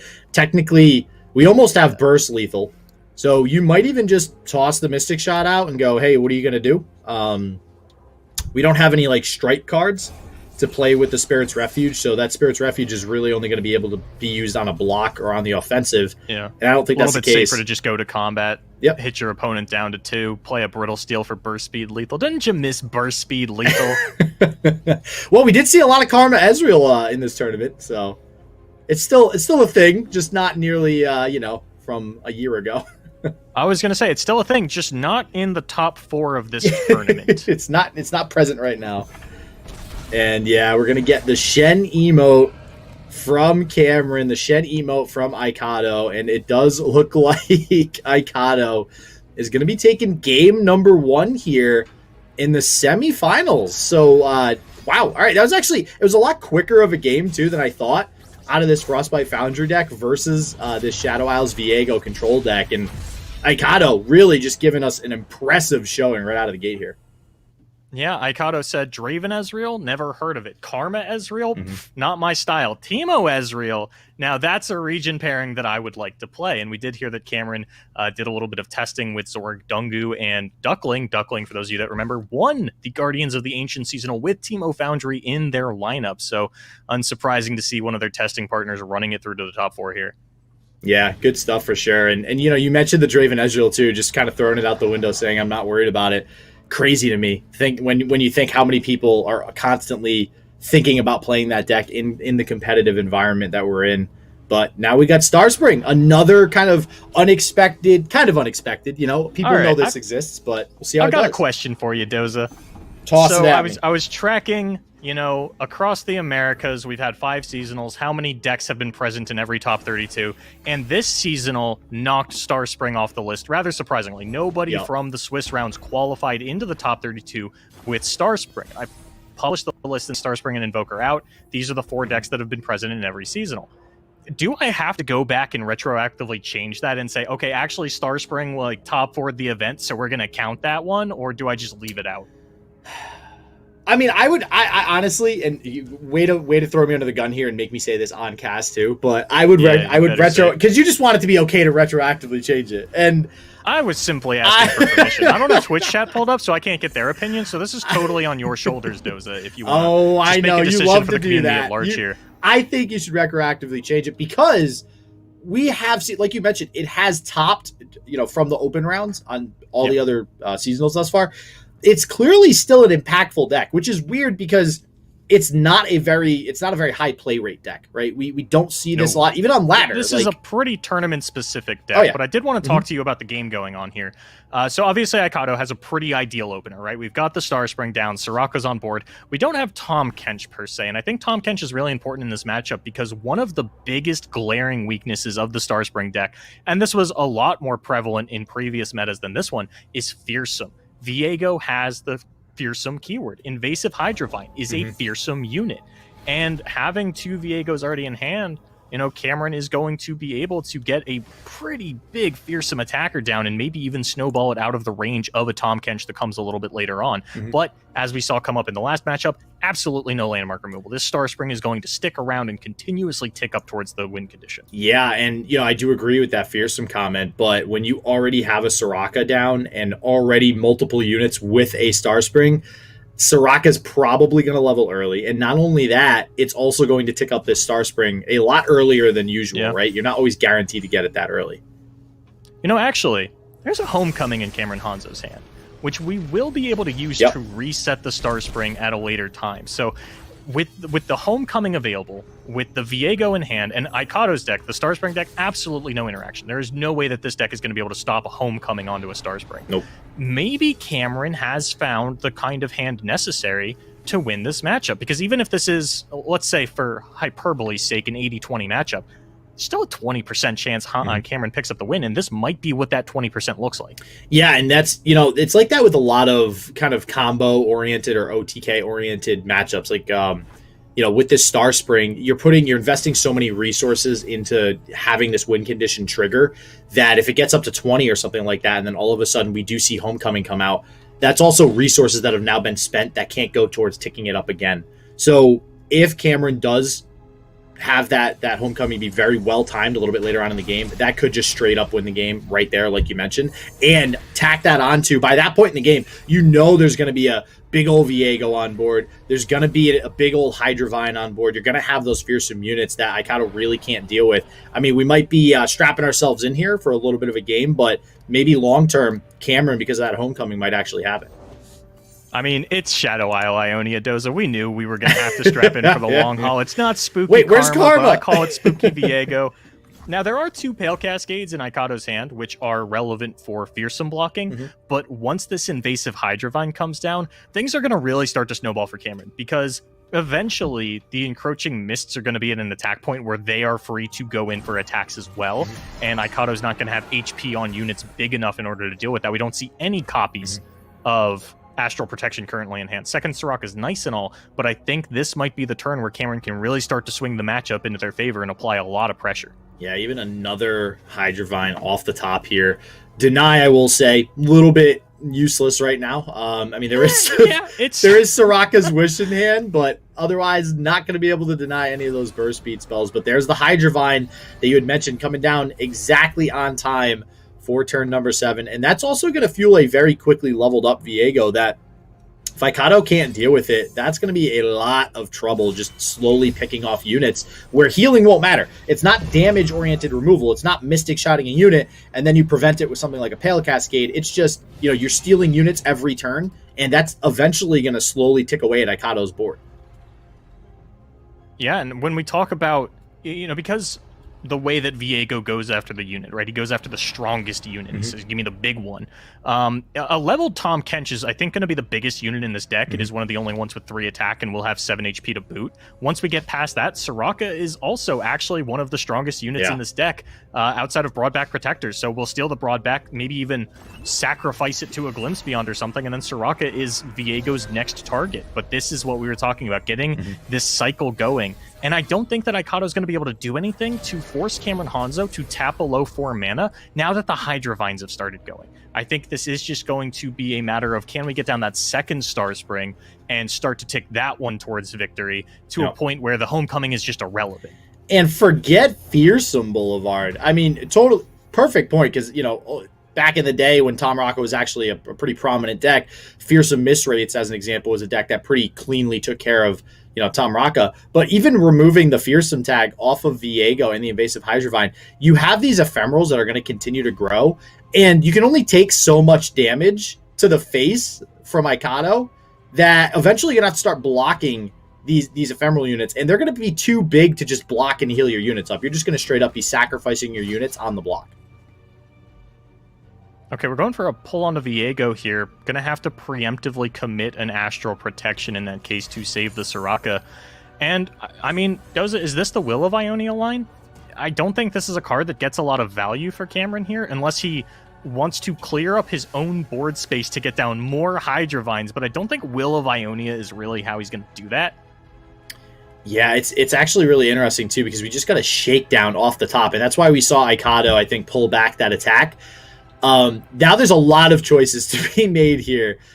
Shakedown can actually basically allows Aikado to manipulate the board however we want. So Shakedown, for anybody a little bit newer to the game, you basically deal 2 damage to a unit on your side of the field, and you give vulnerable to 2 units on your opponent's side of the field, which means you can challenge those units now. And we already see vulnerable on the side of Viego. 2 more units having the vulnerable tag means we can basically pick and choose whoever we want to, attack our units into or ram our units into. And that's a big deal because the more damage that's pushed onto any of these units on the board of Aikado, the more opportunities there are to heal those units for these double Star Springs that are on the field right now. And now that there's 2 on the field, Boulevard, honestly, this homecoming isn't necessarily as much of a just 100% surety that, okay, we return the first one and set Aikado back here. They're both going to tick up each other now. That might be a problem. Luckily for Cameron, it's a bit of a telegraphed one. He is now able to identify that, hey, there's 2 Star Springs on the board. I've only got 1 homecoming. Those numbers don't add up in my favor. And sort of make plays like this, like using the Will of Ionia onto the Soraka, not even so much just because, there's going to be 9 healing coming off of it, but just getting the additional HP off of the unit and saying, if you want to replay this, I need it to be in a killable range. And I think that Aikado's not going to get nearly as much healing down this turn. I think the second Star Spring is probably a little bit too far behind in the short term to see how this plays out, especially when these encroaching mists are going to be climbing up to 6 HP or 6 attack on the following turn. That's just 1 turn away from being able to overwhelm anything that Aikado puts in front of it, including broadback protectors.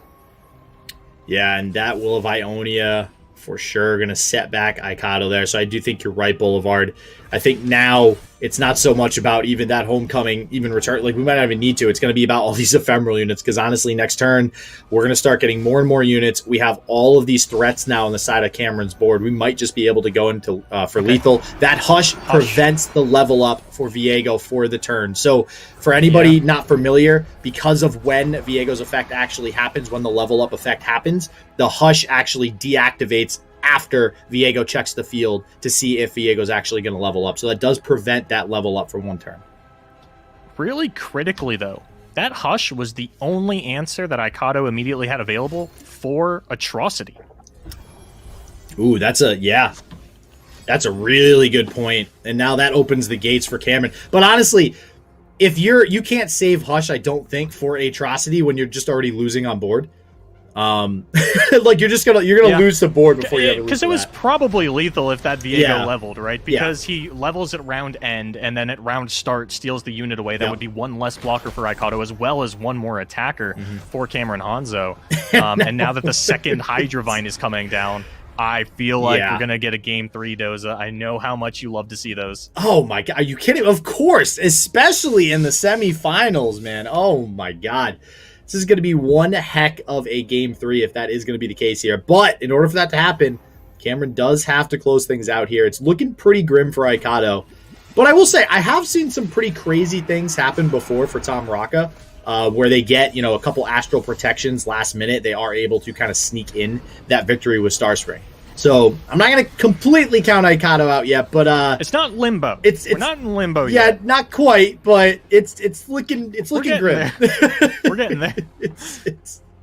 For those of you unfamiliar, limbo is a term that I like to use that refers to that game state where the game is over. With perfect information, you know that there is nothing that one player can do to come back into it, but it's still going to take like 3 to 5 minutes before everything plays out. It's really when you start to see the writing on the wall and you know that there is nothing that the player can top deck, no plays, nothing like that they can do to get out of the situation. We are very close to that, but I do agree with you, Doza. We have seen Star Spring make some massive comebacks that come out of nowhere. Well, even as an example, you see in the hand of Aikado, you have Soraka's Wish.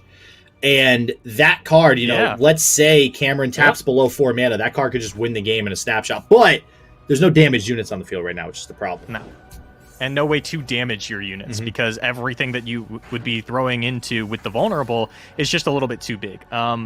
You would have to like Bastion Soraka to give her the HP to be able to contest the Hydravine. But at the end of the day, it still feels like we're kind of just in a an atrocity waiting room. As soon as Cameron gets that card, Icado is just out of it. This on the following turn, this Viego is going to climb up to the necessary 16 attack to one-shot the Nexus. I think we're in an attack token waiting room. I think That as well, yeah. You know, the Atrocity's a cool finisher. It's been a while since we've seen it, but yeah, if you really wanted to, you could just attack. And now, with this Glimpse Beyond down onto the Crusty Cadre, as we had mentioned earlier, Cameron Hanzo has paved the way for the Viego to just kill the Soraka at start of round. Doesn't even matter. Finds the Atrocity. This is game over for Cameron Hanzo, taking us to a game number 3. In multiple ways, too. Look at this field. Look at this field, Boulevard. That is This is what you love to see, right? Like, look at how big this is. What is that? 45 damage? That's a big old... Actually, I think it's more than that. I was trying to be hyperbolic, but I legitimately think that wasn't enough. Yeah. Nasus ain't got nothing on Viego Boulevard. And Viego taking a win in the I haven't seen semis. numbers like that since Aurelion Soul leveled up. Oh. You know, when you're just like, oh yeah, let me throw out 3 Scourges and just buff up my whole board. +6/+6 overwhelm. I know you remember those days. That's a throwback. Aurelion Soul, man. I just had flashbacks that I do not ever want to have again. Please don't mention that. Yeah. So Celestials. speaking of flashbacks, we are going to now have Anivia versus Tom Kench as the third matchup of the day. And I gotta say, I am aware of the stats, and they are heavily favored for Tom Raka. Yeah, you know, and we might even see with Tom Raka as well. Maybe this comes down to them possibly having that aggressive approach at the beginning of the game, right? That could be an option as well. So for anybody who might not see a whole lot of Tom Raka, which honestly, I wouldn't judge it because we don't really see a lot of Tom Raka anymore until, you know, we get to the top cut of seasonals, apparently. Tom Raka has this kind of alternate win condition that you have to be aware of, and that is getting things like Star Shepherd. We do see the Star Shepherd in the hand of Icado. I didn't catch if we actually chose to take it with the mulligan or not, but if you get those smaller units down early and go wide versus, you know, different control-oriented decks like this Anivia deck, you know, there is the possibility of just kind of aggroing your opponent down, believe it or not. Now, Cameron does have access to things like Avalanche and things of that nature to clear the board if that does happen, but you can see the Soraka definitely going to be sticking around for a while. And when you play something like Avalanche, you know, then you run into Guiding Touch and Astral Protection, so it could also be pretty risky to play those cards. And there's a lot of dead cards in Cameron's deck that make this the bad matchup, right? Blighted Ravine is really not something that you want to be playing. Neither is Avalanche, neither are your Frostbite effects, and you really don't want to attack with Anivia unless you're attacking with multiples. And again, we see Icado getting down a game-winning landmark. That is something that Control in Legends of Runeterra has struggled to deal with forever, except Draven Ezreal. They just scorched Earth. It's not even a problem. But for these Shadow Isle decks, what are you going to do? You going to play Crumble? Yeah, and I'll tell you right now, Boulevard, there ain't no Crumble in this deck on the side of Cameron Hanzo. No, there's no It That Stares either, which I think is the only Freljord landmark removal. I think that's accurate, yeah. And honestly, we don't see that as tech a whole lot. So, yeah, and it here looks we go. so weird just to have a one of It That Stares in your Anivia deck. It's exactly... Like, I get it, but... Yeah, this is exactly what I was worried about earlier, Boulevard. I mean, we're seeing now this wide board of Icado, not to mention now leveling Soraka, which means we're going to get more card draw, more units potentially to continue going wide. This is not looking good for Cameron. And Cameron's sitting on a full house, a 3 of a kind of nothing. We've got Harrowings so far away from that being relevant. Anivias. Icado actually kicked the Tom Kench in the mulligan, so the Anivias, we can play them. We can't really attack with them. Yeah. And the Flash Freeze is, of course, more or less totally useless in a matchup like this. Yeah, and now look at this board state. Avalanche ain't got nothing on this board state. It's not going to do a single damn thing about this board. And I do think with Cameron, too, look at this hand. We haven't even talked about Cameron's hand. Vengeance, 2 Harrowing, 2 Anivia. You like to have Anivia early, but not now. It's not doing a whole lot right now, Boulevard. No, it is not. A lot of unplayable cards, and of course, Anivia's Champion spell, not something that could bail you out of this either. There is, I mean, there's the 2 Flash Freeze, so we might actually be able to live for more turns than we're kind of anticipating here.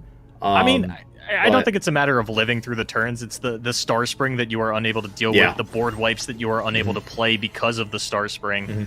I mean, can you really flash freeze a Krusty Codger and then feel good about that? Oh, no. No, that feels terrible. No. Yeah, and that's the thing, too, right? Like, I don't see Cameron killing enough Anivias and Rekindlers, etc., and then being able to play a Harrowing early enough in the game with enough Anivias revived before this Star Spring actually goes off, like you mentioned. It would take a Gluttony to really kick things off, be able to kill that Anivia, get a Rekindler, get some more Anivias in the pool, because the Glimpse Beyond is a good start. But I think because Ikato did find that Star Spring so early, as well as so many of the self-damage Bilgewater units, we just didn't have the time to set it up. I think if this game went to turn 15, Cameron Hanzo would absolutely be favored. You could probably find a way to kill enough of your own Anivias, harrowing back 5 of them, and deal 10 damage to the board every attack. But Ikato's not giving you that kind of time when they find Star Spring this early. Yeah, Cameron's probably really wishing right now that those Harrowings, or at least one of them, was a Ruination. And there are 2 in the deck. You know, that was something that you and I noticed when Anivia had its big resurgence in the grassroots scene, was that a lot of the players just weren't playing Ruination at all. Saying that it wasn't good enough into the Plunder matchup, into the Draven Ezreals, into the Sivir decks that we were seeing, and just cut the card entirely. And Cameron has elected to at least put a couple of copies into this deck. There weren't any in the Viego, which makes a little bit more sense. That one's a little bit more unit-centric. But here in the Anivia, we've got them, and we just can't find them. And right now, staring down 8 more damage. So technically not threatening lethal, so Cameron doesn't have to do anything with those flash freezes like we were talking about. But what we can do is Glimpse Beyond to at least kill an Anivia. We could... I mean, if we hush the Anivia... Okay, nope. It looks like we're not going to go for that. So we are just going to get the egg from the Anivia. And this does put an Anivia in the death pool, so... The Harrowing is at least online with a Soul Anivia for the time being, but that is still a very long path for Cameron to actually make it to a point where, you know, playing a Harrowing isn't actually detrimental because, I mean, how do we safely kill the board? What are we thinking? We need at least 3 Anivias, and that's probably still not going to do it? Probably not. Cameron's playing with, like, a 10-card deck. You have Anivias, you have Rekindlers, you have Harrowings, and those are all of the useful cards that you have available to you. And then sitting on top of that, you have like 28 duds. And Cameron is just drawing a lot more duds. And that's statistically the way that this is going to play out, and that is why Star Spring is so favored. It almost feels like Cameron wants to play a board wipe to kill their own Anivia, but can't because it's a detriment, because it's going to push a lot of damage onto Ikato's board for the Star Spring. What a board from Ikato. Whew. This is, you know, usually the less traveled path for Star Spring, taking this aggressive approach, but you got to do what you got to do versus a deck like Anivia. We are going to see the Iceveil Archer come out as well on an attack turn, which is just need the blockers, because Ikato's just going to open attack. They literally would have to override a unit for no reason in order to not open attack, and that just, you don't get to the top 4 of a seasonal and then do that. And everything else in hand for Cameron, useless. Everything, all of it. It's all.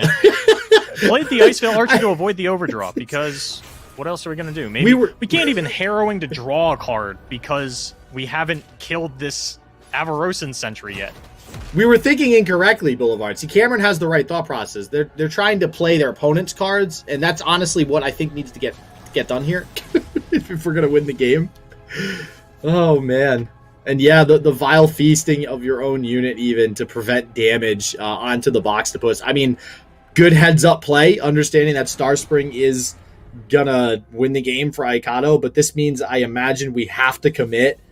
Yeah, we have to commit some sort of other removal, and possibly, if we're doing Vengeance, a flash freeze on top of this just so we live. Or actually, we live now with the one heal with the Vile Feast. Yeah, so...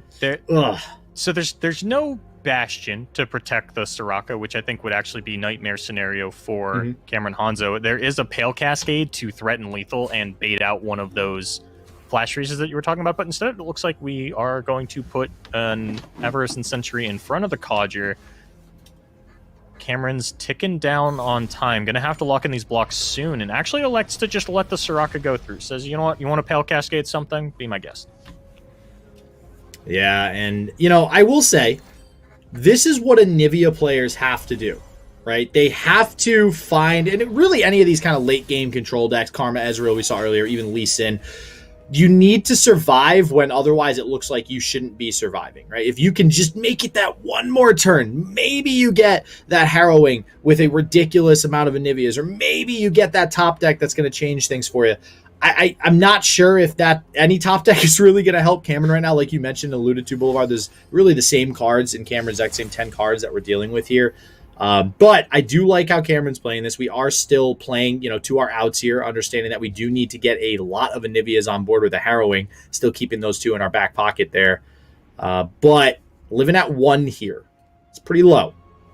Yeah, and Ikado did proactively use a Hush to get a little bit more damage through. Still not presenting lethal, as we will still go down to 1 thanks to the Vile Feast, but that Star Spring's still ticking up, and we are pushing a little bit of damage onto Ikado's units with that Avarosan Sentry. We'll see what the draw is, but I think Cameron is at a point where they've got to kind of get down back-to-back harrowings with, having another Anivia die. I'm just not seeing the time frame working out. I mean, there's... I wonder if we should have played the Avalanche and the Blighted Ravine earlier just to, attempt to go for a board wipe. It would have been a valiant effort, but knowing Ikado's hand, unfortunately, still not would have worked out. And it's so scary to do something like that, right? Because if you screw that up, if you don't kill as many units as you think you're going to, that can end the game on its own with the Star Spring out there, because you're not going to find enough board wipes before the Star Spring and the Soraka heal everything outside of range of a third Avalanche that you have found off the top. It's just really awkward mana-wise. You would even need to have 12 mana available to throw out double Avalanche plus the Blighted. Yeah. And even then, there's a chance that enough units survive that it just punishes you. And, Cameron never really got on the board, which is expected of the Anivia deck. Doesn't really play the board super well. And Ikado just played the beatdown beautifully. Yeah, and I guess the other consideration, too, the reason I mention that is, even we have opted to not go that route, and we're saving these cards. We have, harrowings in hand. We have an Anivia on the field. We have one in the death pool. I don't really know what the win condition is otherwise, because if we either go for the multiple Avalanche or 2 damage AoE spells early on and try to wipe the board, or we wait to do possibly 8 damage with 4 Anivias later, because generally speaking, it's usually only 3 Anivias on board when you play a harrowing. So it's a half dozen in one hand, 6 in the other. It's the same thing, either whichever way you look at it. Just I don't think that's I've never heard that phrase in my life. You made that up. No, I didn't.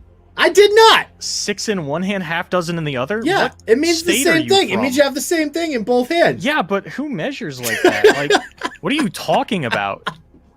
Oh, man. Chat, give me a 1 in chat if you've ever heard that before. You're just and give uncultured, me a 2 all right? if Jados is crazy. You're just uncultured. I'm not even looking at chat, so they can go off on you, and I won't even be there to reap the benefits. Someone on Twitter will fill me in. But what we were talking about earlier, having 3 Avalanches available, maybe that's when you feel safe to go for it. Leveled Anivia does act as that third Avalanche. It's super scary to do it into a Soraka, though, because baseline that one's not dying. And that's going to push 6 damage onto it. Could potentially even just win the game that turn with the Astral Protection, and there's still a lot of units in Ikado's hand. How are we looking on deck out, Doza? Do you think that's a realistic possibility for Ikado? I mean, no, not at 1 health. I think Ikado... I don't think deck out is actually going to come to fruition here. I know there's no way. Continuously... Yeah, we just see the GG Shen out of Cameron Hanzo. Ikado's like, oh, you gave me the GG, but you didn't surrender yet. Cameron soaking in the limelight, firing off just a couple more Aurelian Soul emotes. Ikado not falling for the bait with the Quinn emote. And I want to say that emote exchange went the way of Ikado. I think the Quinn really racked it up. I like the Zillion emote, too. It added a little bit of spiciness to it. There's the final Shen emote. And Ikado going to be the victor here. Moving on to the finals of the Rise of the Underworld Seasonal for Legends of Runeterra. This is awesome stuff, Boulevard. Awesome stuff. Very excited so far to see all these players going head-to-head. A little, some newer players to the seasonal top cut as well in Ikado and Cameron there. Cameron kind of newer in general. Ikado, again, on the scene a lot in grassroots tournaments and things of that nature. But I do think we are about to head into yet another game here for the semifinals that is still going on, if I have that correct. Hopefully I do. And that is going to be, yes, look who it is again. Still not able to get rid of him. Mo, he's sitting here in the semifinals. And wow, I am so excited to see Mo fighting for first place here, hopefully, for the rise of the Underworld Seasonal. So there's two things playing against Henneke here. Number one is their track record of losing in top 4. Henneke has been unable to make it past that point, and it looks like things are not looking great for them here. Yes, they have a game win under their belt, but the second thing playing against Henneke was that Azir Aurelia is in their lineup. And Mo came in and 9-0'd the previous seasonal using aggro to target Azir Aurelia. Azir Aurelia has gotten worse since then. And Mo is once again running back the triple aggro and has found an Azir Aurelia player in between them and the finals, and you gotta favor Mo in a situation like that. Yeah, and I mean, my gut would tell me too to favor Mo because we're seeing the discard aggro here, and it was not banned, surprisingly enough. So, generally speaking, we've seen that happen. Mo has some pretty decent matchups and pretty decent games. Right now, however, Henneke looking to be off to a pretty quick start. We could technically save, the sparring student with the twin disciplines here. And it looks like that is going to be what we do. That's a pretty big deal because that's a pretty big investment on the side of Mo as well, trying to get rid of that sparring student. Not a lot of damage being pushed through here, like not a crazy amount. For Azir Aurelia. Given that the sparring student given that the twin disciplines was used, it's not the biggest amount of damage that we've ever seen. And now Mo has the perfect turn for Jinx. Henneke not really lined up with anything phenomenal, although bit of an awkward play here from Mo, right? You could get down the Arena Battlecaster, but then you are unable to play either your Jinx or your Zonite Urchin because the last thing you want to do is discard Jinx with Zonite Urchin. Am I right? Yeah, I mean, the only thing that What Am I might... wow, did you... I don't know why I just said What Am I. Did you just say What Am I too and I just repeated that? That doesn't sound like me. It's just... Mo is not What Am I. It's how often we've seen What Am I in tournaments. Mo, unfortunately, I mean, if we get the Jinx down, I think one of Mo's only game plans here would be to just try to hope that Jinx sticks around long enough to play the Rockets, right?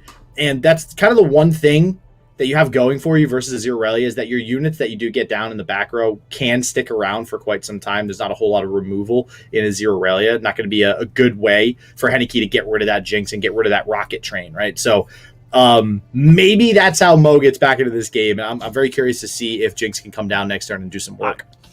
I think saying that Mo needs to get back in this game is extremely disingenuous. Look at Henneke. I want you to count the champions and the Emperor's Dioceses that you see available for Henneke right now, because it's a big fat goose egg. You have a sparring student and a Dune Keeper and a hand of useless cards while Mo gets down the Jinx and finds a rummage to be able to level at this turn with that copy of Flame Choppers. And even discard the Flame Choppers. Yeah, so that's actually looking really good. We can even get some positive trades here and not use any units. So yeah, you might be right. Maybe a little bit overboard there, considering there are no champions. I guess I'm just so used to seeing an Azir or an Aurelia on the field by this point in the game that I just assume that things will probably work out in the favor of the Azir Aurelia player. When in doubt, look at the deck name. Discard aggro? Sure. Mo's discarding cards. He's discarded quite a few cards. That's great.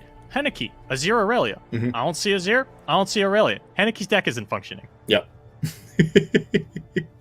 And that's exactly why, we see so many cards get added to that deck too, like Rite of Calling, to actually pull those champions out. I mean, that's exactly what we're seeing here, where you don't get champion, you don't get win. That's how this deck works. And that is a lot of damage being pushed by Mo. Mo definitely in the game now. There's the champion that we've been talking about, or at least one of them anyways, finally hitting the board. But might be a day late, $1 short there, Boulevard, now that we have these rockets coming along. Yeah, Azir, if you're not going to show up until turn 6, I expect you to have brought a level up. Yeah. And here you are, sitting as a 1-5, not the 2-6 that I needed you to be.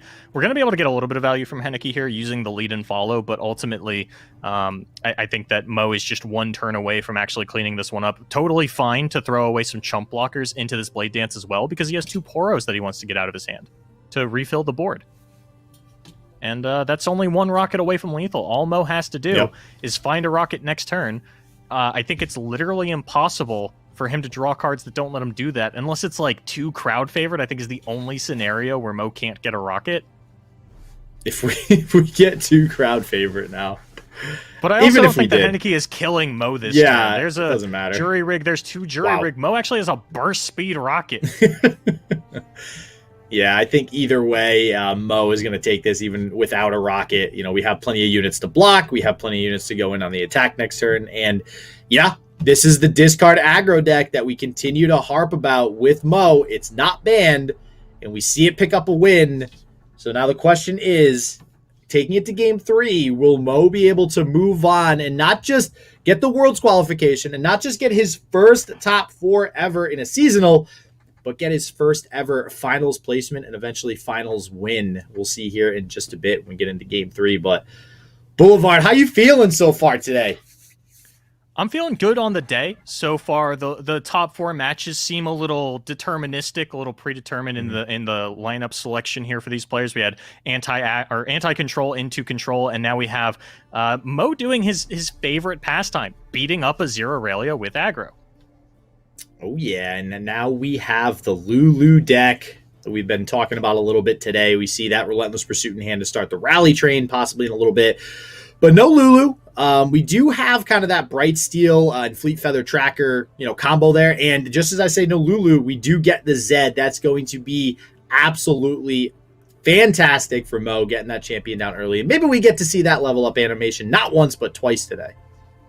That'd make me happy. That was a really cool level up animation, not gonna lie. All right, Homecoming off the top here for Henneke. Honestly, a better hand than Henneke had last game, as we do see that Azir potentially coming down on curve, so that's going to be nice. This might just prompt the Zed, to just come right down after on curve as well. Henneke's just, what do you attack with this turn, right? Because your sparring student would just get traded off by the Bright Steel Protector. You really don't love the idea of pushing damage onto Azir, especially while this Fleet Feather Tracker is staring it in the face. And Henneke is just in still a rough sorts, even though he found the champion earlier on. Yeah, all right. I was just going to say, why are we pulling the sparring student there? That would be kind of weird. All right, we're still pulling the sparring. Oh, Shapestone. Okay, playing around it. Well, we've got the Twin Disciplines for Mo, and Mo now taking the development.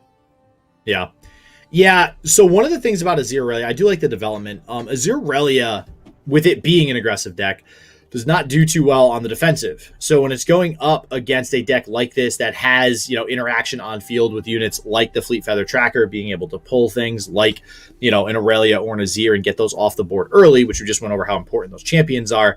It's definitely a pretty big advantage, I think, for Mo.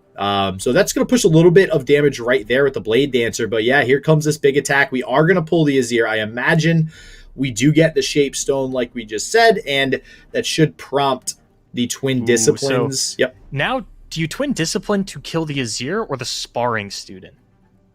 Yeah, looks like Sparring Student's the answer. Yeah, I mean, that does represent the bigger challenge, I guess, for you, because you don't want to be forced to block with something like your Zed, I guess. But that's a tough pick. It really is, because you might regret not getting the Azir off the board a little bit later, especially after now we just see the Emperor's Dias off the top. Now it's going to be a lot of Sand Soldiers coming in getting some free damage. I think what Mo is playing towards is if you can actually manage to level this Zed, ghost it, and have Relentless Pursuit, I think that's game over. Yeah, I think you're right. Lulu going to come down, though. We do have some additional elusive damage, too, right, with the Shadow Assassin. And at this point, it's just a race. It's a race. I don't think Mo is going to be blocking anything. I think maybe we use the Blade Scout. Okay, yeah, and then we'll block, with the Lulu. Yeah, no landmark has been played, so we're not worried about Shaped Stone. And here's going to be the Relentless Pursuit. Oh, yeah, and this is going to possibly level the Zed, yeah. Yeah, playing a little greedy, not greedy per se, but not playing around the Shapestone, saying you don't have a second one, you're not going to be able to block my Zed with a 5/4 Blade Dancer here. And we lose. Mo loses if you play her on Shapestone, right? Because the game ends like next turn. I mean, all you had to do was Lulu buff the Zed instead of the Nori Blade Scout. But you would miss out on a lot of damage. Mo makes the read. Henneke doesn't have it, and things are looking really rough for Henneke, who might have a 3-peat top 4 performance, but might fall in the top 4 every single time. Yeah, that's going to feel real bad for Henneke if that's the case. And, for those of you who might not, be so familiar with Zed, for those of you just joining us, there is that Ghost in hand. And the way that Zed's level 2 effect does work is now when he summons that shadow that you see here on field, it's not just a elusive copy of just his stats. It is a ephemeral copy of just his stats. It is an ephemeral copy with his stats and keywords. So if Zed becomes ghosted next turn, now you have some sweet elusive units. Here it is. Here's the level. That's so sick.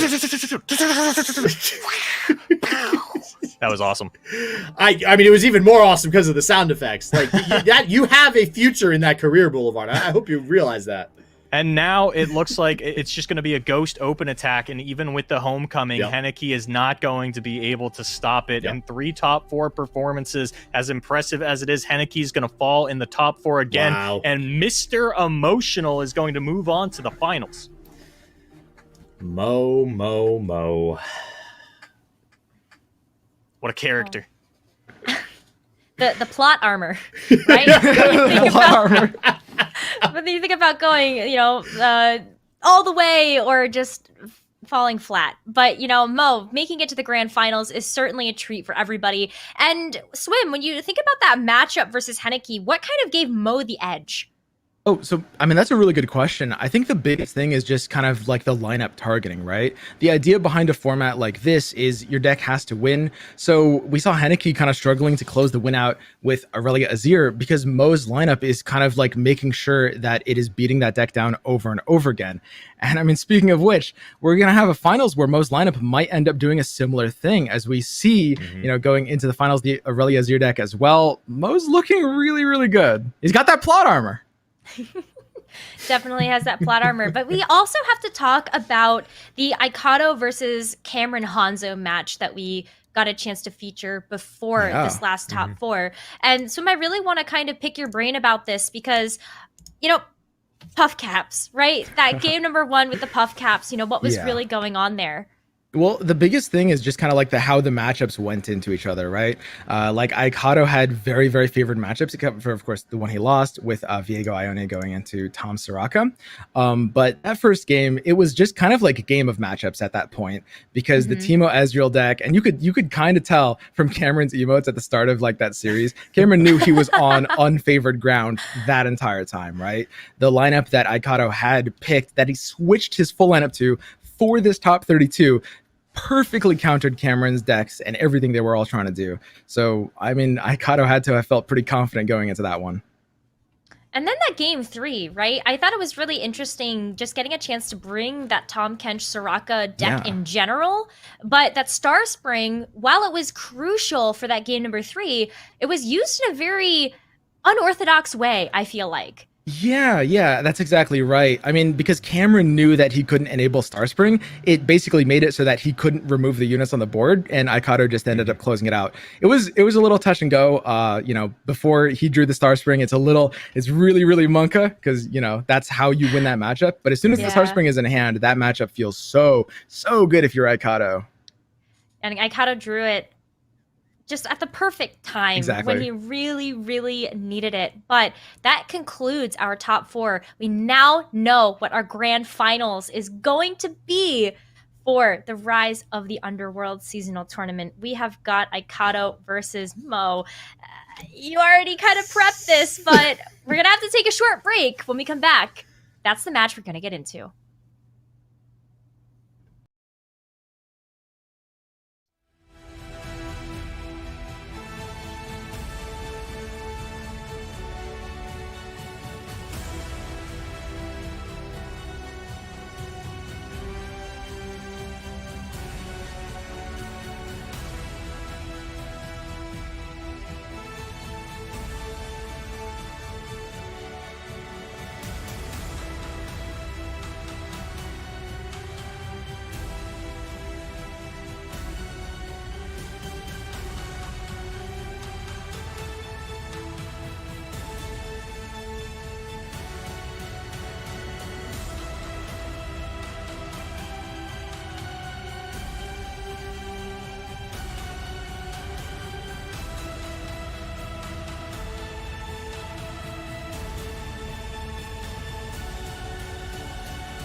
Hello, everybody, and welcome back to the Legends of Runeterra Rise of the Underworlds Seasonal Tournament. We are now in the grand finals. We only have 2 players remaining. Let's take a look at that bracket to see how we got here, because this is a spicy one. We've got Mo versus Aikado in our grand finals, and Aikado taking, a very, I would say, unconventional approach to the lineup that they brought, but a very strong meta call when it came down to how they were able to progress through the bracket. Swim. Yeah, overall, this is a super unconventional approach by both players. Mo going the triple aggro. Everyone was looking out for it. Everyone was expecting, oh, I hope I don't queue into Mo, because everyone knew Mo would bring triple aggro, but it doesn't change the fact that, not many people in these seasonals are brave enough to do it, right? Mm-hmm. We've got the Lulu Zed deck, we've got the double Noxus deck, and these just barrel down the opponents so fast. Mo's beating these best of 3 matches in record time. Record time. One way or another, this finals might be pretty fast. Don't blink. It feels so backhanded, where in the top 4, we're talking about Aikado's lineup, and we're like, yes, this is a great meta read, going to play phenomenally into these Shadow Out control decks. Exactly. And then we get to the finals, and it's just the total opposite. We're like, well, you came to beat Shadow Out control, and you ran into the aggro boogeyman, and now your lineup is looking a little scattered, a little all over the place, and just has bad matchups across the board. And that's the real advantage for Mo, right? He's just less fatigued than everybody else, right? He's just winning his games so fast that he can just, all right, I'm going to take a half-hour break until my next match. That's the real advantage he's got going for him right now. No, it's the aggro diff, dude. Yeah. It's very legitimate. Yeah, it's a thing. And, hey, get those power naps in. Yeah. He's just taking naps between the games. But Aikado, on the other hand, of course, with the Teemo Ezreal deck, the Tom Soraka, and the Azir Aurelia, like I said, I think this is a genius meta call. It did super well to take him this far, but he queues into the boogeyman of the top 32 seasonals. Everyone's just building their lineups, praying they don't queue into the one madman playing triple aggro lineup. And Aikado does look pretty unfavored here. All of Mo's decks pretty much hard counter his, because he's built to beat the Shadow Out's control decks, not the aggro ones.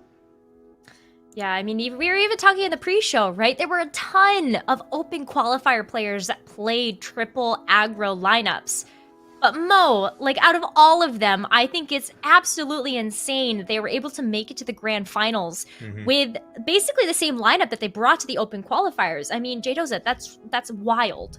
Yeah, listen, Mo is wild, so Mo's built different. Yeah, Mo's is built different. I don't know what to tell you. It's and you know what? It's a feel-good story as well. So, obviously we're here to hype up this matchup. This is the finals, baby. This is what we came here for.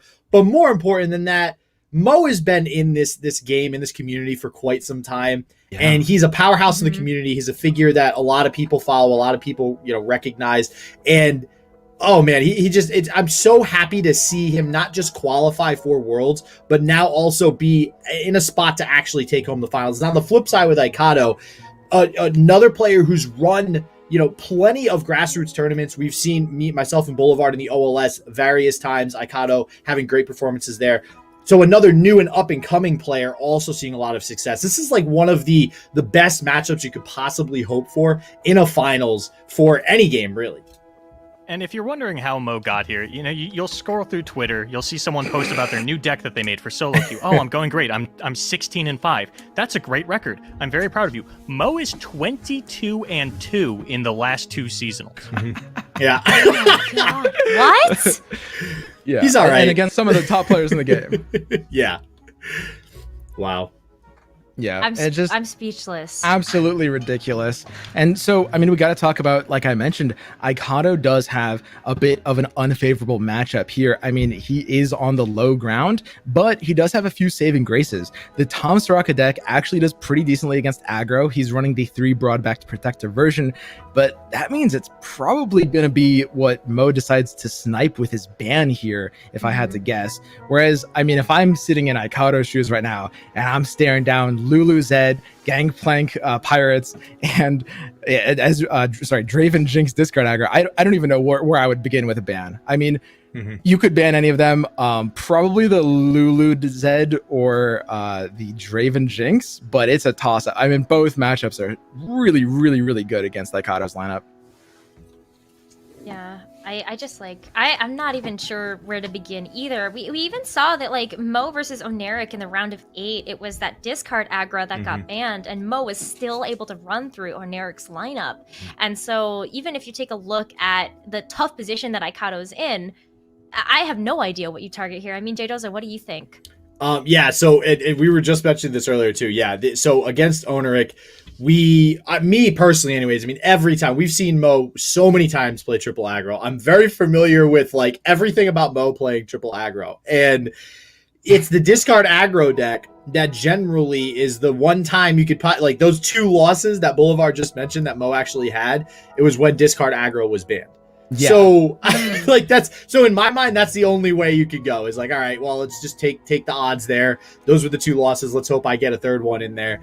And I mean, hopefully at that point you cross your fingers and you hope you get the better side of the odds in that scenario. Yeah, I think I like that call. I actually completely agree because Mo is known for, obviously he brings triple aggro, but probably if anything is his signature, it would be the discard aggro. So I really like that reasoning for like a ban breakdown. I have no idea how this is going to play out. I mean, you have already kind of talked about who is favored in this matchup. Obviously, Mo with the super aggressive lineup pairs really, really well into Ikado's lineup. But Boulevard, is there anything else that you would want to add about this matchup in particular? Well, there's a reason that we still play it out, right? It is not unheard of for Ikado to actually pick up the win here. 20% is 20%, parallel universes, all that kind of nonsense. I think that if we can... That bad, huh, Boulevard? Maybe find some... Parallel universes? It probably starts with, queuing up that Teemo Ezreal, finding some Troll Chance and some Brittle Steals in a Lulu Zed matchup, and picking apart the board with Mystic Shot, playing that elusive blockers, pick up the win there. Where it gets really hard is the Azir Aurelia, because we've talked about the caliber of player that Henneke is all day. We just watched Henneke get 2-0'd on the Azir Aurelia. Right. We know how problematic that matchup is going to be for Ikado. And that, I mean, you can draw your Azir and your Aurelia and your Dais and pray that happens twice. But ultimately, it's going to take a lot of high rolling on the side of Ikado for this to work out. And I think that the Foundry is going to be the real weak point, and you don't have a great backup plan. Yeah, I kind of wonder, Swim, real quickly, how much of this comes down to game number 1 in the matchups that we see?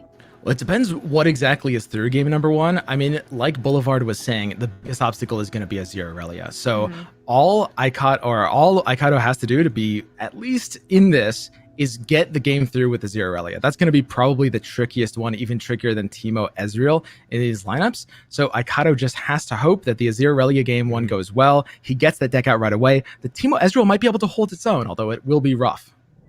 All right, everybody, it is time. We are in the Rise of the Underworlds Grand Finals between Mo and Ikado. Jdoza and Boulevard, take it away. All right, everybody, don't blink. You might miss it. This game might only take 10 seconds, or this match, I should say. Boulevard, over under 10 minutes. What are we thinking? I want to say over. Mo's been maintaining a pretty steady 12-minute pace, and Mo, as we've seen, is nothing if not consistent. So I'll take the over on 10 minutes. And this is not the matchup that I think Ikado was looking for. I was talking about maybe you try to find that Lulu Zed matchup with the with this, mostly because the Lulu Zed has less over-the-top damage. There's no burn in a deck like that. There's just elusives, and the Frostbites can kind of handle that. I don't think this is the matchup that Ikado wanted to see in game number 1. No, not at all. There's going to be some units on the board for Ikado. We already see the Veteran Investigator. We already see the Puffcap Peddlers even in hand. And then to boot, we have an Ezreal that could potentially slowly start to pick off some units with those Nexus Strikes and the Mystic Shots. So I think, Ikado is going to be pretty happy trading a Brittle Steel for this Ballista here. That's already an incredible start, not to mention the 3 Shrooms shuffled into the deck. So already we can see why this matchup is not that great.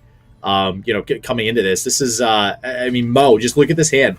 Already so much burn. I will say it's a little bit more top-heavy than Mo might want, but I don't think that's really going to prevent Mo from being able to take a win. And I don't think Mo's upset to see Double Decimate. And yeah, it was the discard that was banned. It was the Tom Raka that was banned. So Ikado has developed 2 Peddlers already. Now, the problem that Ikado is going to run into is that this is not a matchup where you can safely play Foundry. And because of the way that Icado has built their deck, the way that the Puffcap Foundry deck is built, you really need Foundry to get your stuff going. You play a lot of -1s in these Brittle Steels and these Flash Freezes. Even the Elixirs of Irons and Troll Chants sometimes are just played as -1s. So you are really dependent on that Foundry to maintain card advantage, whereas you're just throwing more burn spells into Mo's hand, and Icado isn't playing any healing. Outside of the Bladed Ravine, which is like kind of healing because it hits you again. Yeah, we're already seeing, some more blocks committed here from both Puffcap Peddlers. We're only going to be able to save one of them. It will, shuffle a fair bit more shrooms into the deck of Mo, but this is not looking good already. You can see just chipping down at the field already. Mo is, and we have the Jack the Winner that's going to start to just throw more and more burn damage into the hand. We get that sleep with the fishes every single turn. And looks like we're actually going to take the trade, though, onto the Puffcap Peddler. And actually, this goes back to the point that I had made earlier when we saw Icado play. Those Puffcap Peddlers, you do want to get those off the board ASAP. So maybe that's what Mo thinking here. But going to get punished with the Flash Freeze, Boulevard. Things aren't looking terrible for Icado right now, though. Yeah. You're at 19 life on turn 6. That's about 10 more than I would have expected you to be. And Mo doesn't have a way to kill the Ezreal as it stands. You can try and meet it in the air with the Zap Sprayfin, but there's a second Ezreal's Mystic Shot in Icado's hand, who might actually be able to push through that, and as long as this Puffcap Peddler can survive and the Ezreal can survive and we can push through enough damage, maybe Mo draws a few shrooms and Icado actually gets a really cheeky lethal with the double Bladed Ravine. Yeah, seeing that Mystic Shot go to the face is kind of making me feel that way, Boulevard. I mean... Ooh, wow. This second Misfortune is really impactful, though, because Make It Rain is crucial here. Being able to take off the Peddler and reduce the amount of shroom damage that you're going through. Because while this never really comes up, there's no healing in Pirate aggro either. Your life total is going to be pretty stagnant, and we are looking at 6 damage currently in Icado's hand. The aggro deck has no healing. This just in. All right, one thing I do want to point out, and actually, okay, it is Icado's turn. I was going to say that Mo's taking a little long on this turn. This is a little weird. Mo going up against this deck, which I think we could agree that this is a uncommon deck. Mo probably didn't face this for most of the open rounds and obviously the top 32. Still playing very quickly.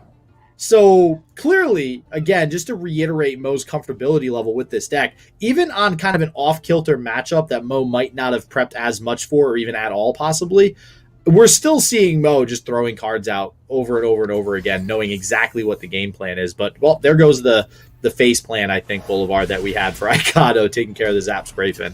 Actually, I think that still plays towards the face plan of Icado, right? Because you can still generate more Mystic Shots with the Ezreal. And actually, electing not to use the Make It Rain pre-combat says if you want to throw out something as a blocker, be my guest. And, okay, I didn't expect the block with the Ezreal. That would actually leave Icado with literally nothing. Yeah, I agree. I do think we just have to take the damage and pray. I don't think we can sacrifice this Ezreal. Yeah, that said, though, Mo doesn't have anything either right now. If we... Oh, okay, we're getting the Bladed Ravine, and that's going to be, the Make It Rain to say, you know what, Ezreal, I want to see you die with this Ravine as well. I don't think that this Thermo Beam levels the Ezreal, but it is going to clear out the Misfortune. And Mo doesn't have any units. Icado's down to 10 HP. We've got 7 burn in hand, but the life totals are actually a lot more even than you would expect them to be. And a Teemo top deck is actually really good for Icado.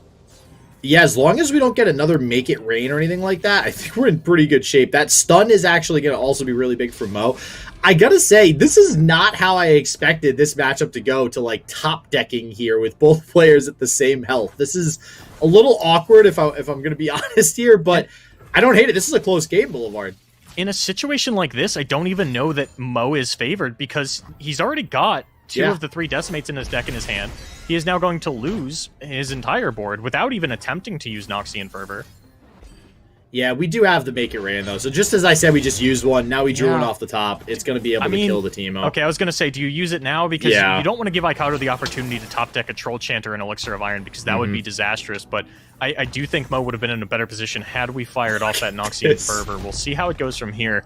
Gangplank ends the game, but it's a second There's Noxian another Fervor. Teemo! Holy moly. Oh my god, this is so close!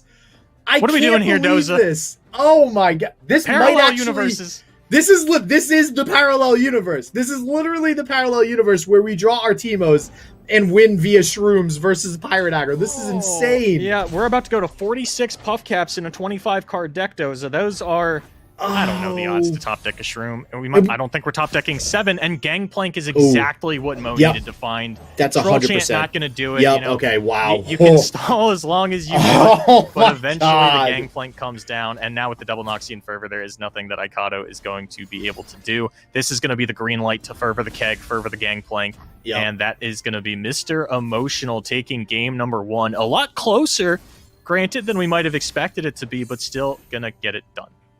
Wow, that was Boulevard. Talk about a very back and forth game there. Not expecting that, but Mo, even in the alternate reality, even in the parallel universe, Boulevard still able to take the game from Aikato and gonna go up 1-0 here with this triple aggro lineup.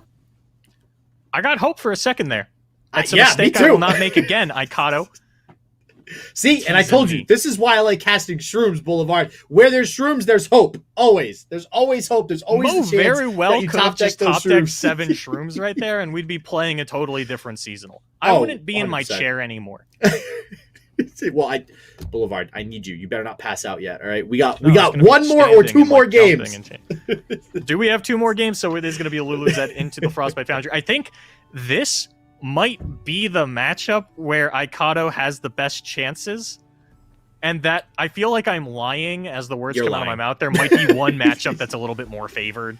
I think Aikato's best chances of picking up a win are just a Zero Aurelia kind of drawing the nuts. Probably, yeah. But you do have to pick up a win with the Teemo Foundry at some point. And we're past the point of playing for seasonal points. You don't need to pick up the game win to try and climb that leaderboard. You're already secured in your world spot. Now you're just playing for cash prizes and Tinder clout. Oh, yeah, always that Tinder clout. Boulevard always reminding us of what we are truly here for, ladies and gentlemen. No reason to play card games other than for cool stuff to put in your dating profile. I know I brag about it to all the girls. So we have a very quick start for Mo here with the Lulu and the Fleet Feather Tracker as well. So things are looking pretty good getting off to this quick start. We even have a Zed in hand. When you have Zed and Lulu in the first hand of this deck, I mean, you got to feel really good about your chances to win. And on top of that, the relentless pursuit to really close things out quick. And another matchup where the Foundry is a detriment. Mo's deck is so cheap. He's going to be able to throw down every single cards he sees, and he's got really high impact cards in there, like Relentless Pursuit. This is probably the play that Aikato could have gone for that is going to reduce the most damage. You know, you are going to lose whatever you put on the board to that Fleet Feather Tracker, but hey, at least your face wasn't touched. That's what matters. All right, Young Witch off the top now for Mo as well. Plenty of removal, I will say, for Aikato. So, you know, if we do want to start to chip away at this board, we definitely can. It's not the most efficient removal, especially considering, you know, Lulu is pretty chunky at 3 health. I'm not going to lie. You know, she's difficult to deal with, but if we absolutely wanted to take care of her, we do have the Blighted Ravine and the Mystic Shot. We're going to... Wow, that's aggressive. Woo! Okay. All right, that's going to probably... Okay, that makes a lot of sense. Aikato's actually pretty okay with this. Well, maybe not actually. You can't Brittle Steel the Zed thanks to Lulu. So yeah, the Brittle Steel board wipe with Blighted Ravine sort of play that Aikato might have been eyeing is not going to be available. It's a matter of what does Mo want to play here, and actually going to go for a Bright Steel Protector. Yeah, I don't hate this. I mean, this plays around a lot of things. It even gives Lulu that barrier to prevent her from dying to something like a Blighted Ravine or really any sort of removal that Aikato could have. And that's, you know, really what Mo does need to do is protect that Lulu, right? I mean, that's what you got to do in really any matchup. If Lulu can stay on the board and continue to get value out of these, you know, smaller units, buffing them up to 4/4, you are golden. You are absolutely going to win this game. And this is about to be an insane amount of damage coming through Doza. Brittle Steel probably just has to get used to save damage, which is really not how you want to be playing a card like this. It works out in matchups where, you know, you're playing against Control like we saw earlier, where you're using them as -1s because the Foundry, it gets to feel your deck, not here. You can't put that Foundry on the field and feel good about it. Young Witch coming down as well. This card, powerhouse in this deck. This card fell off the map for the longest time. Then it got that buff to 2 health, for those of you who might not remember. And it has since been an absolute behemoth in basically this deck ever since it started coming to fruition.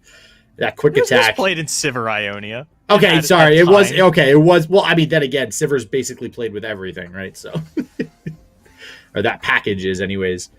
Absent from the top 4, though, which I'm quite happy about, so I'll take it.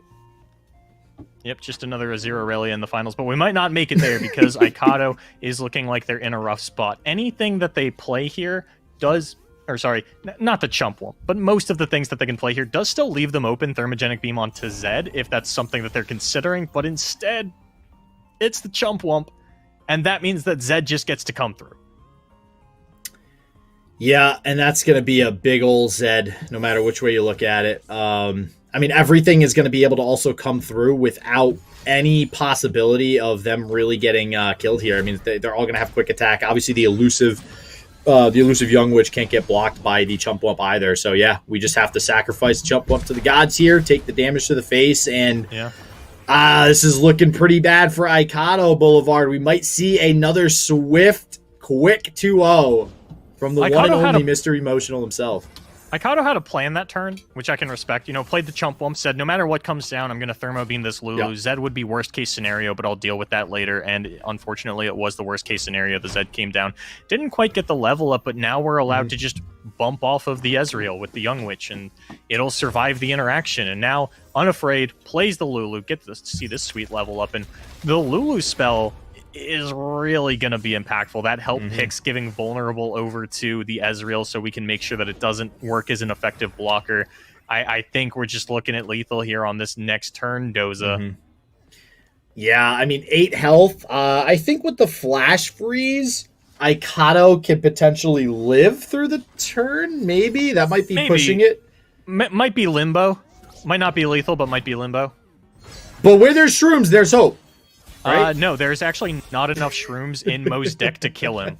So there is no hope. I tried. And a rally off the top. That's exactly what Mo needed to make sure that the game is going to be closed out this turn. I haven't mapped it out, but it is looking really good for Mr. Emotional. Yeah, I think this attack right here, it's going to go ahead. I mean, with the buff onto the Young Witch, it's actually pushing a whole lot of damage. Yeah, and Flash Freeze, which is normally so effective against rally deck, doesn't matter. Lulu's on board. Yeah. Yep.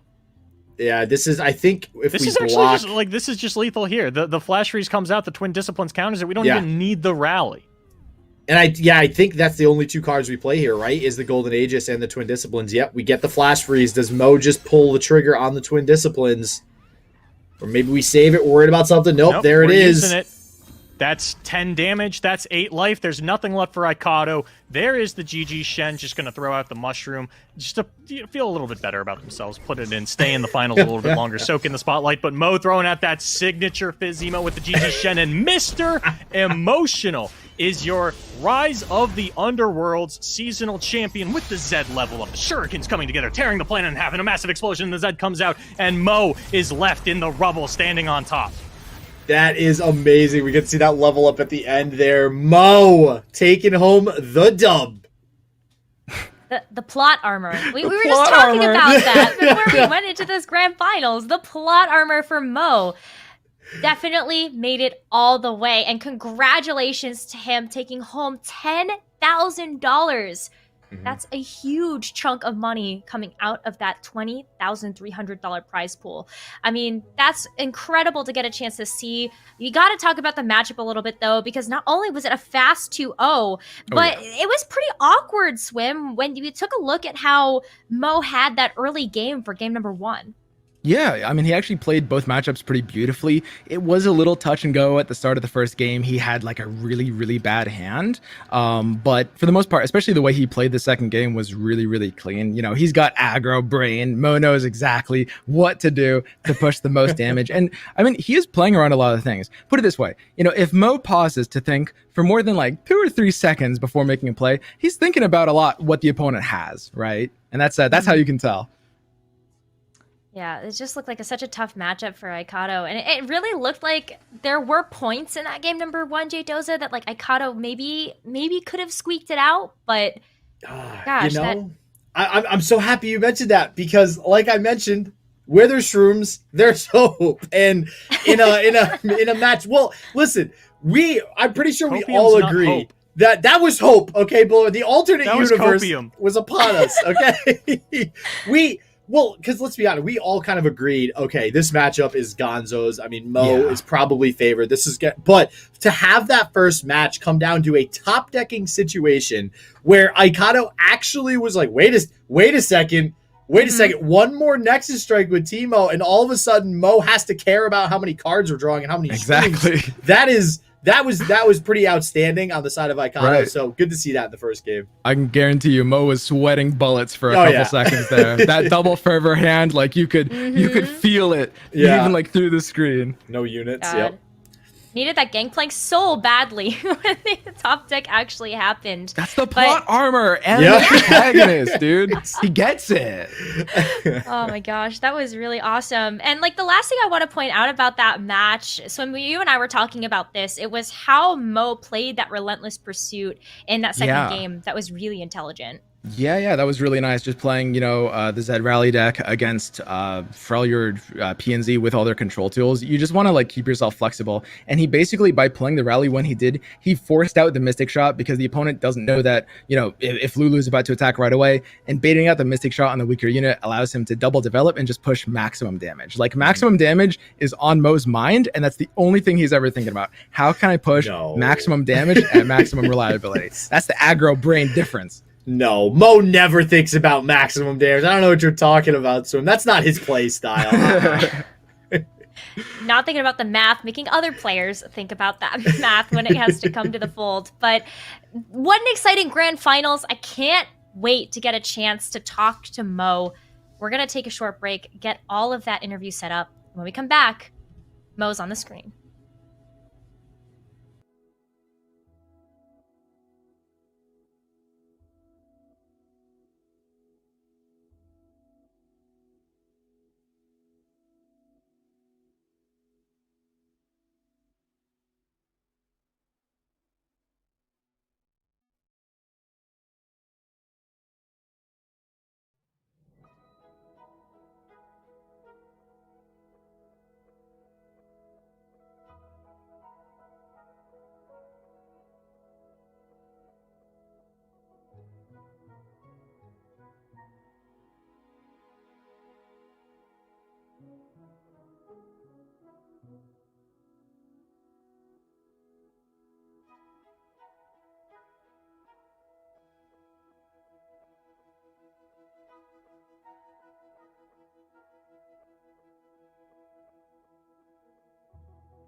Hello, everybody, and welcome back to the Legends of Runeterra Rise of the Underworld Seasonal Tournament. We have our grand champion. It is Mr. Emotional. And Mo, I've got to say, that was one of the fastest grand finals we've ever seen. But the one thing that I really want to ask you about is I feel like the pivotal moment in your bracket run, which was versus Ownerik. You know, they had an incredible lineup into yours. And did you ever feel like that was a tough matchup for you, or were you confident? Yeah, I mean, I thought it was a tough matchup, but my mentality was just like play as best I can. That's been my mentality for card games for a while, right? Because at the end of the day, you're not playing a fighting game, so yes, you can mess up in card games, but at the end of the day, your performance isn't always like, or your placement isn't always 100% based on your performance. Like, you can play out of your mind in card games, play really, really well, and still just get kind of unlucky and stuff because the base of the game. So that's always my goal. He had just some unfortunate draws, I think, in both games. And in the second game, I kind of just, he only had one card that was useful, and it was Eye of the Dragon. And I'm not too familiar with how much this player is seasoned as far as tournaments go in the tournament scene. I haven't played against them very much in tournament, so I kind of just forced them to like use their Eye of the Dragon, and I knew that if I kept passing and they didn't use Eye of the Dragon, I was going to win the game. And I don't know if they also knew that, because they kind of started playing at my tempo, and as soon as they snapped past back the first time, I kind of knew the game was over, because I said I'm dictating this pace of this match right now. He's going at my speed. He's doing what I want him to do. And it's going to lead to him either misplaying or just like not getting enough Dragonlings. And at the end of the day, the very last turn, he was playing at my pace and he misplayed. And it was pretty over from there. So, Mo, I think I had mentioned this to you before we got on air. Over the last two seasonals, you have a 23-2 match record for a 92% win rate. Give him a big head, Boulevard. You got to stop with that. You managed to do that in an Eye of the Dragon meta. What kind of preparation did you make going into this tournament, and how was the world before you were apparently isekai'd into this anime? So I don't know how to answer the preparation question, because I kind of just played Unite for the last 2 weeks. I played a lot of Unite. I've been playing in tournaments, and I actually skipped like an LoR $300 tournament 2 weeks ago so I could play in a Unite tournament. Because I'm just not too interested in playing in ladder, and what I have available to me 99% of the time is ladder. So it's basically just been a lot of that. And also, the first bracket I saw for this weekend had me up against someone who played essentially triple anti-aggro from like round one. So I kind of just didn't care. I was like, oh, I'm just going to show up with aggro and probably lose to this guy, so I'm not going to prep too much, right? Because it's like, why prep for like a 70-30 matchup when at the end of the day you can't really do too much to hedge your bets there without switching lineups? So it wasn't until actually like yesterday midday where someone was like, hey, the brackets changed, this is who you're up against. And I was like, oh, I should probably start carrying and start practicing for this. And the one matchup that I practiced all day was a matchup that I didn't even have to play. Like at the end of the day, I was like, I'm just gonna ban this. It was the Silver Auction deck from my round one opponent, and I was scrimming with Grandpa Roji, and I was talking with Cephalopod and scrimmed with him. And it wasn't until we were like 30 minutes, almost an hour in, and Seth goes, "Why are you scrimming this matchup again?" And I was like, "Because I have to know like how I'm losing to it and all that." He goes, "Why aren't you just banning it?" He's like, this matchup is awful for you. I was like, why didn't you just tell me that from the start and not waste like 45 minutes of my time, Seth? So what you're saying is you went into this, both the qualifiers and the top 32, with basically no prep. Just like almost none. I prepared 0 for the Swiss rounds. Like literal 0 for Swiss rounds. I was just like, I'm locking in aggro and calling it a day. And then for this one, I had maybe an hour total of practice, which at the end of the day ended up being completely useless because I just ended up banning the one deck that I scrimmed against. So you do have a lot of practice though, because you've literally only played triple aggro for like ever. So that's where all your practice came in, was all the other tournaments that you've played. Yeah, true. Yeah, people don't ban discard aggro and keep letting me play discard aggro. This last game, they actually literally what I keep saying.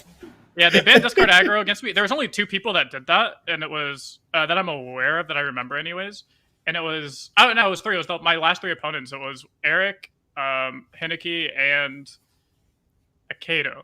All 3 of them ended up banning my discard aggro, and 2 of those matches I was like very scared because I was like, I'm against a really good player, and these are like really bad matchups for me, and they banned the one deck that I have like literally over 2,000 games on. So it was like, when you take away somebody's, it's like telling, like, I'm not comparing myself to Steph Curry, but imagine telling him he can't shoot threes, right? Like imagine that was just a rule. They're like, yeah, for this game and this finals and this game 7, you cannot shoot 3-pointers. And it'd be like completely out of his comfort zone and be like not really right. And that's how I felt when I was playing against these guys. So I have kind of a 2-part question. The first part is, and Swim and I were actually talking about this earlier on the cast, and you mentioned it just a second ago with Necra. Are you, when you play fast, are you doing that specifically to try to get your opponent to misplay? Is that like a cognizant thought that you're constantly going with? Yeah, for sure. I'm just like controlling the pace of the game, especially in tournaments. Like it abuses the turn timer because they only get 5 minutes of actual thought process, and then after that happens, all of their turns are 20 seconds long. So if I play fast for the first like 3 minutes of the game, or sorry, first 3 turns of the game, a lot of people actually use those 5 minutes up in those first 3 turns without realizing it, because they're like, oh, I can take my time, and then after turn 3, it goes downhill like almost exponentially.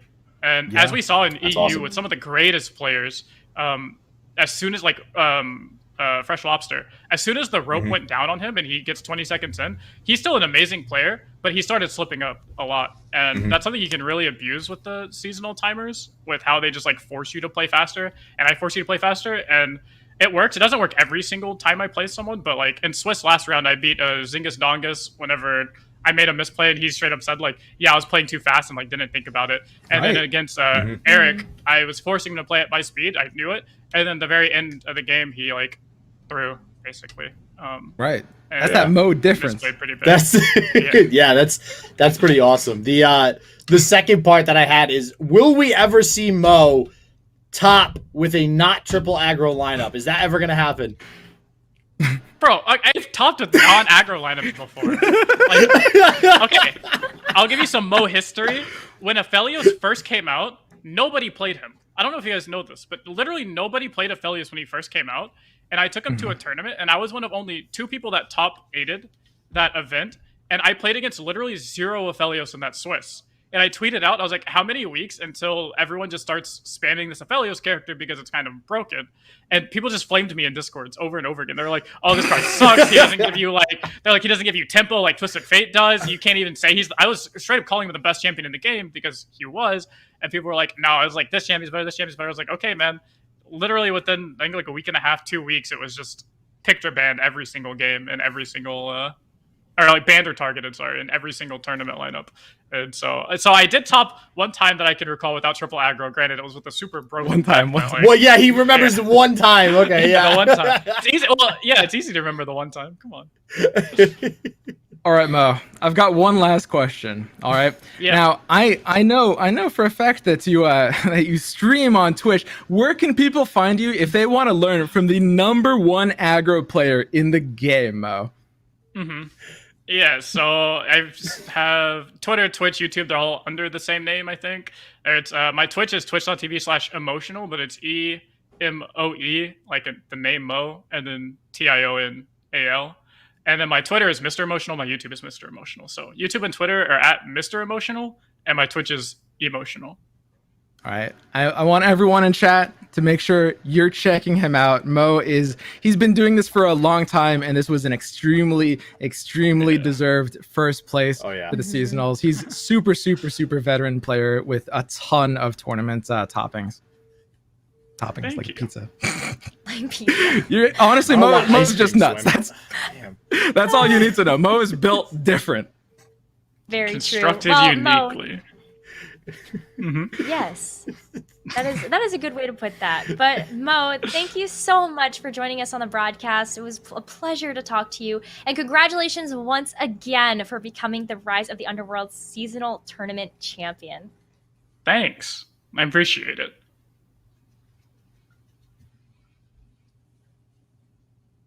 I love Mo's personality. Dude, That was a very great. fun He's a interview. character. He's a character. Good guy. Oh my gosh. That was definitely amazing. And, I love the fact that we get a chance to feature these players' personalities on the broadcast with all of our content. But we got more to show you. We're not done just yet. Let's go ahead and pull up some of the winning moments from other regions for this tournament, Rise of the Underworlds. Nice. We're going to talk over what happened in EU and a couple of other plays that have happened. And you know what? I'm just going to let you guys take it away. Overdose was my one correct seasonal prediction winner. Shout out to Overdose. Yeah, Sea Chicken. We've seen a lot of Sea Chicken Boulevard in the past. Actually, I think we casted Sea Chicken in the last seasonal as well. Yeah, actually, you know what? There's Plunder on the screen. Where was Plunder all day? Yeah. Huh? Yeah, I thought right. that deck was supposed to be scarier. What happened to Plunder? It's also, the Auction Silver too, like you were saying, Boulevard earlier, it's crazy that it wasn't even in the top 4, right? It's a deck that some people were trying to target. A lot of people expected it to just get banned anyway, so a ton of people brought other things. Look, here's Plunder in the finals again. Okay, Yeah. well, okay. To be fair, we're flicking through, just Plunder losing finals after finals. We swear it's good. I guess that's where Plunder went. It made it there in the first place, right? But this is not the best look. Yeah, I'm actually I'm kind of happy we didn't see Plunder though. I'm when I have queued in on ladder, I basically play it against it almost every single game. And same thing with Sivir. Sivir was kind of absent from America, and I think honestly, I don't think we saw it a whole lot in the other regions as well. I think there was a lot of Lee Sin, like we see on board here. We see the Azir Aurelia as well, which ended up winning the EU seasonal, and Fresh Lobster. Really, I saw this game 3, really tough game 3 here. Just, his opponent having the nuts draws, really. Yeah, a really clean seasonal overall. I gotta say, this one for me will be a seasonal to remember. We saw so many different kinds of decks. We saw so many people in the community, both new faces making a name for themselves, as well as people that have been playing in tournaments since the very start, almost 2 years ago. It's crazy to think how far back these tournaments were starting, way back in the day, but almost 2 years ago, people have been playing in tournaments this entire time, and they're hitting these tops, and they're getting some real recognition for it. So it's super cool to see. Love the storylines that are coming through, and I want to get some final thoughts from everybody. So we kind of heard yours, but is there anything else you kind of want to add to that before we close out the broadcast? Yeah, I really hope that you guys keep stay cool, and I'm really excited for the Runeterra competitive scene, honestly, especially with Worlds coming really soon. It's become so much more of a developed community. We're seeing a lot of the same names, and we're starting to actually get some really cool games and metas in here. Jdoza, what about you? Some final thoughts for today? Yeah, I wanna reiterate a sentiment that Swim just mentioned. That we are seeing these people like Mo. Mo been doing this for a while, and actually that last screen that you saw flashed up there, Owe was actually the one that had beat Fresh Lobster. Owe is somebody that Boulevard's personally worked with as well in the French scene over at PCS. It's a French team in the European community. And just seeing all these players that I know and we know have been in this game for so long, seeing this success now, it's well deserved. It's so well deserved. People have put in the work, they've put in the time to get to where they are now, and that's really what you want. That's the stuff you like to see, and it's cherry on top today with Mo winning this seasonal for sure. Boulevard, what about you? Final thoughts? For me, yeah. I mean, every seasonal, I recognize more and more competitors. You know, me and Dozer are still casting the grassroots scene twice a month, 3 times a month, and we see these players put in the grind, put in the work, and to see all their hard work pay off is always incredible. And I know that we got a chance to interview Mo during the Swiss rounds as well. He mentioned it then. He didn't mention it this time. He gave a little shout out to Boulevard because, man, that guy's killing it. Missed it this time around. That's okay, Mo. I'll catch you later. I'll be in the stream. Don't Not worry. friends anymore. I'll get you back.